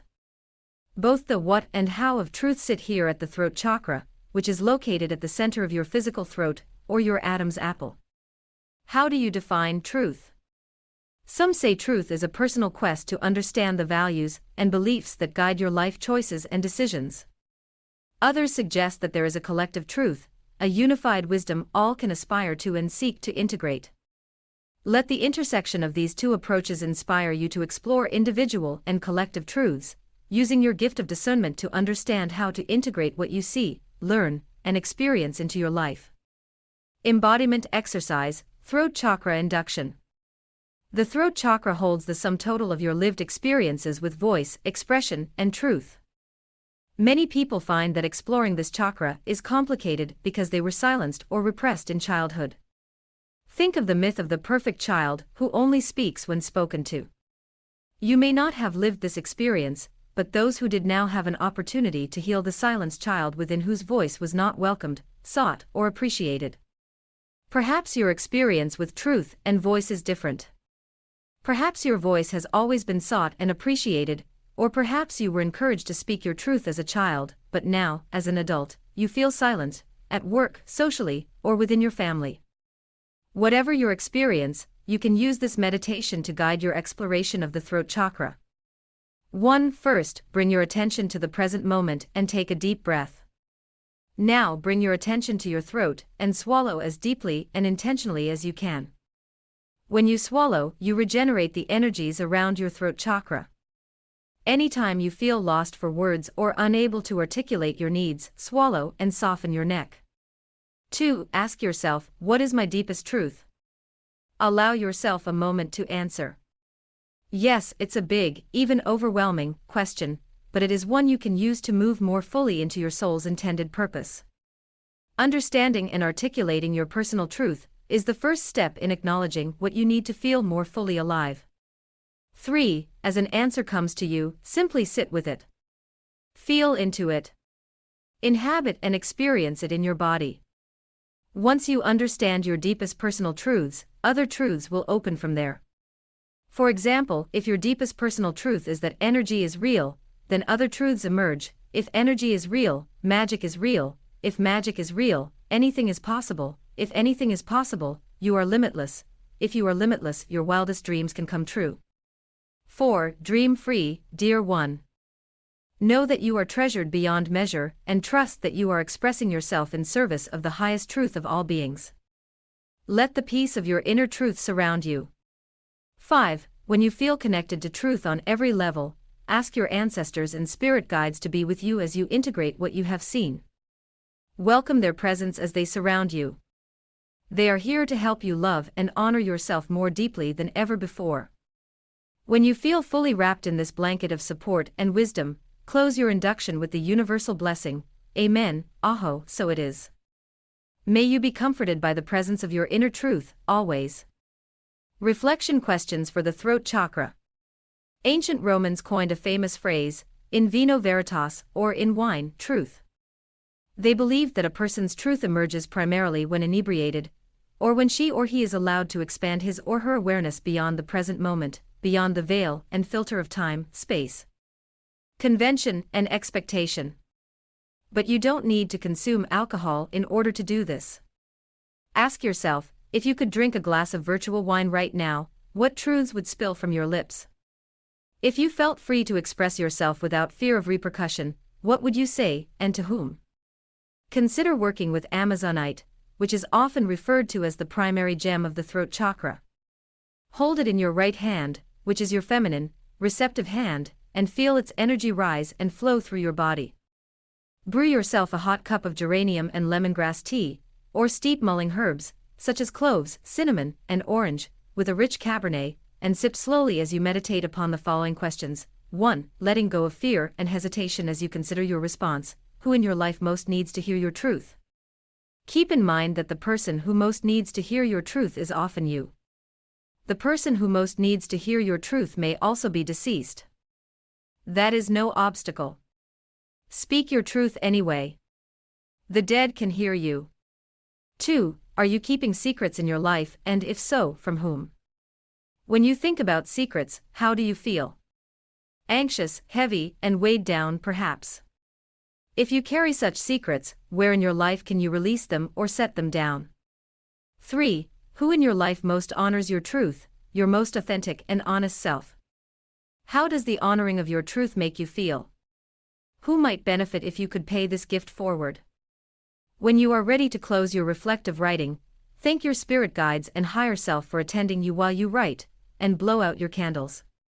Store any gems you've used and other writing tools together in a special place, so that you'll have them handy when you want to do more reflective writing in the future. Correspondences for the throat chakra. Goddesses. Aletheia, Veritas. Gemstones. Amazonite, Angelite, Aqua Aura Quartz, Celestite, Turquoise Tarot Cards. Major Arcana, Justice and Judgment. Rune. Ansuz. Essential oils / herbs. bay laurel, blackberry, blue chamomile, blue yarrow, coltsfoot, common sage, elderberry, eucalyptus, fir balsam, geranium, lemongrass, petitgrain, Peru balsam. Planet: Mercury. Goddesses of the throat chakra. 2 goddesses offer themselves for work on the throat chakra, where the voice of power emerges. Veritas, in Roman mythology, is the daughter of Kronos, the god of time. She is goddess of truth, with a capital T, and has access to the truth of the past, present, and future. Through her access to all truth, she becomes an oracle, a seer of what lies ahead, and a clarifier of what lies behind. Veritas reveals the connection between truth, the throat chakra, and insight, the third eye chakra, and thus serves as a sacred bridge between these 2 energy centers.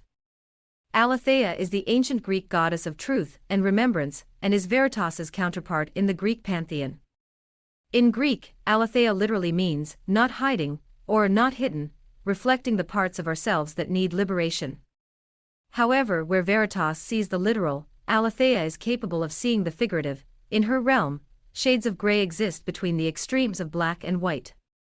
So it is with your truth, somewhere between right and wrong are layers of depth and opacity that are worthy of exploration. To work with these goddesses, simply call upon them by name, and ask them to pull back any layers of illusion in your life, offering you unfettered access to complete truth, so that you can live in the light of clarity. Amen, Aho, so it is. Gemstones, essential oils, and herbs of the throat chakra. Throat chakra gemstones. The gems of this chakra are thought to be the gems of Lemuria, an ancient civilization associated with the Dolphin Kingdom, and represent wisdom that was encrypted and stored in crystals before that civilization's collapse. Aqua aura quartz, one of the primary Lemurian gemstones, is a strong purifier of the aura, and also promotes strength, tenacity, and prosperity. Amazonite is the primary stone of truth, and boosts confidence for public speakers, helping them articulate even the most difficult words and subjects with ease. Angelite, in crystalline form, known as celestite, invokes the angelic realms to attract the presence of angels, including archangels, in your spaces.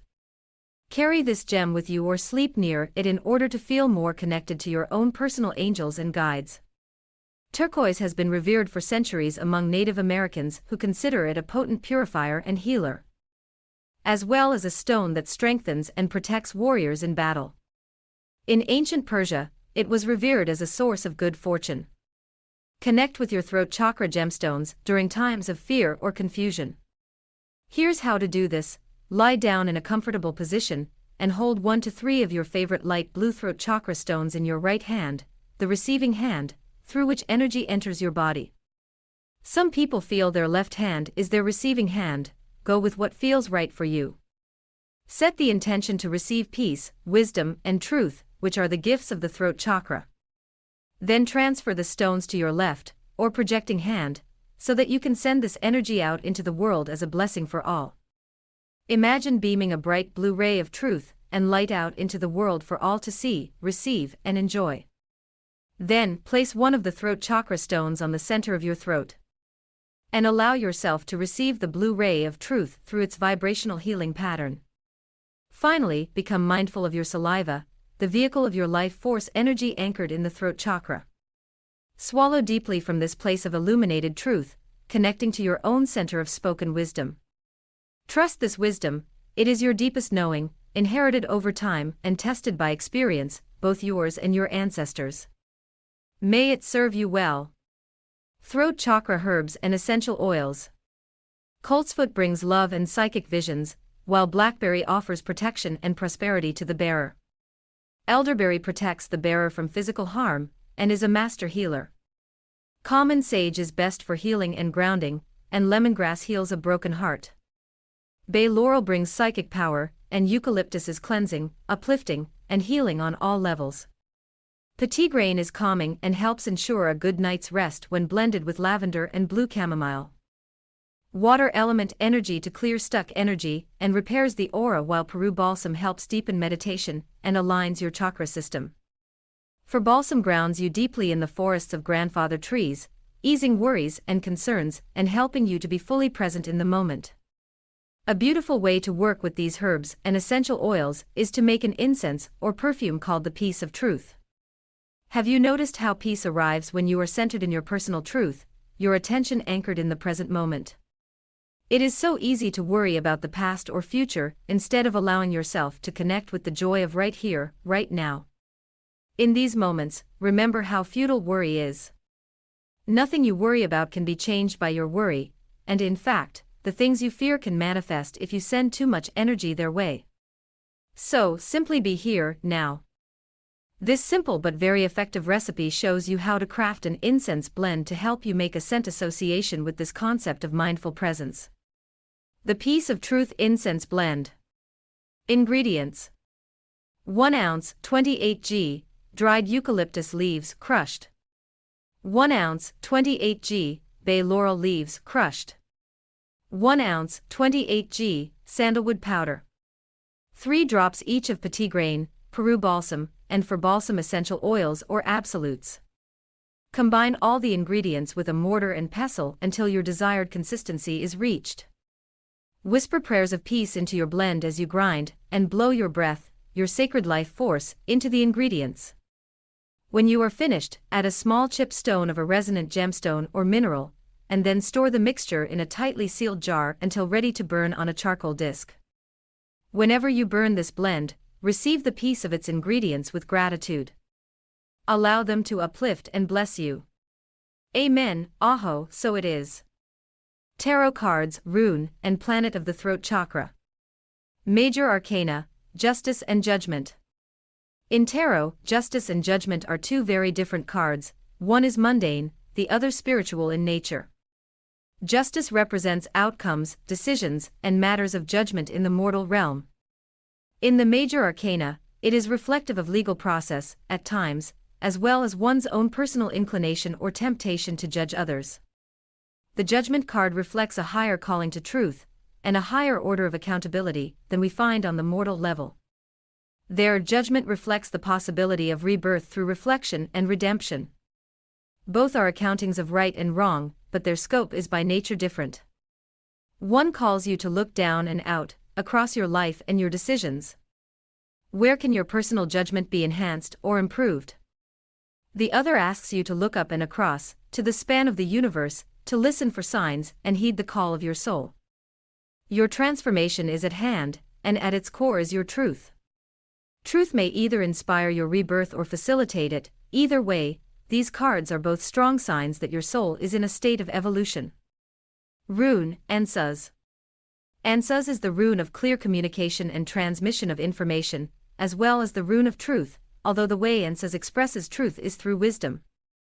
Ansuz is one of the primary runes associated with Odin himself, king of the Norse pantheon and father of the runic system, which he downloaded during a 9-day journey in the forest where, suspended from the tree of knowledge, he received the runes and their meanings as guidance for his path and teachings. Meditate on this rune to understand how to align truth and communication in your life. Planet, Mercury. Mercury is the planet of communication and the messenger of the solar system. In Greek mythology, Mercury was the messenger to the gods, swiftly delivering important news and messages to them from Mount Olympus.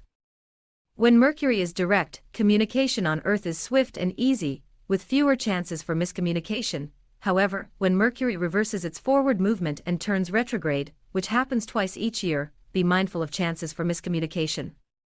It is best not to sign contracts or formalize business dealings when Mercury is retrograde. Knowing what sign Mercury is in within your own natal chart can help you understand better how you prefer to communicate.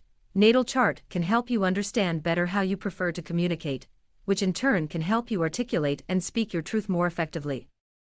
Archetypes of the throat chakra. There are many potential archetypes of truth. It is not surprising that such a powerful concept should have so many human faces and incarnations. Still, two main archetypes, the guru and the seeker, represent common embodiments of throat chakra energies. In Sanskrit, the word guru refers to the path from ignorance to enlightenment, thus, any teacher, any person, any being who enlightens you with wisdom and insight that deepens your spiritual understanding is a guru. For some, the activation of the throat chakra leads to ascension and enlightenment, as well as the call to share that enlightenment with others. That is the guru's journey. The seeker is another truth and wisdom archetype that takes the role of student instead of teacher. The seeker simply enjoys the archaeology of learning and experience for its own sake, and for the sake of personal development, while the guru takes her truth and wisdom to a place of teaching and sharing for the enlightenment of others. Both are valid and important. Mantra of the throat chakra. Om Kamara Kushalo Dayai Namangha is a Sanskrit mantra and blessing that means, salutations to the Divine Mother, who brings blessings to children. You are indeed a child of Gaia. And as you connect with your truth at the throat chakra, you become more capable of locating and speaking truth. This process of individuation, rooted in psychoanalysis, simultaneously separates you from the mother and links you back more directly to her. Kamara means child in Sanskrit, but it also means challenging mortality, and is a reminder that truth and wisdom are the gifts and challenges of living a mortal life. The more wisdom gathered, the more ease becomes possible, and yet the more wisdom gathered, the more difficult it can be to trust in the divine. This mantra is an invitation for you to acknowledge how far you have come in your personal spiritual journey, and how many gifts you have received along the path. As you meditate with this mantra, ask yourself how truth and wisdom have blessed you, and give thanks for these blessings. Embodiment exercise, throat chakra activation. Throat chakra activation is about articulating and embodying your deepest inner truth. Truth is such an ambiguous concept. In order to activate it in your life and embody it fully, you must ask yourself what truth means to you. What is your truth? Closely linked to truth is power, and of course, love. In fact, the adjacent chakras to your throat chakra are the heart chakra and solar plexus, as well as the third eye or center of your intuition. All are intimately connected, as they comprise our different ways of knowing and seeing. Let this meditation guide you as you activate your throat chakra. 1. Be aware that activating the truth center of your energy field is a complex feat, but at the same time, it is the easiest decision you will ever make. Are you ready to stand in your truth? Are you ready to show up fully and authentically in your life and take responsibility for your words, actions, and intentions? If you answer yes to these questions, your throat chakra is already open and active. 2. Next. Trust that you are safe to express your truth to whomever needs to hear it, and whenever and in whatever way it needs to be communicated. Ask for support from your spirit guides and the goddesses of truth, Veritas and Aletheia, as you step fully into your truth, and use your voice to express your truth in the world. 3. To do this, invoke the bright blue essence of the blue ray of light. Imagine this light emanating from your throat, the center of your activated truth, and imagine sending that beam of blue light out from your throat chakra to the very center of the universe, where it can connect to other beams of truth light energy and reflect the radiance of collective truth back to you and back to our planet, back to all of the trees and flowers, animals, and bodies of water. Truth is where souls connect most powerfully. Next to love, truth is the most powerful energy vibration. 4. Once you find and connect to truth in your life, stay there for as long as it feels right to you. Let truth envelop you and nourish and support you. You are the child of truth, and so truth is your sacred birthright. Imagine radiating this truth out into the world. Think about ways you can bring this truth forward in your own life, mirroring it to those around you. 5. Finally, and most importantly, think about how you can bring this truth forward for your personal good, to help you evolve, develop, and grow. This is your time to become and expand, anchoring your actions in your authentic inner knowing. Enjoy this phase of your soul's development, for it is here you find your greatest compass and true north. May you walk in truth and beauty, always. Amen. Aho, so it is. And on we go. Chapter 7. Third Eye Chakra, Ajna. The third eye chakra is the seat of intuition and the clarities intuition brings. When your third eye is open and activated, you become an energy peacock. You have many eyes that see the world in full. Vibrant color and all of your senses are available to you as sources of wisdom and information. When your third eye is blocked, however, you feel the opposite, unclear, unfocused, and unable to sense what is happening around you. It is possible to learn, live, and thrive either way. In fact, many people function quite well without an active, open third eye chakra. So, what might lead someone to work on her intuition and actively seek to open and activate the third eye? Often, a sense of despair and dissatisfaction. The most common question people ask when they reach their 30s, 40s, and 50s is this all there is to life? When you begin to seek to understand the depths of life, death, consciousness, and reality in this way, you will know you are ready to work closely with the third eye chakra, through which you can develop enhanced vision and insight. Here, there are no boundaries. Here, wisdom can and does come to you from all directions. Here, you can see clearly and vividly. Thus, the question becomes, what will you do with what you learn? Embodiment exercise, third eye chakra induction. The purpose of this induction is to help you distinguish your spirit sight from your physical sight. Intuition can be tricky, because many people have not yet learned to fully trust what they cannot see with their human eyes. But intuition is not so much about seeing as it is about sensing. So, to help you connect with your third eye chakra, I will ask you to close your seeing, human eyes, because they will not always be accurate guides while exploring the deeper terrain of consciousness and awareness. Take your time here, this is the final frontier of metaphysical and spiritual development. Once you trust that you can receive and retrieve wisdom from non-local sources not bound by the constraints of space and time, the entire experience of your life can become more magical or inspired. 1. First, imagine closing your human, seeing eyes and opening your sensing eye. To do this, imagine a blank screen, like a movie screen, behind your seeing eyes, upon which your soul can project images for you to explore and experience on a multidimensional level. Now project an image of yourself during the happiest time of your life onto that screen, a time in which you were laughing, open, and unafraid.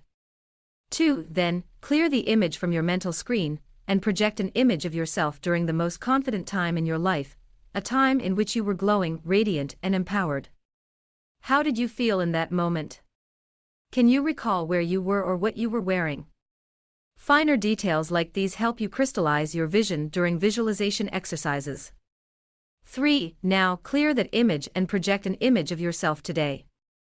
Where can you love yourself more fully right now, and how can you support yourself more deeply in this moment? 4. Imagine the possibilities if you could do the same for others, and for our planet. For instance, if our planet could engage this broader love frequency, perhaps we would see an end to global conflicts. In this way, our third eye chakra becomes a healing tool for all beings.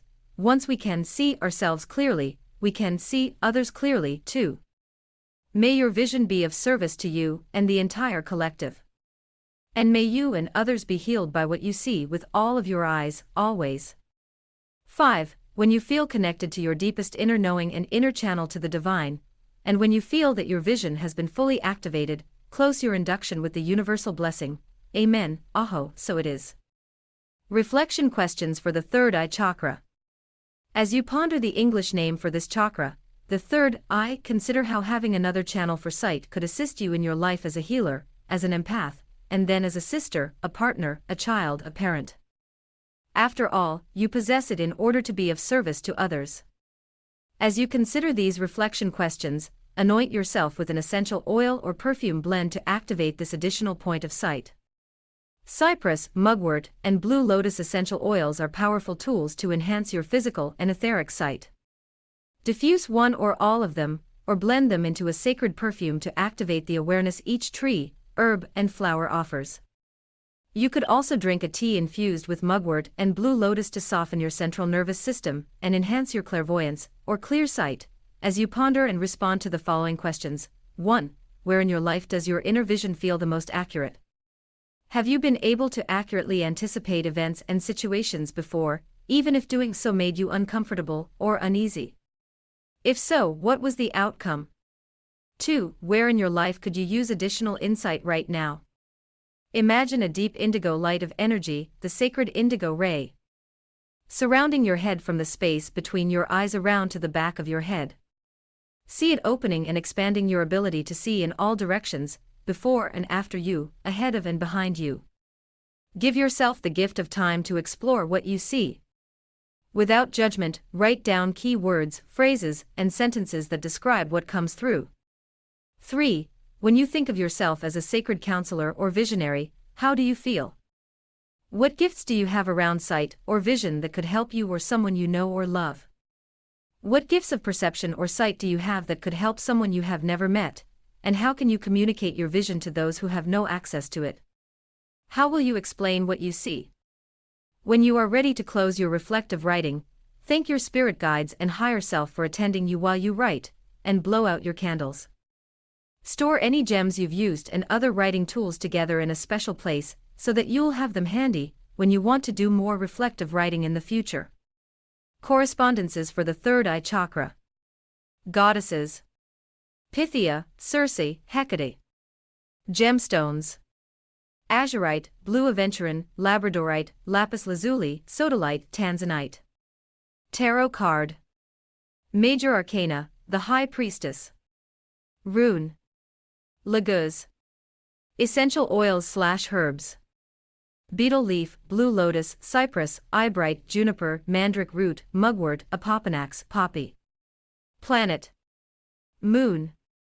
Goddesses of the third eye chakra. Interestingly, in the domain of intuition and the third eye chakra, only 3 goddesses emerge as our guides on this sacred journey: Pythia, Circe, and Hecate. They are considered goddesses of the threshold, or the doorway between the worlds of the living and the dead. In many cultures and traditions, healers, curandras, shaman, and other figures of transformational healing are thought to live on the periphery of consciousness and space. From these spaces they see, work, and gaze upon us, but leave us to our own mortal devices to find the cures and mechanisms of healing that align with human modalities and Western models of what can cure or fix all that ails us. Pythia is the goddess of the third eye, who can connect you to ancestral wisdom, channeled visions, and inner understanding. She is the high priestess of what might be, and is able to sit between the now of your current existence and the then of what may unfold in the future. Circe is the goddess of magic in the Greek pantheon, but like all goddesses, she carries the magic of light and shadow, love and darkness. She is capable of showing you your own magic, or poisoning your waters, killing all creation.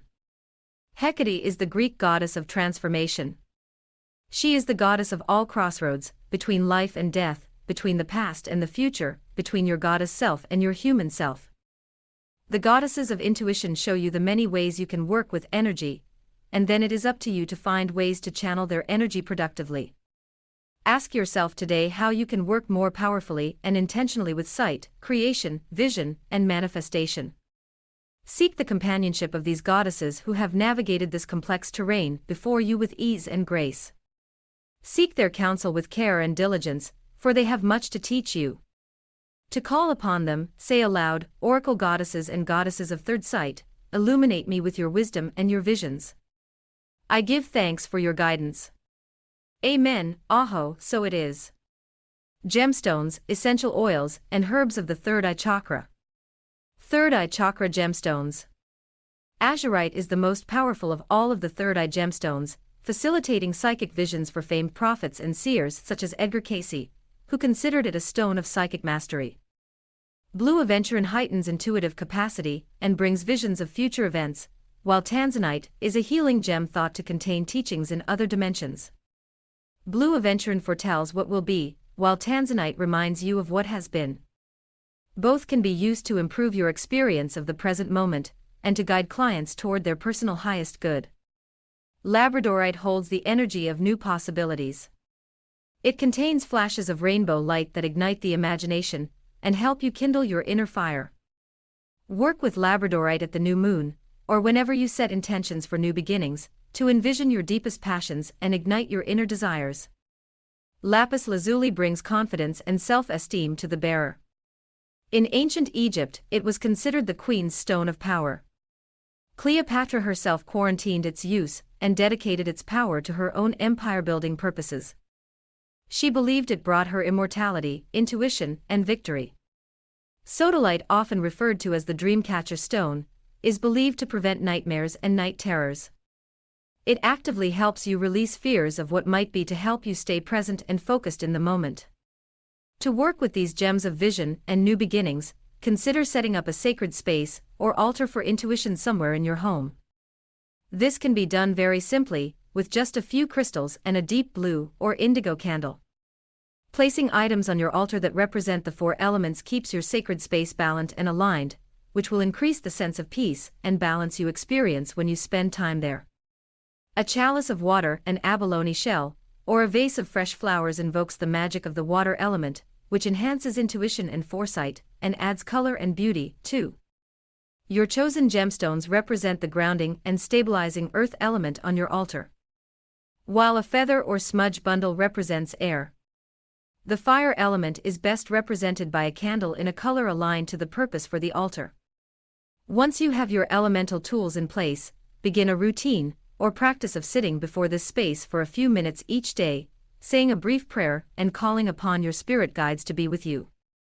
If you like, you can beautify the space with an indigo table covering, the color of the third eye chakra, and place your stones in a sacred spiral shape to reflect the energy of intuition, which begins within and then unfolds without. Enjoy the process of adorning your altar and setting up your sacred space. Add personal touches, such as photographs, if you are called, until it feels uniquely and beautifully yours. Then, spend time enjoying them in the moment, without focusing on the past or future. Your altar or sacred space is a gift you give to your soul. May it bless you. Mandrake root enhances intuition in matters of love, while blue lotus softens and relaxes the central nervous system, making it easier to connect with spirit guides. Third eye chakra herbs and essential oils. Eyebright brings mental clarity and enhances vision, both human and psychic. Juniper offers healing via purification and protection from evil spirits. Mugwort, known as the witch's herb, has a mild sedative effect and thus has been thought to facilitate deep states of meditation and powerful prophetic visions. Poppy calms the mind and prepares you for ceremonial work. Mandrake root enhances intuition in matters of love, while blue lotus softens and relaxes the central nervous system, making it easier to connect with spirit guides. Blue lotus was sacred in ancient Egypt and often buried with bodies to ensure safe passage to the afterlife and the soul's final resting place. Cypress is considered to be a tree of the dead in many cultures, but in ancient Greece, a ring of cypress trees circled the famed oracle at Delphi, and has become known in Greece as a tree of wisdom and intuition. Opopanax is an ancient resin that brings protection and transmutation, helping purify and clear stuck or stored energy. Betel leaf has a lengthy history as a sacred plant. It is used in prayer ceremonies, and can be burned or used in essential oil form to raise energy frequencies for peace, healing, and intuitive development. Many of these herbs can be used in various ways to enhance mood and increase psychic awareness. Mugwort and blue lotus, when blended and taken as a tea, help to calm the nerves and open the mind to new possibilities. You can use sprigs of juniper as decor around your home, especially at the holidays, to enhance a deeper level of spiritual engagement and energy. Hang wreaths made of juniper on the doorways to your home to protect it from intruders. Burn opopanax resin to open sacred space and create an environment suitable for spiritual work and divination. Finally, use the recipe shown to make a powerful oracle anointing blend, which combines the medicines of third eye herbs with the gemstones of intuition. Use this blend every time you do a reading for a client or for yourself to open the third eye and activate your intuitive gifts. Oracle Anointing Blend. Ingredients: 10 drops cypress essential oil, 10 drops blue lotus essential oil, 5 drops opopanax essential oil, 5 drops juniper essential oil, 2 ounces jojoba carrier oil. For chip stones, 1 each of lapis lazuli, tanzanite, blue aventurine, and sodalite. Blend your essential oils together, blessing each oil as you add it to the mixture. Then, place your essential oil blend into a perfume bottle. Fill it to the top with jojoba carrier oil, then add your chip stones. Swirl gently to blend. Set the intention that each time you work with this sacred blend, your intuition will be enhanced, and you will see clearly what is needed, for yourself or for your client. Amen, Aho, so it is. Tarot card, rune, and planet of the third eye chakra. Major Arcana, the High Priestess. The High Priestess is a figure of mystery and wisdom, and is associated with the third eye chakra. In the major arcana of the tarot, she represents advanced learning and integration of different traditions in service of a comprehensive unifying vision of magic. She honors the sacred texts and prioritizes learning from the past in order to inform her judgment in the present. In this way, she is an open invitation to you to further your own education and improve your understanding of ancient concepts and civilizations, including their traditions and sacred ceremonies. She asks the question, how might you deepen your wisdom in order to connect with the lineages of your ancestral line? The High Priestess is your most powerful conduit to your past, your present, and your future. Call upon her to access the broader wisdom of your ancestors by asking, what do I need to know that I do not know today, and how can I integrate that wisdom into the deepest levels of my being? Rune, Laguz. Laguz is the rune of the psyche and all that is unseen. As such, it is the primary rune of intuition. Laguz means lake, and so its watery essence offers the gift of life through wisdom. Water is also the element of prosperity and wealth, so it is also the rune of understanding your personal path to prosperity. This truth will be revealed to you over time as you work with Laguz, activating the deepest wisdom once you are ready to receive it. Call upon its energy to help you dive within and excavate the innermost channels of your wisdom. Trust that it is safe to explore your soul's sacred caverns this way. Planet, Moon. It should come as no surprise that the moon is the planet of intuition. In so many ways, the moon governs our cycles and our connection to magic. At the new moon, try to seek wisdom about new ventures, new beginnings, and new possibilities. At the full moon, seek gratitude and blessings for intentions that have manifested in the last lunar cycle. Both are occasions for deep connection to intuition and inner wisdom. Archetypes of the third eye chakra. When you think of intuition, the word oracle often comes to mind. Historically, oracles were figures with powers of precognition, who would intuit events before they happened and offer guidance or counsel on the basis of their visions. Thus, the archetype of the oracle presents itself as one face of your own psyche that has unique powers of prophecy and the ability to channel wisdom from outside the self. Like the wise oracles of ancient Greece, the oracle within you is a bringer of wisdom and truth. With a keen ability to envision and foretell the future, and to gain clarity and perspective on the past. The oracle sees all, knows all, and embodies all. She is an open channel of wisdom and understanding that defies human comprehension. Mantra of the third eye chakra. In Sanskrit, Vayanti is loosely translated as wisdom of infinity, and is a mantra you can use to connect to your deepest knowing. The wisdom of infinity knows no beginning or ending, it simply is, and has always been. When you connect to universal wisdom in this way, you are able to let go of anxiety, stress, and fear, since within universal wisdom are energies of peace, alignment, enlightenment, and connection. Recite this mantra when you feel anxious or fearful, which are often signs that you are disconnected from your intuition. When you come back to your deepest wisdom, you will realize that love surrounds you in every way. You are walking the beauty path. Embodiment exercise, third eye chakra activation. When working with any chakra, activation is key. Here, you are activating, or giving permission to, your seeing eye to receive and transmit its wisdom via your intuition or inner knowing. Your intuition is your ally in this life, walking the long road of humanity with you as a guide and source of wisdom, truth, and inspiration. All humans are born with innate faith in it, but over time many are taught to trust only facts, science, and what can be seen with their waking eyes. Ironically, many spend the later decades of life trying to return to the state of innocent, open knowing that children so naturally enjoy. As you develop your intuition, you are by extension engaging your child self, a facet of what Buddhists refer to as the beginner's mind, or the ability to meet life with an open mindset.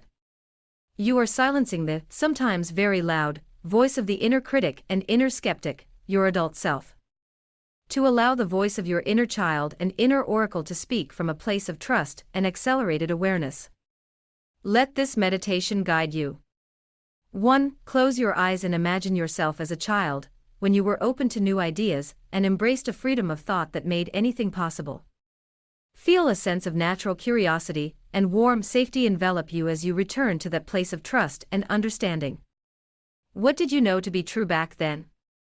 How can recalling that truth assist you now in trusting the universe to be a safe, welcoming home to your maturing spirit? 2. Now, imagine a deep indigo, almost violet, ray of light emerging from between your eyebrows. This is the blue or indigo ray of your intuition. Send that beam of light out to the universe and set the intention that it may gather any wisdom, insight, or information you need to access right now in order to live in vibrational harmony with your soul's path. Feel the pulsing indigo beam pushing past our atmosphere, spreading out into the far beyond, gathering information and codes, energy, keys to unlock health, well-being, peace, or prosperity for you to use in your life right now. 3. Ask the beam to collect only information for your highest good that can be used and integrated now or later. If you wish, you can send another beam and ask for long-term guidance or guidance about a specific issue. Say aloud, beam of indigo light, gather only the wisdom I need to serve my highest good and the highest good of those around me. Amen, Aho, so it is. 4. Imagine that indigo ray returning to you now, bringing back to you all that you need to know in this moment. Receive the indigo ray back at the point of its departure, between your brows. Bless the receipt of the guidance and give thanks for the gift of wisdom. May the information you gather bless you, and may the codes you receive heal you. Amen, Aho, so it is.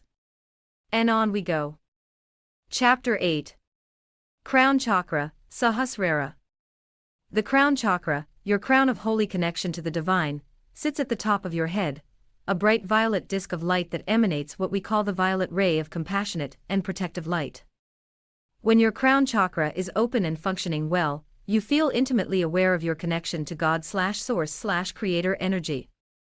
When it is blocked or inactive, you feel disconnected from the divine and unsure of your relationship to God/Source/Creator.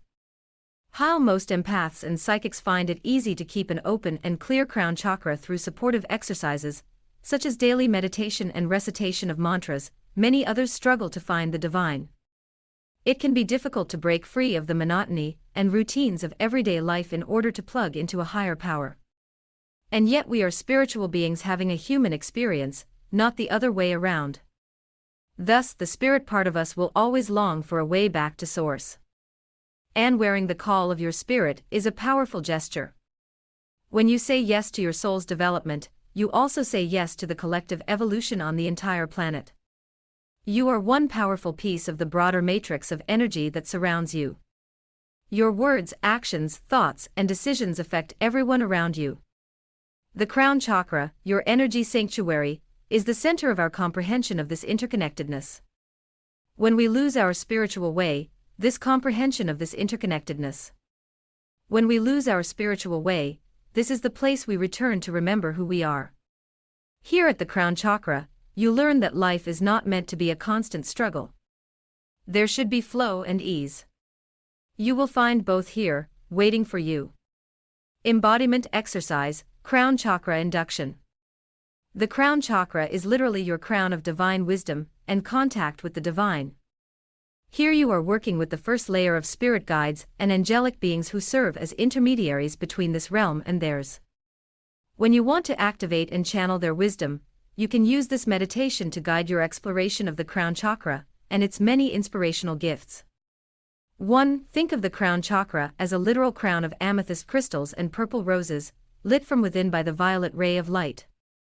Visualize it glowing above your head, gently resting there. You become an example to others of peace and spiritual awareness just by allowing yourself to receive the energy emitted by this energy center. At the crown chakra, we learn the medicine of allowing and becoming. 2. The crown chakra is also a potent source of physical and spiritual healing. While the heart chakra is your center of love and compassion, you experience unconditional love at the crown chakra, because here you are welcomed, understood, and seen just as you are.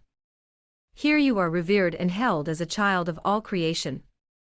Here you are guided and loved, seen and recognized at the soul level as kindred of the spirit realm. As you open the crown chakra, the top of your head may tingle or vibrate, or you may feel lightheaded. These are perfectly natural reactions. 3. To experience the magic of the crown chakra, recognize that within this energy center sits your deepest sovereignty. You are seen here as the queen or goddess, king or god, that you truly are. When you allow yourself to feel your sovereignty, that is, your truly indelible power and divine authority, what feelings arise? Physically, as you connect to your inner power, you might feel dizzy, or as if you are floating, or tingling in your hands and feet, as these are other places in the body where excess energies are expelled. These, too, are normal reactions. 4. When you trust that you are right where you are meant to be in life, in this moment, you access a level of peace few experience. This peace stems from the knowledge that you simply need to be, and just by being, you change the world. At the crown chakra, you are invited to explore your thoughts about yourself and your life, untangling them from old patterns that may have limited you in the past.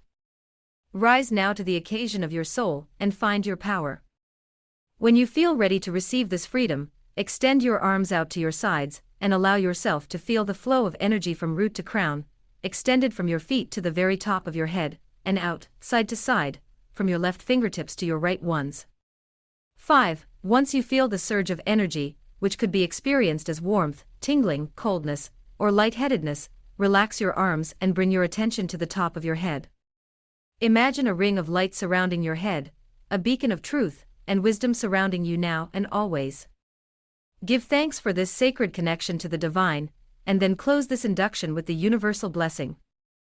Amen. Aho, so it is. Reflection questions for the crown chakra.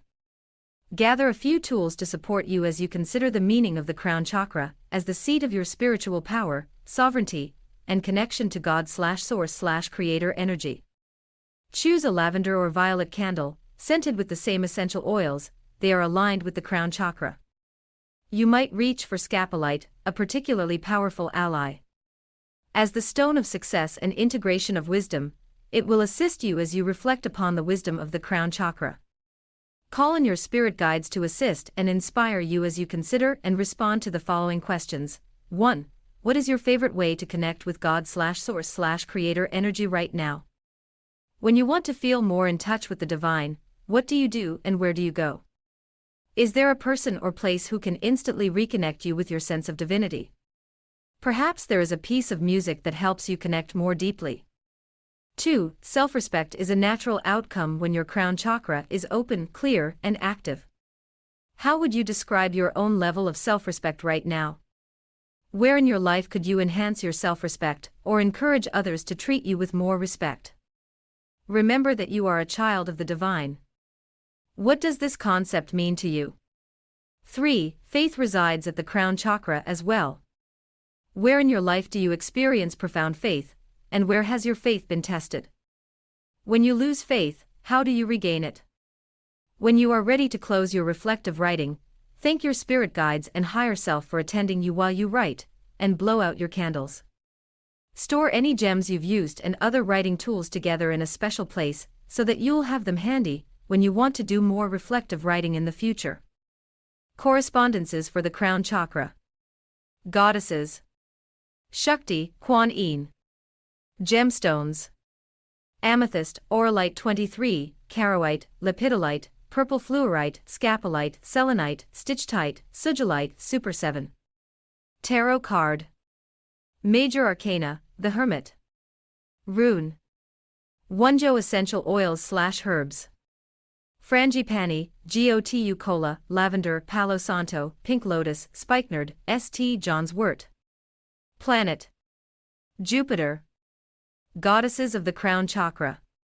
Shakti is the primary goddess teacher at the crown chakra, though she is not alone. For example, in the Greek pantheon, Irene is the supreme goddess of peace.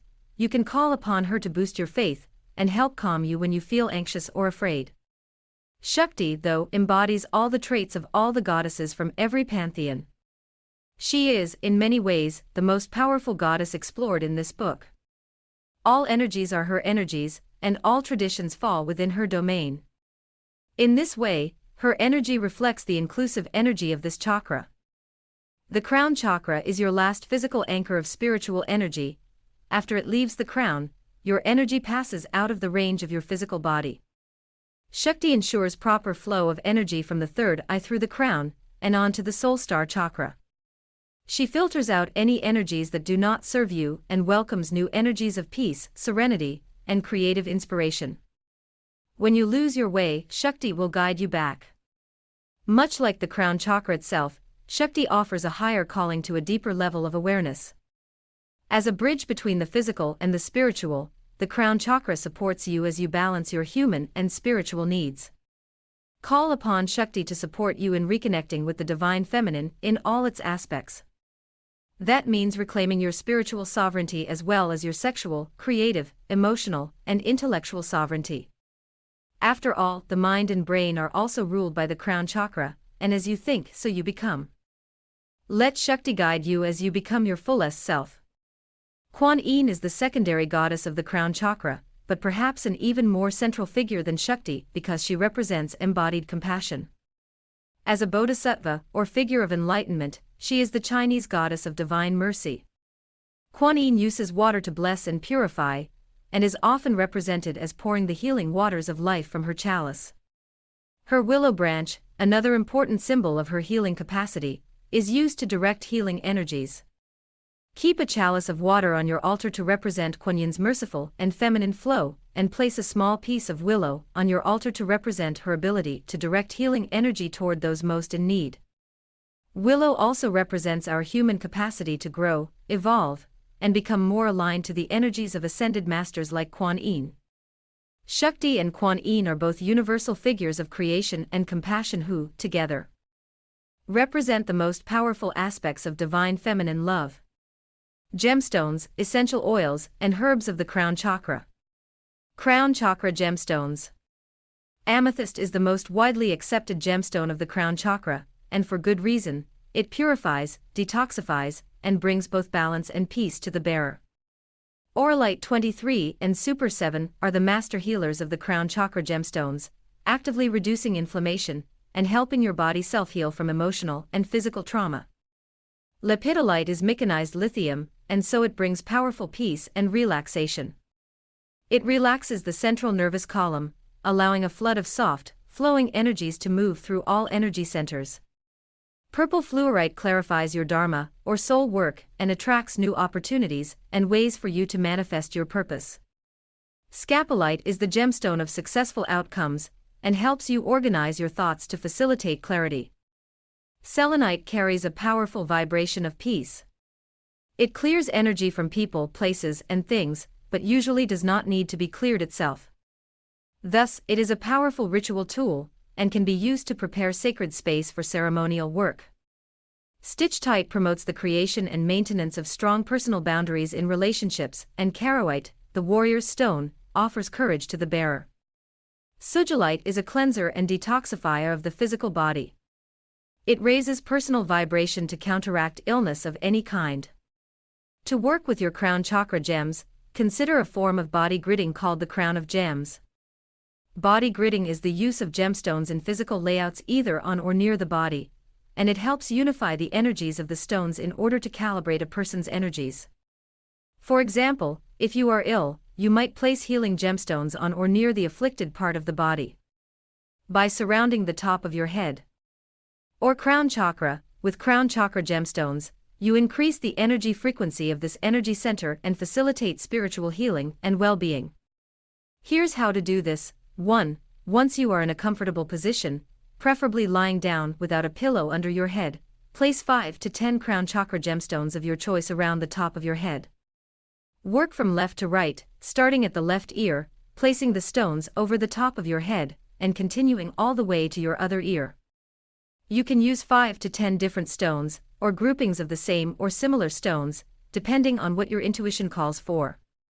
2. Next, imagine the violet ray of protective, peace-filled light emanating from the top of your head, connecting all the gems in a band of healing purple light. Feel the heat of the energies as they rise, surrounding your head, and bathing it in a warm halo of divine light. Receive the blessings of this light. And remain in this position for as long as your intuition guides you to.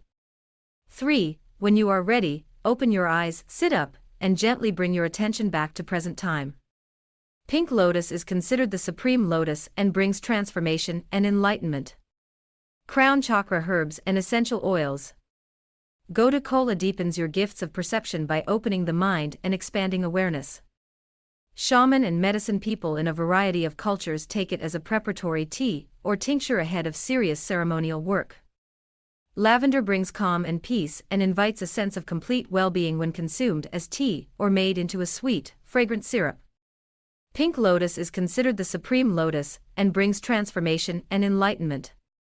St. John's wort has long been revered as a treatment for depression and anxiety. The smoke and essential oil of Palo Santo have antibacterial and antimicrobial properties, making them ideal tools to fight colds, flu, or illness of any kind.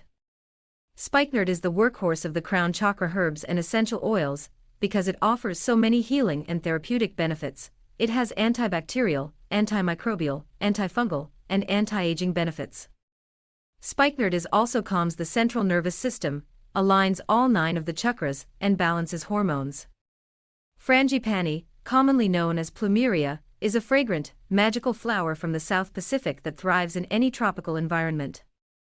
It attracts universal love and helps you to see that love flows to you from every direction, all the time. All of the crown chakra herbs and essential oils are helpful for relieving anxiety or depression, as each has relaxing and softening properties that are perfect for bringing peace to the overactive or anxious mind. Craft the peace of mind mist and spray it around your space or use it as a light perfume. The addition of an amethyst or lepidolite gemstone to the bottle adds an extra layer of peace magic to this mystical blend. Peace of mind mist. Ingredients: 4 drops lavender essential oil, 6 drops St. John's wort essential oil, 2 drops spikenard essential oil, 4 ounces, 113 g, lavender hydrosol or distilled water, 1 to 2 lepidolite or amethyst chip stones. First, blend your essential oils, one at a time. As you add each oil to the blend, consider the properties it brings. Next, pour the hydrosol, or distilled water into a dark amber or blue glass bottle. You can choose a bottle with a plastic dropper or a spray cap, but in general, this blend works best as a spray mist. Add the essential oils to your hydrosol. Give thanks for the medicine of each essential oil, honoring the spirit of the plant and the gift it is offering you. Then add your chip stones, swirling the mixture with the gems to properly mix the ingredients. Keep this mist near your bed or meditation space, or in any place where you can use more mindfulness and peace energies. Amen, Aho, so it is. Tarot card, rune, and planet of the crown chakra. Major arcana, the Hermit. The Hermit is perhaps the most powerful figure of the major arcana, not because he wields direct authority or influence, but precisely because he is a figure with indirect authority. His power lies in the lantern he holds, which represents his ability to pave a path of light and beauty in a sometimes dark world. The crown chakra represents this valiant effort to maintain light in dark places, and so the Hermit becomes a figure of validation and inspiration to empaths who do this sacred work every day. It is not easy to be a pioneer, but that is the path of the leader, and the crown chakra, in many ways, is the leader of our energy system. It is the launching point for our connection to the divine. What lies beyond the crown chakra is the light of the Hermit's sacred lantern. To connect with the Hermit's wisdom, ask yourself what your source of light is right now in your life. Where does your illumination come from? And what spaces of the world do you illuminate? Who relies upon you as their source of light and wisdom, and upon whom do you rely for light, support, and direction? Rune, Wonjo. Wonjo brings happiness and harmony, 2 of the blessings offered by the crown chakra. Wonjo represents the union of the mundane with the spiritual, a point of balance between apparently opposite or competing domains. It is possible to be spiritual and grounded, it is possible to live authentically and in harmony with others. Wonjo reminds you of the shades of gray that exist in this expansive universe, and the many ways in which binary thinking constrains personal development.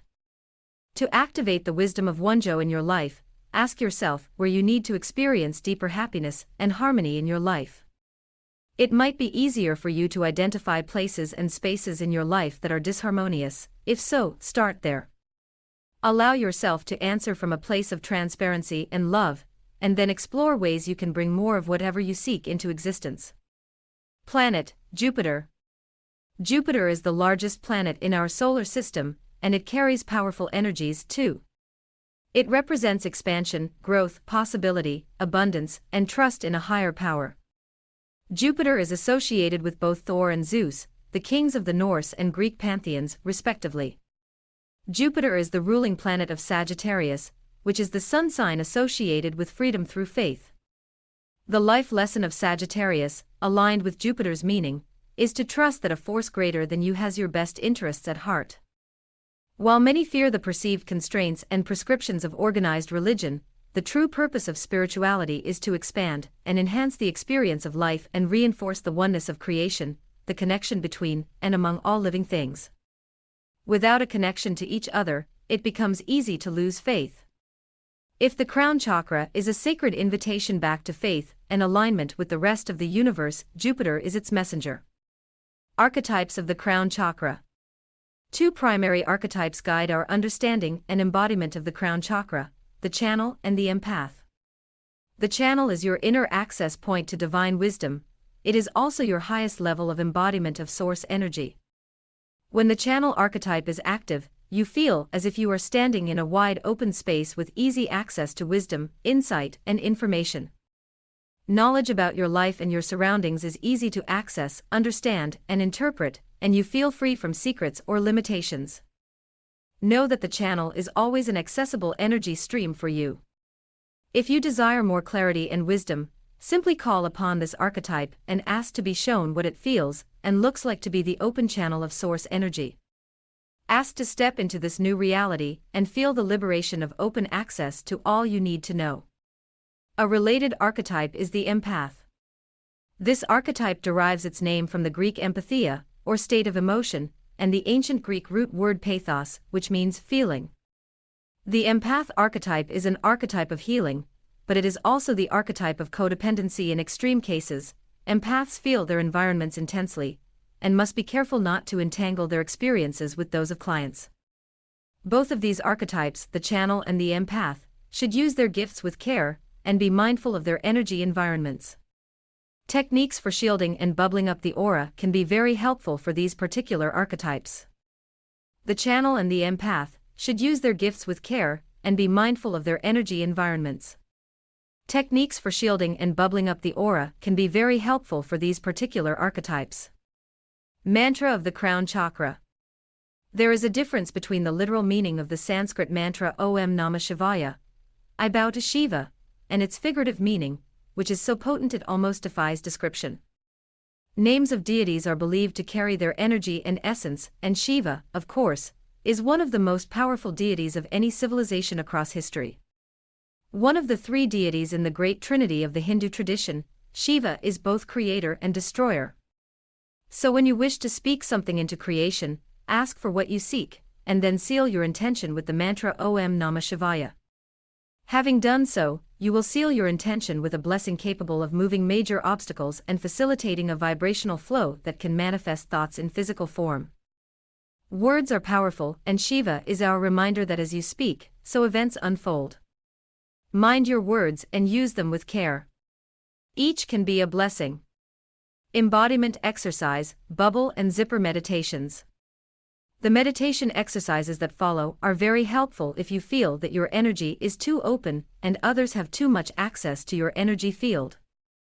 Signs of energy overwhelm, which signal open access to your energy field, are physical and mental fatigue, irritability, confusion, exasperation, and loss of interest in spiritual activities. The bubble meditation below helps you encase your energy field in a bubble of light that is impenetrable to outside influence without your permission, while the zipper meditation offers you a chance to mindfully seal off access to your energy reserves in cases where you feel your boundaries are being violated. Use both or whichever one resonates most powerfully with you. The Bubble Meditation 1. Relax your body and bring your attention to your breath, which will naturally bring you into present time. Next, become aware of your body's comfort level. Make any adjustments needed so you can be fully here, now. 2. Imagine a huge bubble of translucent white golden light in front of you, about a foot 30 centimeters, taller and wider than you are on all sides. See this bubble of light gently float on the earth before you, vibrating and glowing from its center outward. You may even feel warmth as you envision it. Take a step forward, reach out your hand, and touch the sphere of light. Notice how it vibrates back to you, easily and openly inviting contact. 3. Take another step forward and see yourself step inside the sphere of light. See the energy move out and open to accommodate you, and then close and gently seal itself behind you, enveloping you. Notice how the cares of the world fall away. Here you are safe, here you are well. Here you are whole. Here you are held by spirit guides and are in the care of guardian angels. Here there is no need for anxiety, as time does not exist inside the bubble of light. There is only this moment which is safe, beautiful, and open to you. Release your concerns about yesterday or tomorrow, and let your body relax and soften. All that matters is right here, right now. Know that all is unfolding in perfect time and order. You only need to be and allow. Give thanks for the protection that surrounds you in this bubble of divine and holy light. 4. When you are ready, you can choose to emerge and return to your waking state of conscious awareness. Take with you the peace that was gifted to you here, and find ways to mirror it in your daily conversations and actions. Embody the peace you now know exists and is always present, waiting for your acknowledgement. Amen, Aho, so it is. The Zipper Meditation. 1. Relax your body and bring your full attention to this moment, to your breath, and to the feeling in your physical body. Imagine that all of your energy centers are open, and feel each one, from Earth Star to Crown, vibrating and connecting you to the energy it represents. At the Earth Star chakra, you are completely connected to your ancestors and to the plants and mineral spirits of the underground realms. At the root chakra, your roots connect to the earth itself and you feel yourself safely grounded in the present moment, aware of and grateful for all that surrounds you. 2. Next, allow yourself to explore and indulge your deepest sensual and creative fantasies at the sacral chakra. Then open the solar plexus chakra to experience your most profound sense of personal power. Afterward, the heart chakra opens to you, connecting you with love energies and energies of sweet compassion that represent your feminine softness. The throat chakra opens next, helping you see and embody your deepest truth.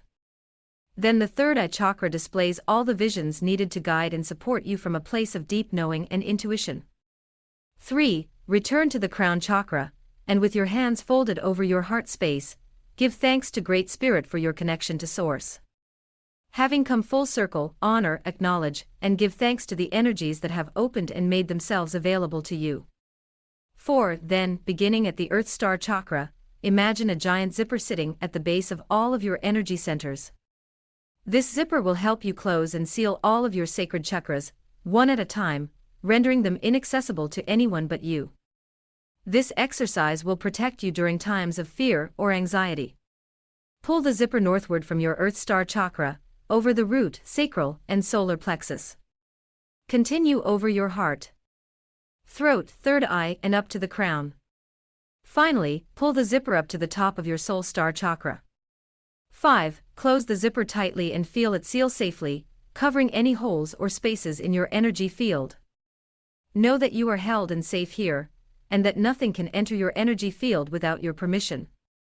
6. When you are ready to unzip the chakra system, and you should be sure to do so if you wish to begin energy work of any kind, as the flow of energies is critical for creation, release them one at a time, unzipping slowly until all chakras are exposed.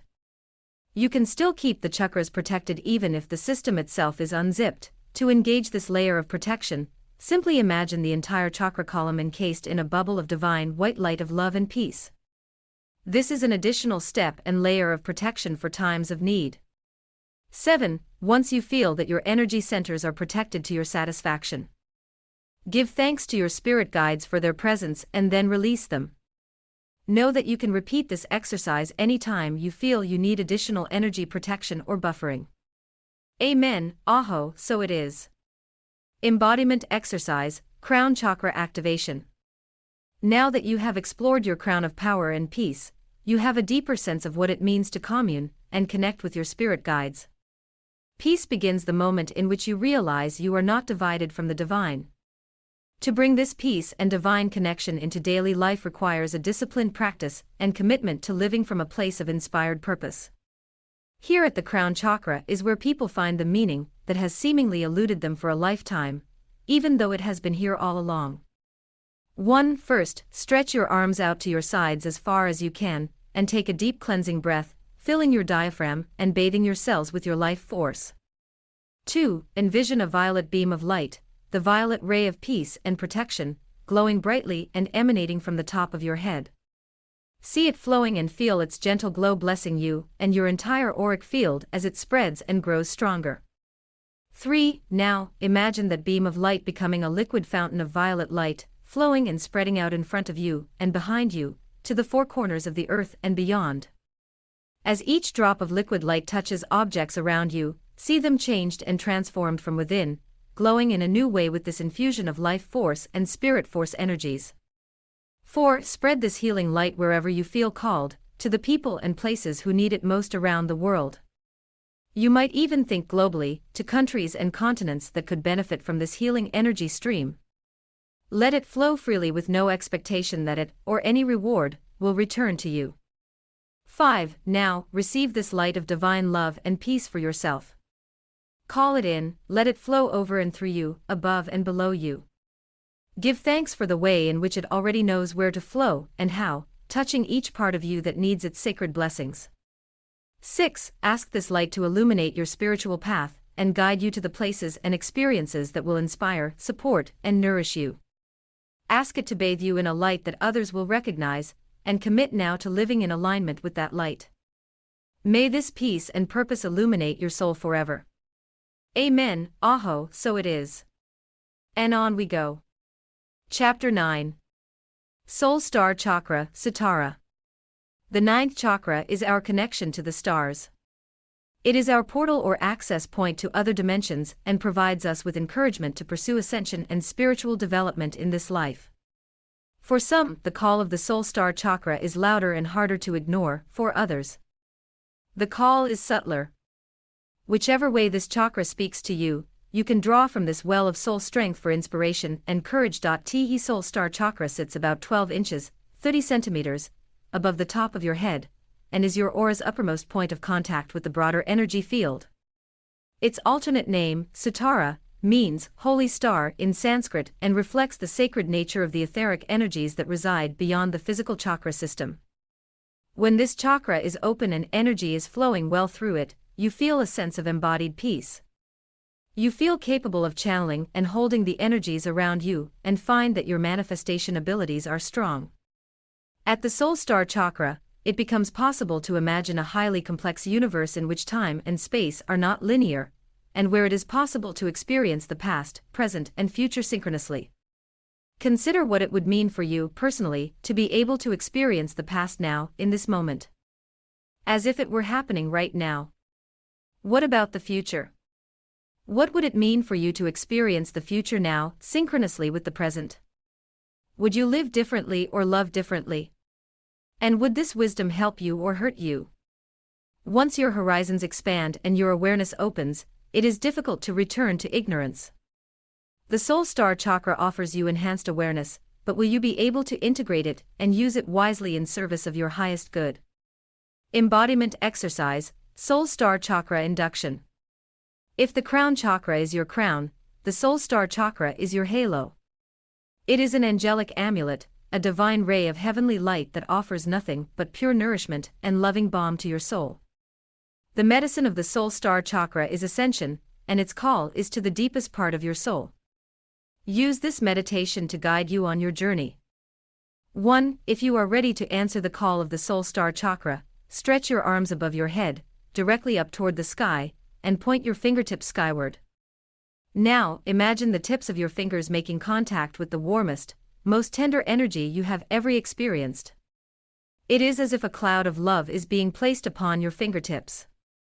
2. Pull this radiant energy toward you and hold it gently in your fingers, resting it on the palms of your hands. Imagine it as a luminous soap bubble, delicate and perishable, yet real and palpable. Some say the soul star has a 6-pointed star of energy within it. Lift your head to gaze into this energy, and see the rays of the star radiating toward you. Each of the 6 rays carries a message for you. The first ray brings you love, the second prosperity, the third peace, the fourth wisdom, the fifth beauty, and the 6th sovereignty. These are the 6 gifts of spirit. 3. receive each of these blessings as you hear the angel guides and ascended masters who reside here speaking to you. They are saying, may you know love, may you experience prosperity, may you live in peace, may you receive wisdom, may you walk in beauty, may you enjoy sovereignty. While many receive spirit gifts at the crown chakra, you might also notice an opening of your heart space. Be open to receiving the resonance of these gifts wherever they arrive. 4. Give thanks for these gifts and commit to bearing the responsibilities they bring. For you are a teacher, a guide, a leader, and a healer. To conclude this meditation, ask yourself how you can bring these gifts forward in the world, and ask your spirit guides for the strength to do this sacred work with power and reverence. Amen. Aho, so it is. Reflection questions for the Soul Star Chakra. The star has been a sacred symbol throughout time, representing human form and spirit connection. And the Soul Star, or Holy Star, is the place within where the human self and star self unite. In Cherokee legends, humans descend from the Pleiadians, a fifth-dimension civilization living in an adjacent star system. These beings are said to live in love and peace, free from conflict. What it would mean for you to love this way, absent from conflict or challenge. Pour yourself a glass of hydrating spring water, and place a piece of clear quartz inside the glass to raise the frequency as you drink. Imagine that every molecule of the water heals every cell in your body. Receive the healing, allowing yourself to experience the increased frequency, and enjoy the vibration of pure love as you consider the answers to the following questions. 1. What is becoming clear to you about people and things in your life as you sip this enhanced water? In this place of pure divine love, you are gaining a deeper sense of clarity than ever before. Use this clarity to examine your relationships. Where can you love more deeply or bring more compassion to others in your life now? 2. Expanding consciousness means you become more aware of subtle energy patterns around you. What methods have you used to integrate your deepening awareness? For example, are you more aware of changes in your sleep patterns or menstrual cycles? Are you more attuned to the rhythms of nature, or have you become more deeply attuned to your own intuition? 3. How can you celebrate your own personal and spiritual evolution? Your soul is evolving and you are moving closer to your purpose for being. What can you do today to acknowledge this achievement? For instance, you might create an intention space in your home or garden, a corner of your world where you can gather sacred items such as candles, gemstones, essential oils, seashells, sand, dried flowers, or any talismans that represent your development. Create this space on a day of meaning, such as the anniversary of a significant event. Then tend the space with care either daily or weekly, adding or removing items as they become more or less relevant to you. By celebrating your progress, you ensure its continuation. When you are ready to close your reflective writing, thank your spirit guides and higher self for attending you while you write, and blow out your candles. Store any gems you've used and other writing tools together in a special place, so that you'll have them handy when you want to do more reflective writing in the future. Correspondences for the Soul Star Chakra. Goddesses. White buffalo calf woman, Asherash, Mother Mary. Gemstones. Danburite, diamond, herderite, Herkimer diamond, moldavite, optical calcite, rainbow moonstone, skullcite. Tarot cards. Major arcana, temperance and the star. Runes. Dagas, Iwas essential oils/herbs. Anise, basil, davana, elemi, gardenia, red myrtle, tuberose, white lotus. Planets. North and South lunar nodes. Goddesses of the Soul Star Chakra. White buffalo calf woman. From the Lakota tradition, is one of several goddesses aligned with the Soul Star Chakra. Asherah, the Queen of Heaven in the Semitic and Akkadian traditions, and Mother Mary from the Christian tradition, are also associated with the Soul Star Chakra. All three reflect the most heavenly embodiments of Soul Star Chakra energy, which some refer to as Christ consciousness, the purest essence of divine love manifested on earth in human form. All of the deities associated with this chakra are teachers. They are ascended masters and light beings who stand between the worlds of the living and the ascended in order to transmit wisdom, love and light. White buffalo calf woman was the most influential figure in Lakota lore. She is revered as a mystical figure who taught the Lakota methods for ensuring their well-being, and helped them manifest an abundance of resources. Buffalo is sacred to the Lakota, and it is said that the white buffalo calf woman appeared to them one night after a period of drought and famine. She taught them sacred ways of praying and holding space, and promised that if the Lakota would follow her ways, they would never go hungry again. So it was that the Lakota enjoyed an abundance of buffalo, and they developed ceremonial practices that brought peace to the people and the land. Even today, the sight of a rare white buffalo is considered a sign from white buffalo calf woman that you are safe and blessed. To connect with these queens of heaven, compassion, love, and ceremony, imagine yourself shape-shifting into a white dove. Watch yourself fly and float up to the heavens effortlessly, weightlessly carried on the winds. In this state of effortless peace, give thanks to these goddesses for their blessings of ascension and Christ consciousness. Gemstones, essential oils, and herbs of the Soul Star Chakra. Soul Star Chakra Gemstones. Natural diamond is the hardest gemstone on the planet. It is formed from carbon, which, metaphysically, is the substance known to be the basis of creation and healing. Diamond reminds you of your inner strength and offers endurance, tenacity, and pure vibration of unconditional love. It is considered to be the most powerful gemstone talisman you can use for channeling the strength of the life force. Danburite is a healer, helping you identify and remove the root causes of pain and discomfort in the physical body. Place danburite on the physical body and wait for tingling or warmth on the skin, which can be a sign that physical healing is needed. Herderite, also a member of the Synergy 12, enhances intuition and expands consciousness. Of all the Soul Star Chakra gemstones, herderite is the most powerful for accelerating spiritual development. Add it to your manifestation altar to help expedite your manifestation and creation efforts. Herkimer diamond is said to be the highest vibrational crystal on the planet, and it is collected by gem lovers because of its rarity and clarity. Place a Herkimer diamond above your head during meditation to connect to your higher self, a source of powerful wisdom and clarity that can help you identify and evolve into your soul's highest calling. Moldavite is deep translucent green meteoric glass, the result of a collision between meteors and Earth over Germany, the Czech Republic, and Moldova. It has never been found or sourced from any other locations. It is said to hold the energy of the outer edges of our universe and can transfer information from other dimensions and star systems to the person working with it. Optical calcite is an interdimensional travel stone that also brings clarity. Gaze into a piece of optical calcite to see a situation or energy pattern with new clarity and enhanced perspective. Rainbow moonstone is the gem of fullness and fruition and carries a joyful energy of celebration, gratitude, magic, and possibility. It can be used in water or charged under full moonlight to create a potent energy elixir of joy and manifestation. Skolcite is the ascension stone. It is a member of the rare Synergy 12 configuration of gemstones and minerals, a category of gemstones said to accelerate human development and manifestation abilities. Carry or meditate with Skolcite to connect to universal consciousness and higher dimensional states of awareness. If you don't have a dedicated meditation space in your home yet, consider this chapter an invitation to create one, and use the energy of the Soul Star Chakra gemstones to raise the most pure, perfect vibrations in your sacred space. This space should be peaceful, silent, and beautiful. Gather the Soul Star Chakra gemstones that speak to you, and decorate your space with those stones and white or cream-colored fabrics, as white is the color of the Soul Star Chakra. Hang twinkling lights to bring a bit of glamour and magic to your space in the evening, or use candles or teal lights to add a spark of fire element energy to this peaceful oasis. Light a white candle each time you sit before this sacred space, and anoint yourself with white floral essential oils that resonate with you.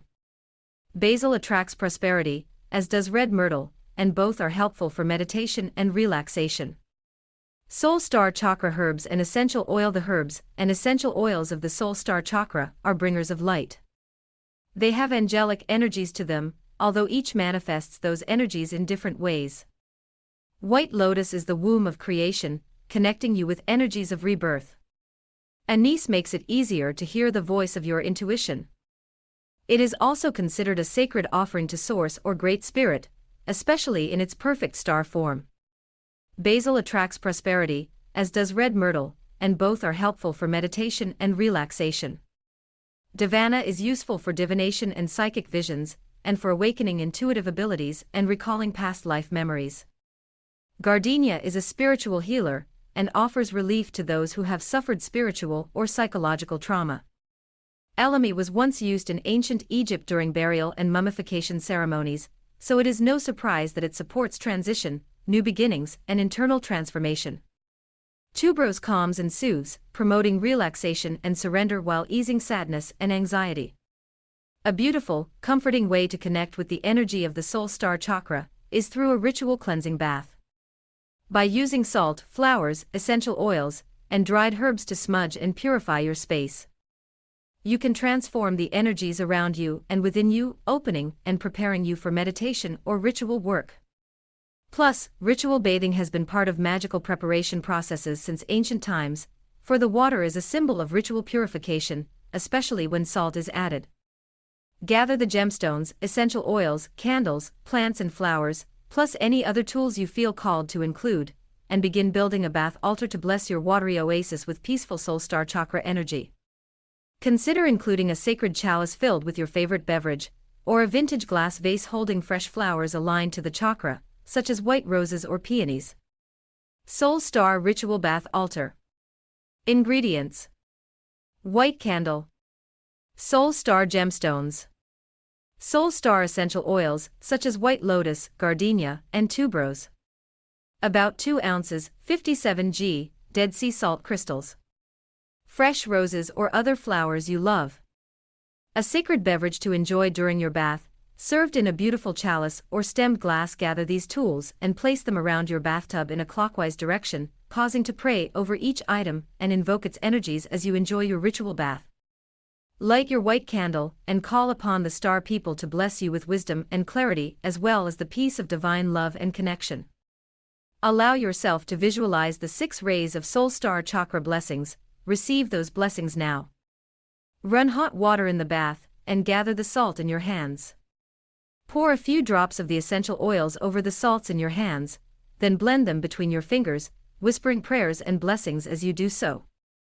You can even blow your breath on the salts to offer your life force energies to the spirits that will attend you during this ritual bathing experience. As you take a step into the bath, feel the warmth of the water envelop you.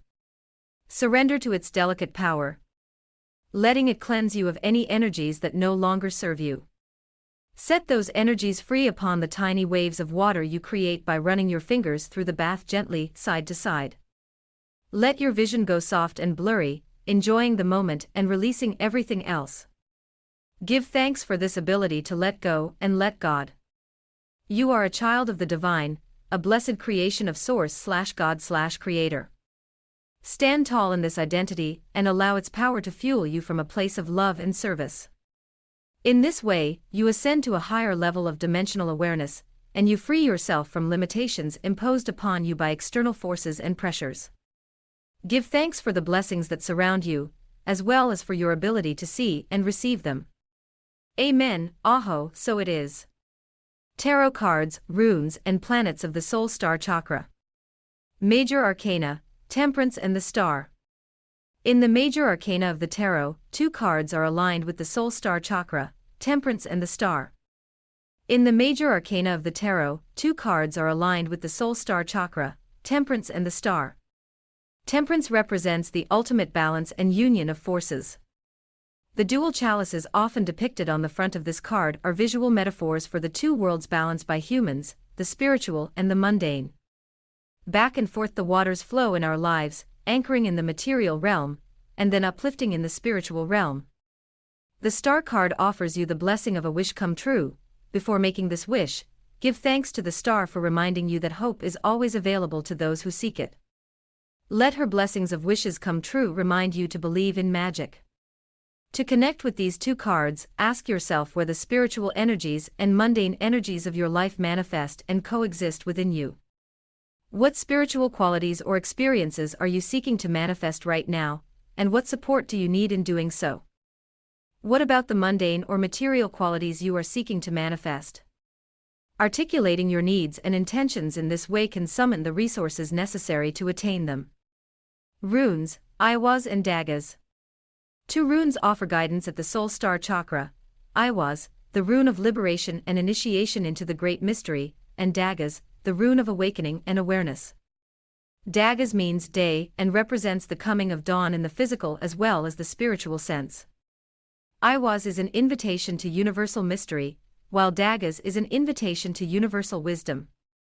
Both of these runes connect you to the soul star chakra because they activate ascension energies. They are both unembodied runes, meaning that their significance is relevant for the spirit versus the physical body. Use your writing tools to draw these sacred symbols, activating their energy systems and helping bring you into a stronger, more liberated state of consciousness. Planets, North and South lunar nodes.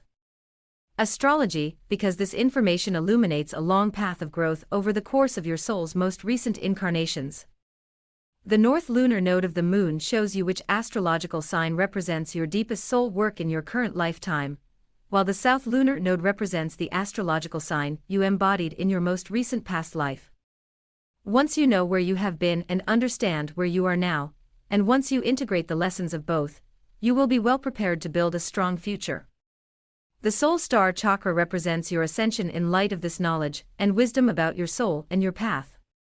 For many people, revelations about past and present karma become a powerful impetus for growth and help the soul evolve more quickly, accelerating spiritual progress. By identifying the house location and sign of your North and South nodes, you will be able to understand your karmic lessons from this lifetime, as well as the lifetime immediately preceding this one. In doing so, you can identify patterns of behavior and interaction that serve and hinder your spiritual progress. Archetypes of the soul star chakra. Arguably, the soul star chakra represents every archetype, for there is a unique face of the divine within each archetype.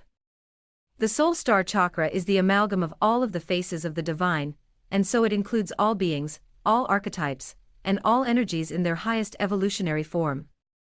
Think of it as the best of the best.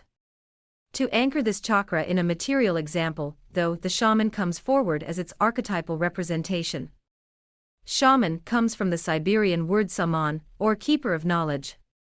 These days, human beings have a way of taking deep spiritual concepts and processing them through the lens of the intellect.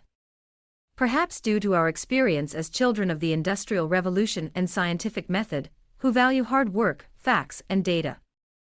Thus, in Western culture, we often look for privileged education, training, and credentials when we seek someone deeply spiritual. However, there are no credentials in the realm of the spirit, and in many traditions, the wisest elders are also the humblest. So it is with the archetype of the shaman, who is the healer in the broadest sense of the word. The shaman is one who watches, experiences, and translates. The shaman can, with client permission, embark on a spiritual journey experience on behalf of a client without his or her physical presence. Shamans are grounded channels of divine wisdom. They know how to access all of the chakras, how to move within and between them, and how to integrate the wisdom that each one offers. They know how to balance and align the chakras to improve energy flow and function. What's more, they understand the life cycle and have seen all its phases, so they are threshold keepers who guard the sacred doorways to life and death. To work with the archetype of the shaman, set an intention for the integration of all dualities in your life and call upon the four cardinal directions, north, south, east, and west to be present to you. Then, work closely with the plant, animal, and crystal allies, learning to respect those tools as sacred helpers on your path. The more you attune yourself with nature's cycles and her offerings, the more easily you will ascend to your next level of soul wisdom. Mantra of the Soul Star Chakra. In Sanskrit, the mantra of peace is Om Shanti Om. Om is the sound of the name of God, and Shanti means peace in Sanskrit. Together, these words call in the peace of God/source/creator energy.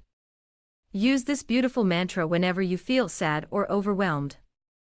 It also resonates with children, since it is easy to pronounce and introduces them to two of the most important words in the Sanskrit language. Open the door to ascension by calling upon the peace of Source. There are levels of peace, and the deepest peace does not come from within, it comes from above. Once you begin to receive this highest level of universal peace, you will have a sense of the interconnectedness of all life. You came to this planet and this life from that oneness, and part of you longs to return to it. Allow yourself the opportunity to receive this gift of loving union with all that is. When you attune yourself with the oneness of all creation, you recognize yourself as one sacred part of the whole.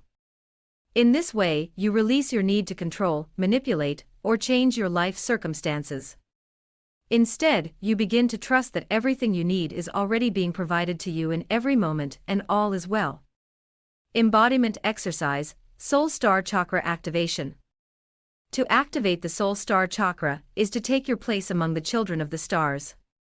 By acknowledging your own sacred nature, you open yourself to receiving wisdom, guidance, and truth, and to connecting with all that is. You open yourself to connecting with the oneness of creation.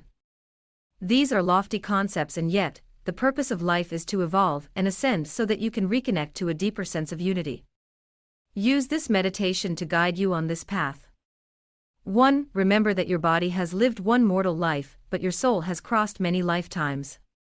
Your soul may feel young and energetic or tired and weary. No matter how it feels, honor the beauty of your spirit now. You may do this exercise sitting or lying down in a comfortable resting position. Whichever position you choose, close your eyes and say thank you quietly to yourself. You have walked a long road. 2. Now, extend your gaze skyward outdoors if you can, and lift your face to the sun. Open your eyes and your arms wide and feel the air around you, the breeze blowing, and let yourself hear the sounds of nature that embrace you. Be fully in this precious moment. 3. Then, when you are ready, recite your Om Shanti Om mantra aloud. Stretch each word out, fully articulating each syllable, and take a long, deep breath in between each repetition. As you say each word, focus your attention on the meaning behind it. Really sense the presence of God as you say Om, and then receive the blessing of peace as you say Shanti. Repeat Om one last time, and then take a breath. Breathe, repeat, breathe, repeat. Do this for as long as you are called. 4. Bring your hands together in front of you, folded in prayer pose, and pull them tight in toward your chest, aligned slightly to the left, over your heart. Feel your heart beat against your hands, and give thanks for the blood that flows in your veins. Give thanks for your breath, for your body, and for this life you are blessed to live. 5. Now, give thanks for your spirit and your wisdom. Give thanks for your connection to the divine, for the peace you experience, for your spiritual gifts. Give thanks for your ability to trust your intuition and hear the voice of the divine, for the beauty that surrounds you, and your ability to see the art of the divine. Give thanks for the many people and beings who love you in this lifetime, and your ability to feel and sense their love. 6. Gratitude is the key to magic, to ascension, and to peace. As you embody this deep state of peace and ascension, give yourself permission to enjoy this moment. Many spend their whole lives seeking this moment of union and surrender. Allow it to wash over and purify you from within and without. Give thanks to each part of your body and invite yourself to relax and soften as you step further into this state of enlightened bliss.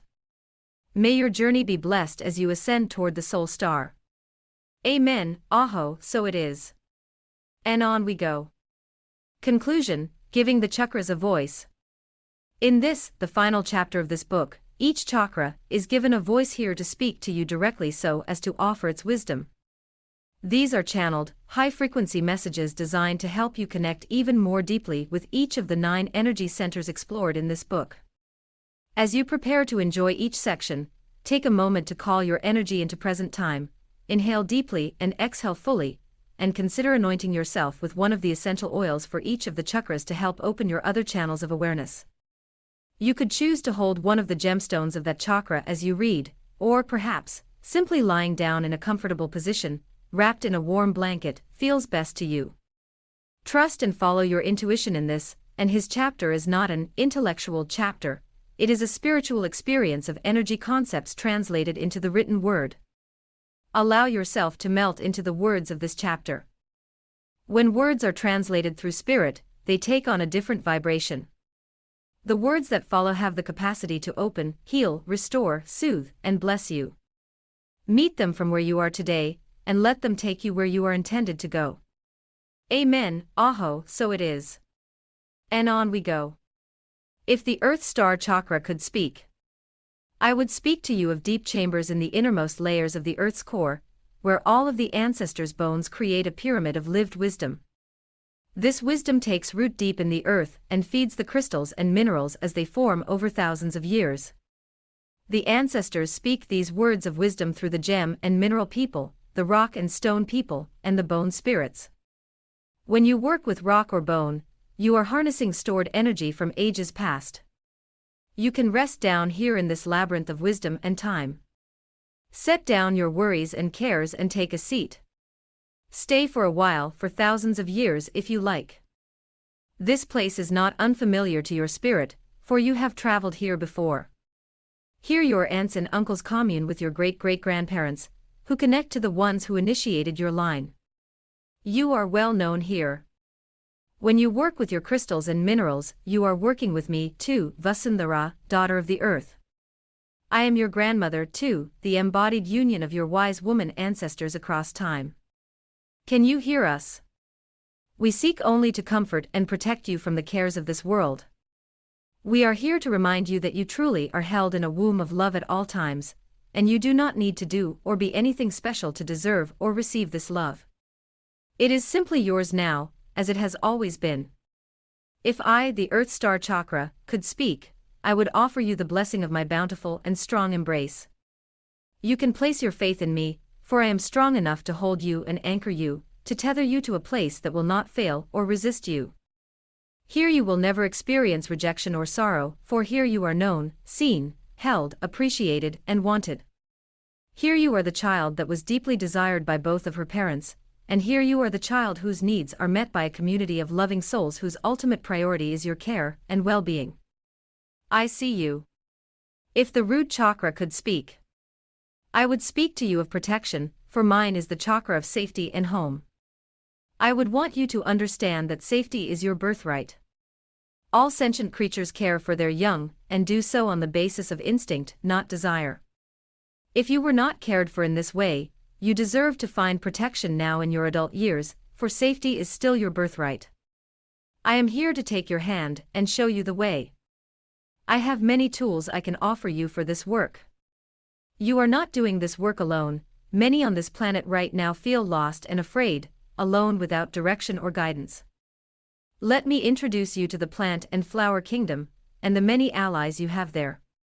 When you work with flowers and flower essences or herbs and essential oils, you are in the realm of the root chakra, the borderland between what is visible and what is buried, the present and the past. When you connect with the plant medicines and sacraments that present themselves as healers and messengers of hidden wisdom, you make the spiritual progress necessary for you to fulfill your soul's purpose for incarnation. This work is very important. Take the time to learn the ancient names of familiar herbs, for even their names offer vibrational magic. Touch the herbs and flower petals, rubbing them between your fingers, releasing their sacred essence and perfuming your body and hair with their oils. Enjoy working with the fruits of my trees, the flowers on my vines. They are my art, and I toil over them in anticipation of your joy. Next, let us walk alongside the spirit animal helpers who have arrived to support us.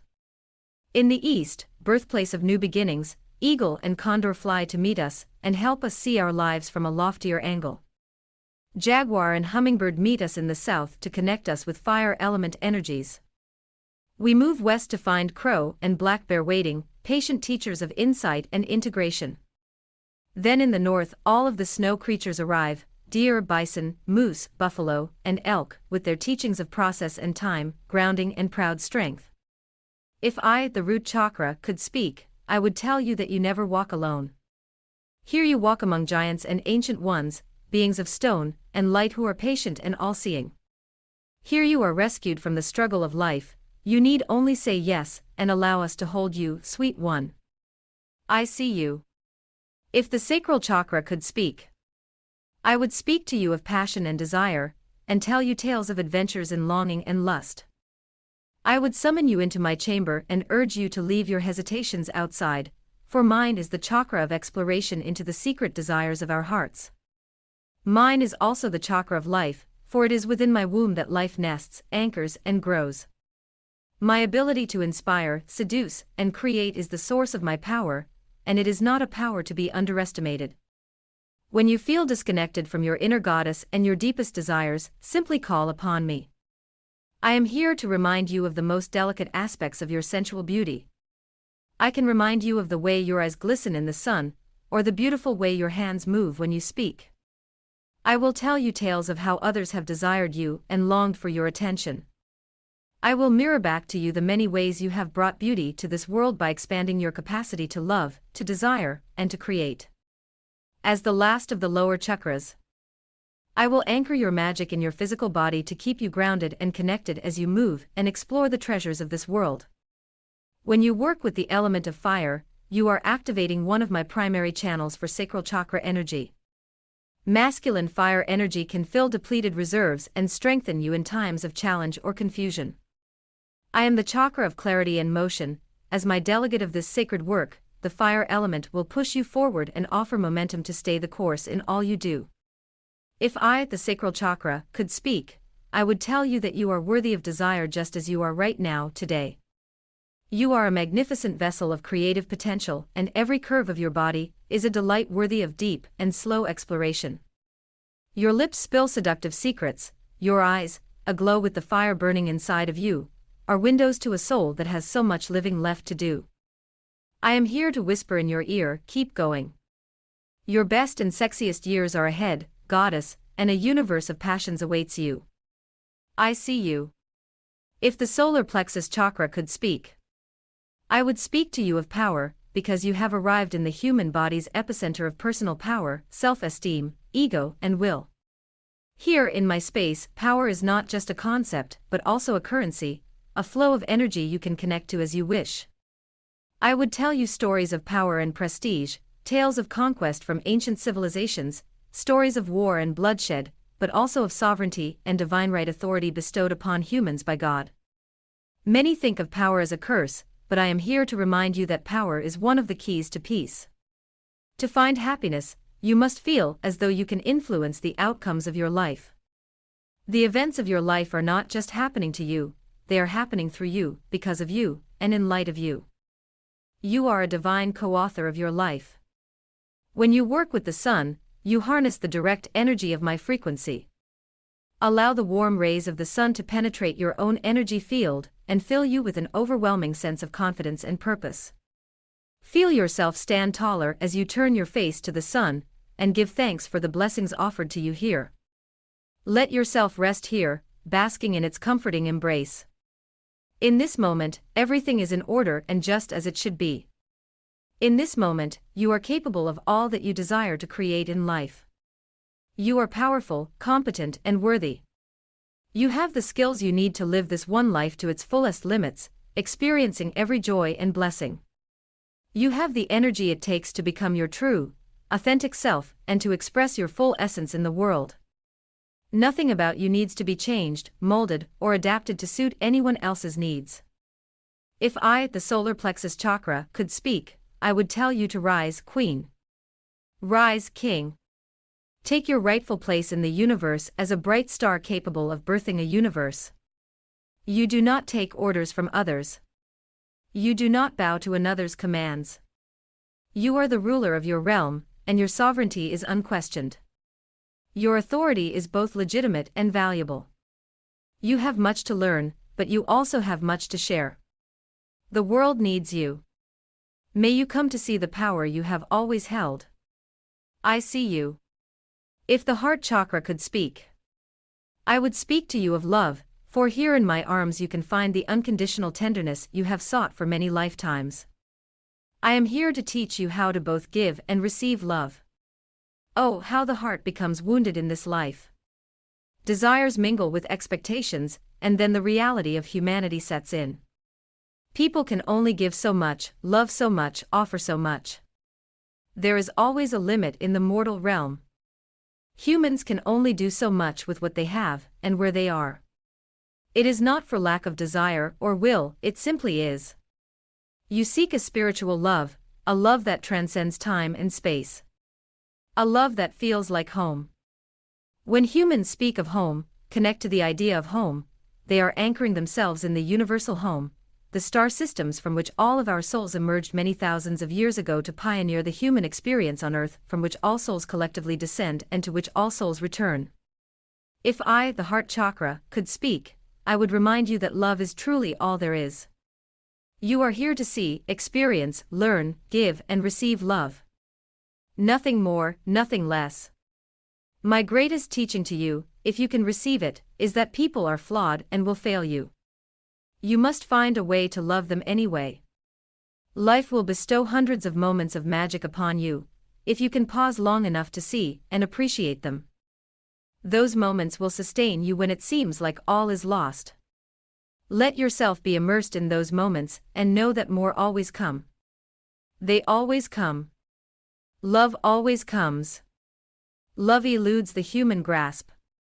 Cling to it too tightly, and love flees. Ignore it too long, and love disappears. Love needs even and consistent care, appreciation, and acknowledgement to flourish. That is the secret. Tell love often that it is loved. In return, love will tell you often that you are loved. Love wants you to experience ease and flow. When you stop struggling, you will float. I promise. I see you. If the throat chakra could speak, I would speak to you of your voice and your ability to articulate, understand, see, and honor truth. Now is the time for you to step into an authentic way of living and being, because hiding your true self prevents you from making spiritual progress. When you work with your voice, through speaking, writing, or singing, you make a sacred offering to the universe because your voice is needed. Your message is sacred. Your gifts are unique. And you were created in the image of the divine to bring these gifts to the planet at this time. You were chosen for a reason. When you work with the crystals of angelic presence, you connect with me as well, for my chakra is the domain of angels. Here, where your truth lives, so too does the voice of your truth, and the fullest expression of your authentic self. When you live deeply, accepting all of yourself, even the parts that seem unlovable, you are presenting a gift to the entire cosmos. Your most powerful guardian angel is, ironically, you. Both power and protection truly come from within. You are both mortal and immortal, and the immortal parts of you keep watch over the mortal parts. That is why protection is your birthright, you carry it with you. The entire universe seeks to hear your voice. Speak. Sing. Let all who surround you learn the songs of your soul. If you need to yell, yell. Scream and shout, and then laugh, cry, and let it all fall to silence for a moment. Silence can also be a facet of your voice. If I, the throat chakra, could speak, I would tell you that your truth is truth. You are right where you need to be, doing what you need to do, and your fullest self, with all your flaws, is beautiful. I see you. If the third eye chakra could speak, I would speak to you of knowing and wisdom.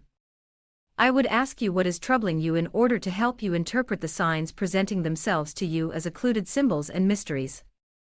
I would teach you to see with all three of your eyes, your two human eyes to see, and your one knowing eye to understand. At the third eye chakra, a new dimensional world becomes available to you.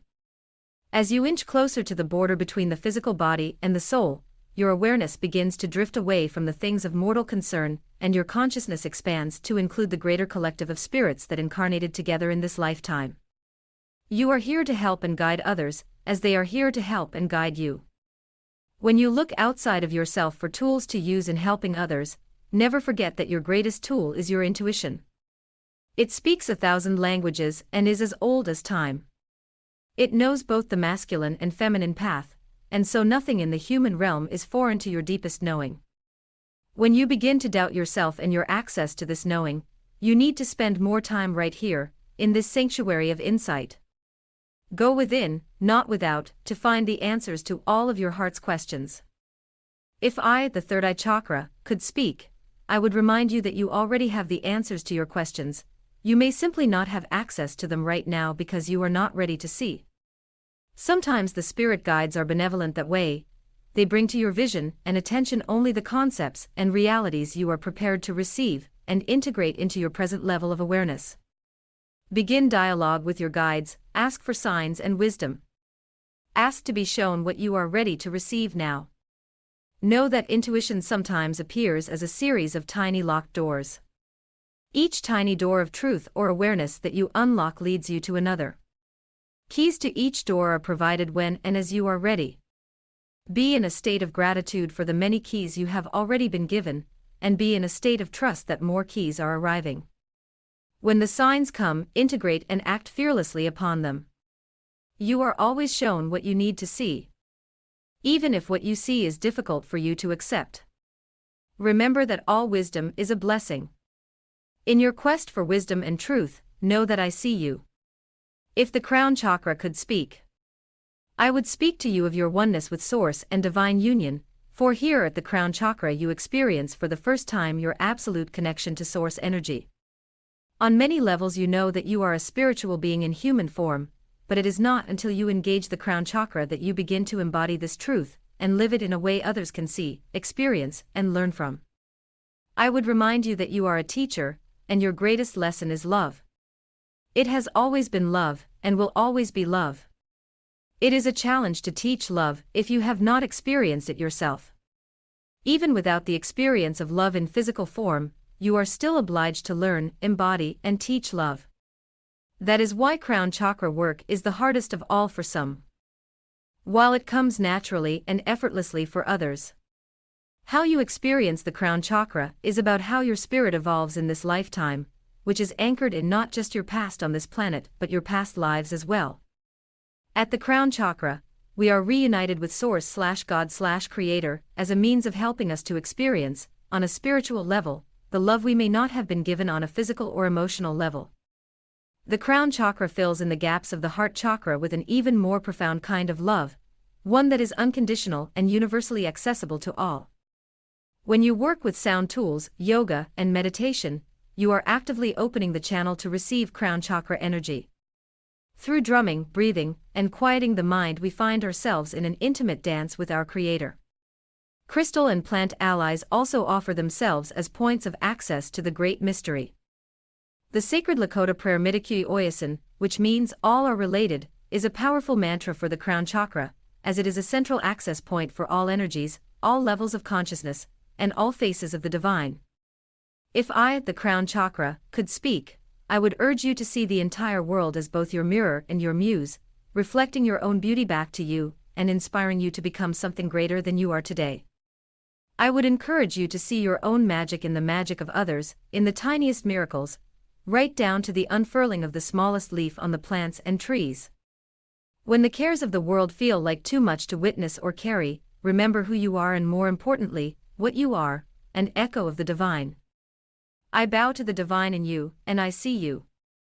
If the soul star chakra could speak, I would speak to you of magic beyond your experience or imagination, for here in my realm, time and space collapse in on each other. They support the edges of the third dimension, and so they anchor your human reality as you experience it today. Thus, you may not even be able to consciously conceive of what is possible at the soul star chakra. You cannot live in the soul star chakra, but you can reach it. It is available to you. The gestures here, though, must be intentional. Your permission is required. At the soul star chakra, you will find a peace that is not accessible through the traditional 7-chakra system. Here, peace is not just part of the energy field, it is the energy field. Nothing exists outside of peace at the soul star chakra. I see how you struggle with your own process to locate peace, and I want to assist you, guide you, teach you. Although you are a teacher, a wise one, a guru to others, you still need to be taught and guided. There is still much you do not know. Much of that mystery resides here, in my domain. Welcome. Your arrival has been planned. When you work with ascension tools and beings of higher dimensions, you are activating my energy. There are few ascension tools, crystals, candles, herbs, oils, for humans to access at this time, because most people are not doing this work. However, this is not something to mourn or worry about. Not all are ready, in fact, most are not. And yet ascension is the end game of all incarnations in your universe. When the time comes for ascension work to begin, every aspect of the person's life becomes a tool, and every person in her life becomes a teacher capable of facilitating progress and development. You do not need to seek tools of ascension. When the time arrives, tools and teachers will appear. This is law. If I, the soul star chakra, could speak, I would remind you of the simplicity and intelligence of all things. Humans have made spiritual matters so complex, but they are natural, equivalent, automatic, and intelligently designed. There is a grand architecture in the universe that you are prevented from seeing, for the sight of it would make human life impossible. How would you continue to agree to struggle through the challenges and toils of this life if you knew that ease and grace were all around you, all the time? Yet toil you must, at least a little, to learn the lessons and pass the trials. In the universe, there has always been an exchange, a this for a that, a consequence for every action. This law of reciprocity is a basic law of fundamental physics that explains most of the magic you experience as a human, the ebb, the flow. Ascension requires embodiment of the truths of the universe. You are in that process now, and I see you.